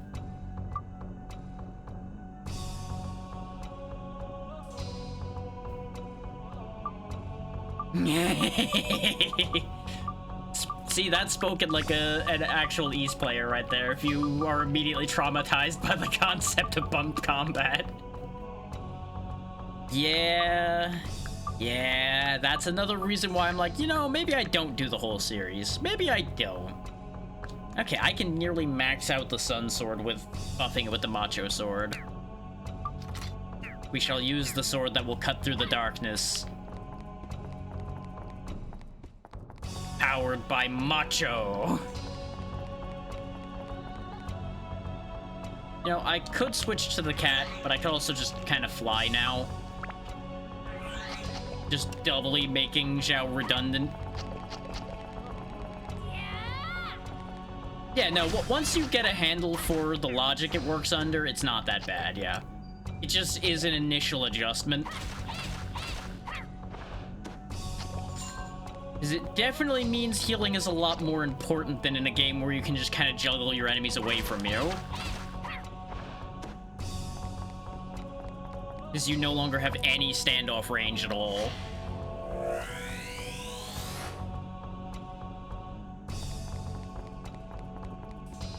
That's the kind of logic shift I'm talking about.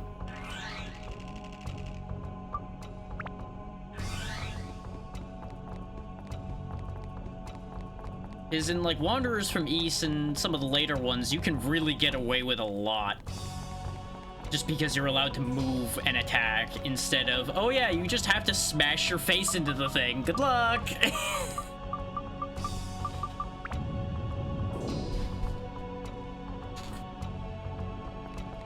Which Wanderers from Ys was the first one I played. That was the one that introduced me to the series. Yeah. Oh, monsters are pumped with energy. That's the opposite of what you want. Oh, these are the dancers that summoned the Dark Genie back, by the way. They did a whole dance number at the beginning of the game, aimed to free it from the urn.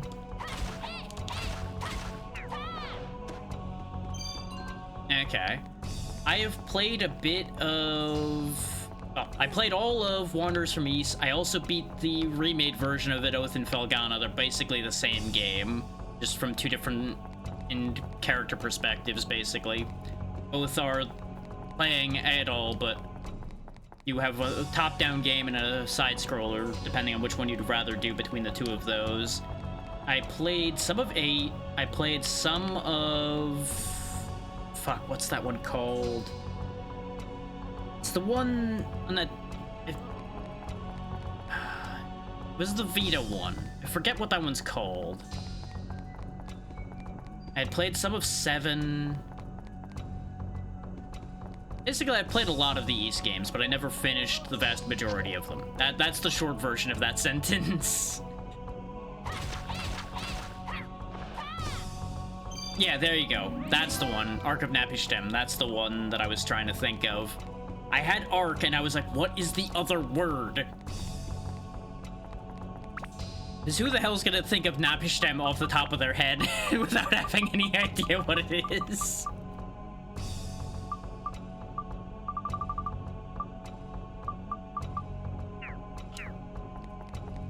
Like, I understand it falls under the purview of we have to think of weird fantasy-y word to make this sound interesting.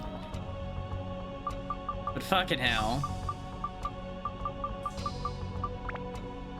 Yeah, I'll get around to them eventually as well. There's just so many games.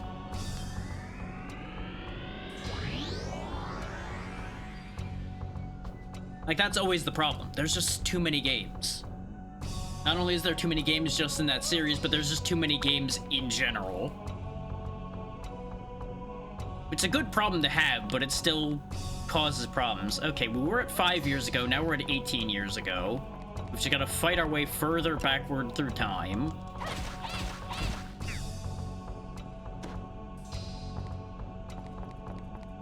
And I'm now torn as to whether I should just try to finish this today. Because the thing is, it took us like 3 hours to get through what was left of the moon. We are strong right now. Like, if I don't mess around and try to upgrade more weapons, we can probably just power forward. But I'm also getting tired, and my throat is definitely not the happiest it could be. So I'm very torn right now.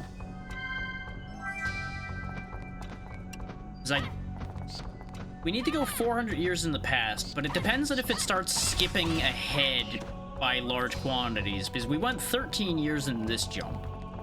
So it really depends on how many years like the next jump ends up being. That's where I'll base it off of, I think. If we jump another like 60 years or so in one jump, I'll consider it or keeping going.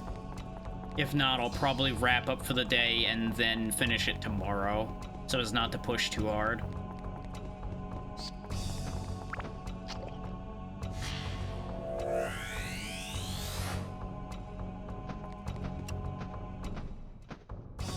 And that totally isn't in part because I want to stall making the decision about what I'm going to do next at all. Nope, not at all. Totally not just going to give myself some lead time because I won't be streaming on Wednesday and I'll be doing the Archipelago on Thursday or anything. Nope.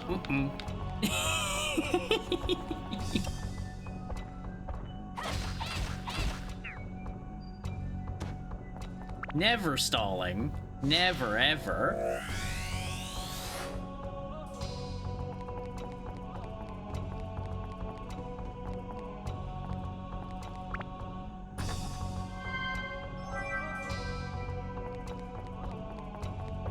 Which realistically, since I've got a bunch of other stuff I want to get done as well, because like I've got a bunch of Lurkit obligations backed up and such now as well, it may be that I don't even start the project after this one until next week.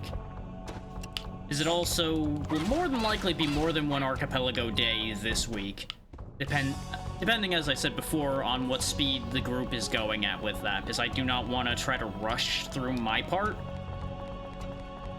Unless there's other people, like, flying along as well. Considering that's meant to be a group effort.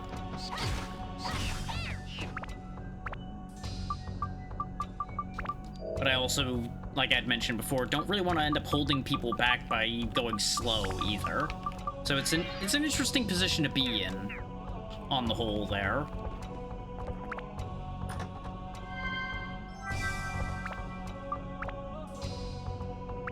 Now, do I want to make the Macho sword permanently a part of this sword?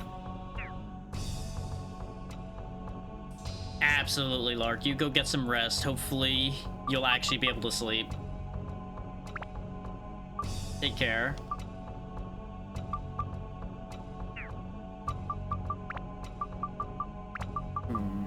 With what I've got on hand here...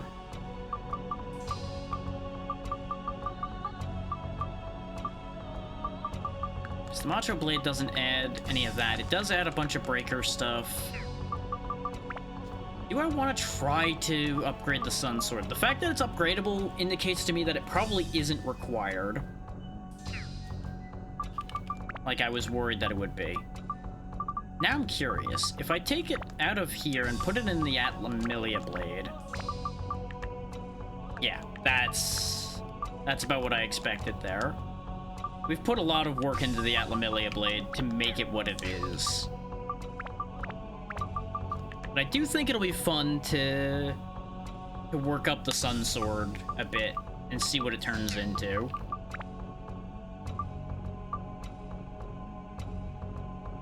It's just gonna take some work. Yeah, the good news is it already has everything that it's working towards there, just needs more. So the fact that it needs every element is discouraging. Let's not make that a permanent part of it yet. Let's kick that problem down to the future so I can think about it.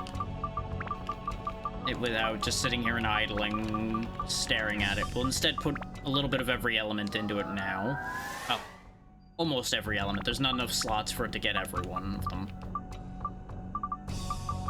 Now we put the Macho Sphere back in. Yeah, I figured it's not enough of anything.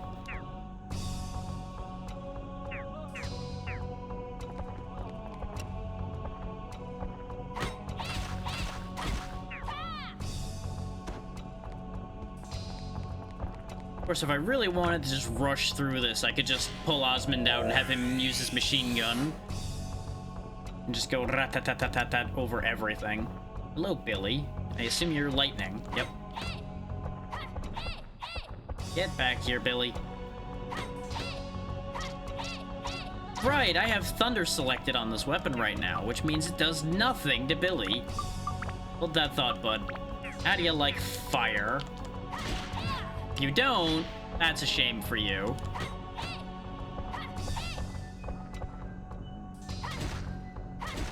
And that's the end of that. I gotta be careful killing those, though, because they are a reskin of an earlier enemy, the Sams that were the ice mages from the water area. And they had an explosion ability whenever they got low on health.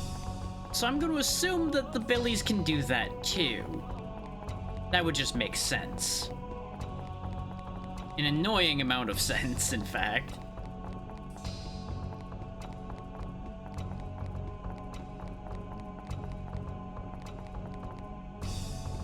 Oh, there's the keyhole. Had to find the keyhole. Couldn't just interact with the door and have it work. Okay, we're gonna need two different characters here. First, we gotta fly across the gap, then Ungaga's gotta move the wind out of the way. Oh good, that did reach. I do it from decently far back so that it doesn't just make me have to deal with the interact prompt and then do it. In case people are like, why are you doing it from so far back? Because it's less of a pain in the ass that way. Up goes the bat.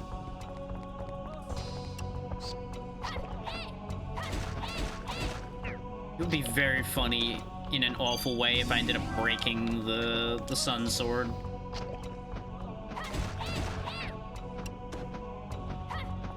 It is interesting, though, that we've basically got a mix of enemies from the first area and enemies from the third area here so far. The Cursed Dancers being, I think, the only unique enemy so far.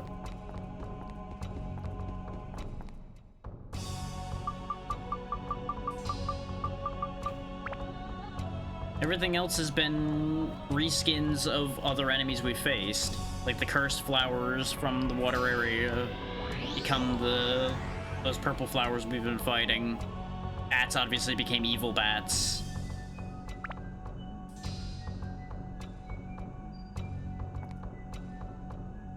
Okay, yeah, that only advanced 5 years. So we're probably gonna wrap up after I complete this floor then. And then we'll finish it up tomorrow. I had initially really hoped to finish it today so I could move the schedule along, but I also don't want to rush the end of the game either, so kind of caught in the middle ground there a little bit. Also started to feel not great for a moment there during the cutscene when I was putting forth basically all of my energy, so that may be something to keep an eye on, too. I feel fine again now. I just started to feel a little worn down. So I may have put a little too much gusto into it.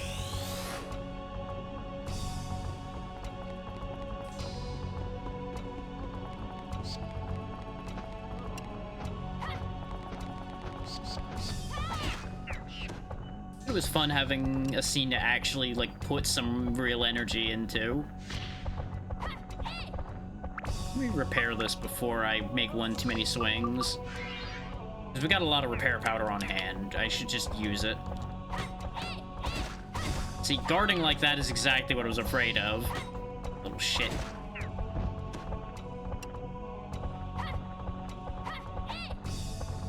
Come here.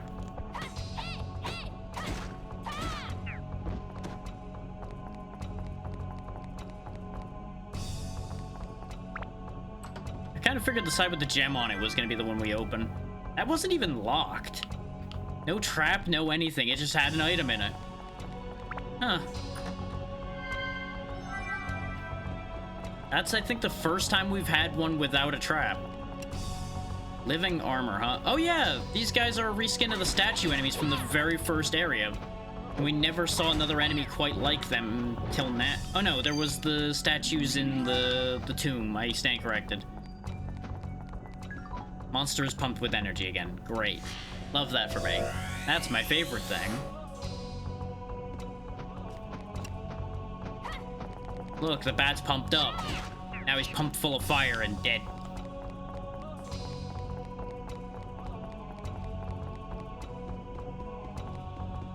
He is very dead.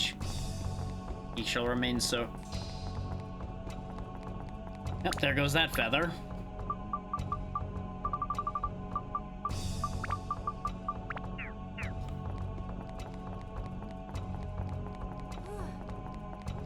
Yeah, this way we'll be able to just clear through the final bits at our own leisurely pace. And it'll all work out pretty well. Now you actually lived through that, huh? And you poisoned me, you little rat with wings. You ain't gonna have wings here in a second when I'm done with you, I'll tell you that much.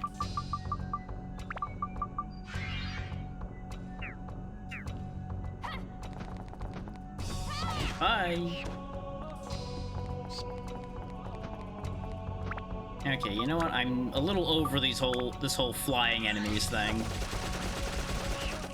Face the power of Osmond, the machine gun. Where'd that item go? I thought I saw a box over here. Apparently, I'm just losing it. This way.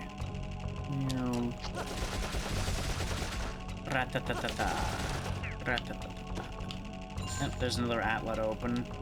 But first, power of violence compels you. The power of violence compels you. Now they're no longer boosted, but gonna gun them down anyway.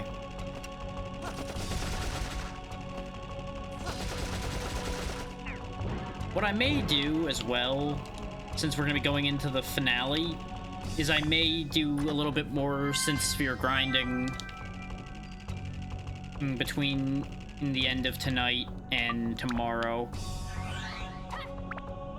In case people want to see things like the Sun Sword upgraded and things like that, perhaps. Obviously, I won't be doing any fishing or anything at this point, in particularly. We don't really have any fish bait to work with too much.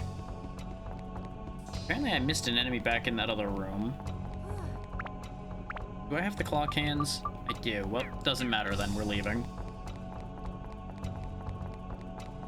I don't really have a reason to chase one single enemy down. Unless I don't have the thing I need.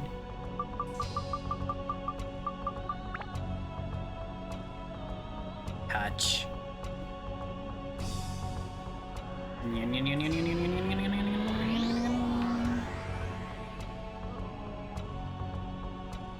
Leave dungeon temporarily. Which, this is gonna be awkward, isn't it? Oh, the Fairy King's just hanging out here now. I was wondering how this was gonna work since, you know, set a kind of guide, theoretically, to open the gateway for us. Oh, I can just buy things from the Fairy King, huh? Well, that's nice. I can just buy gems? They're fucking expensive, though. But the fact that I can buy gems here does give me an idea. Oh, and you just have the storage that I have from the other area, too. That's super convenient, actually. Why were you doing this for me the entire time? Damn it, old man. You could have been providing me these services the entire time. That's what I'm gathering from you doing this now. God damn old people, I tell you what. Like, everybody becomes old people eventually, so they kind of have to be fine. But at the same time, god damn it, old man. We're trying to save the world here.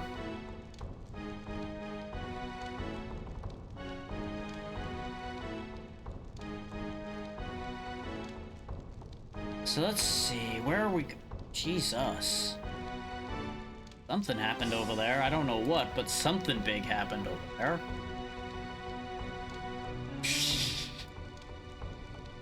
Let's see, let's see, let's see. Where are we going to go?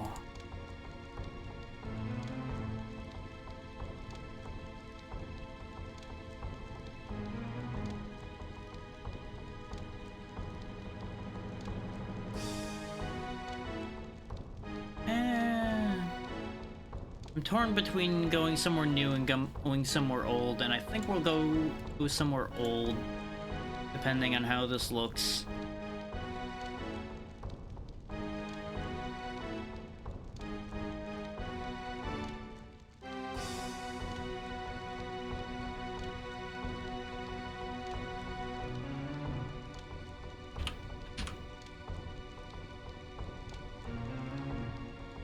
No, we have raided them a bunch recently. I really thought more time had passed between those. Okay, we will not do that then. That is not the one we will do. That complicates my plans slightly, but that's okay. I can figure something out. Unless I want... Well, no, I don't want to end without raiding. I'm not feeling poorly enough to need to do that. Not particularly, anyway.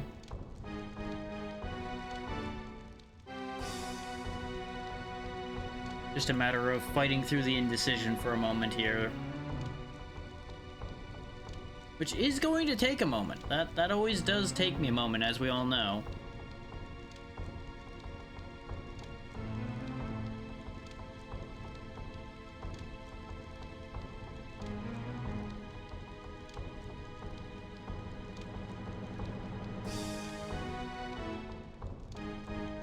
As always, I have too many choices to make. And when I'm spoiled for choice, it gets very tricky to actually make a decision.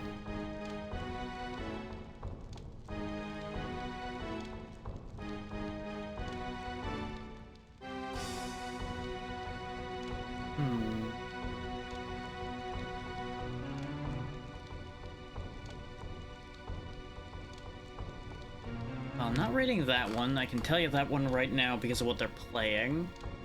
I refuse to support that.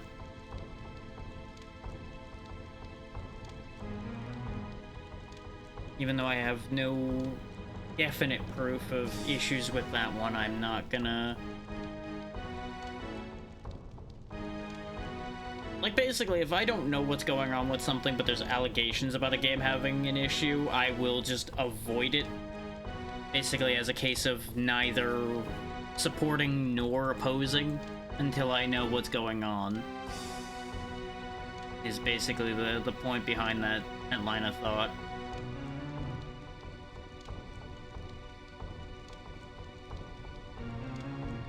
Especially with the raids we've gotten, I do want to share the love on down. It's a matter of figuring out where to share it to.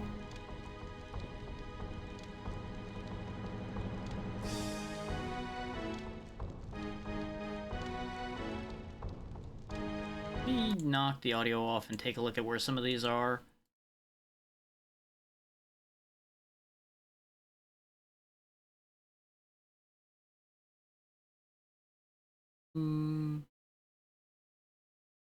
Could do. Well, we'll see. Depends on how these other choices play out.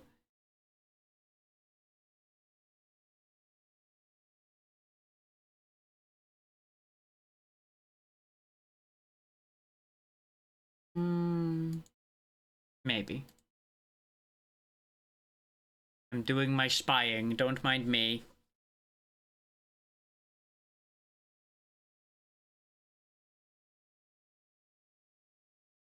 So I once again have more people on that are on my followed list than can fit in the tab on the side when I have my own stream open.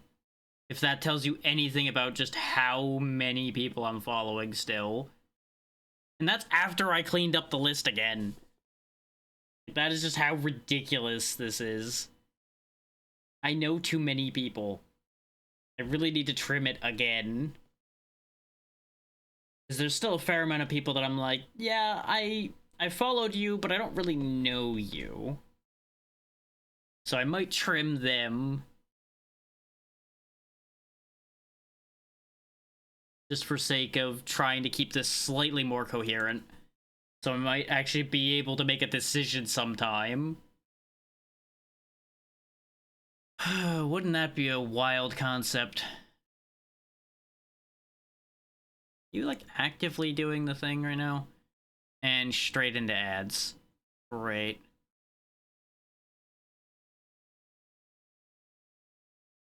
I cannot tell what's going on there, so I'm not jumping into that. It's a shame because I do want to support them, but I don't understand what's happening there enough. Yeah, you know what? We'll go with what I was gonna pick first then, out of the second set. We'll go see Isuri Thusa, who is a fellow Dragon Council member. And he's good people, so should be a good time. Playing Resident Evil 2 for the first time, so that should be fun. The remake it looks like, though, not the original. For anybody that is particular between the two. So we'll go ahead and get that started. Quick reminder about the schedule for the week. As usual, tomorrow we'll be finishing this. Thursday will be the big Dragon Council Archipelago starting later on in the day on Thursday. Friday will either be some Lurkit stuff or continuing the Archipelago depending on the speed at which people are going. Then Saturday will likewise be catching up on Lurkit obligations or Archipelago. Archipelago may even be all 3 days depending on if people are really flying forward. We'll see. But be good to Asarithuse's good people, and I'll see y'all next time. Good night, everybody.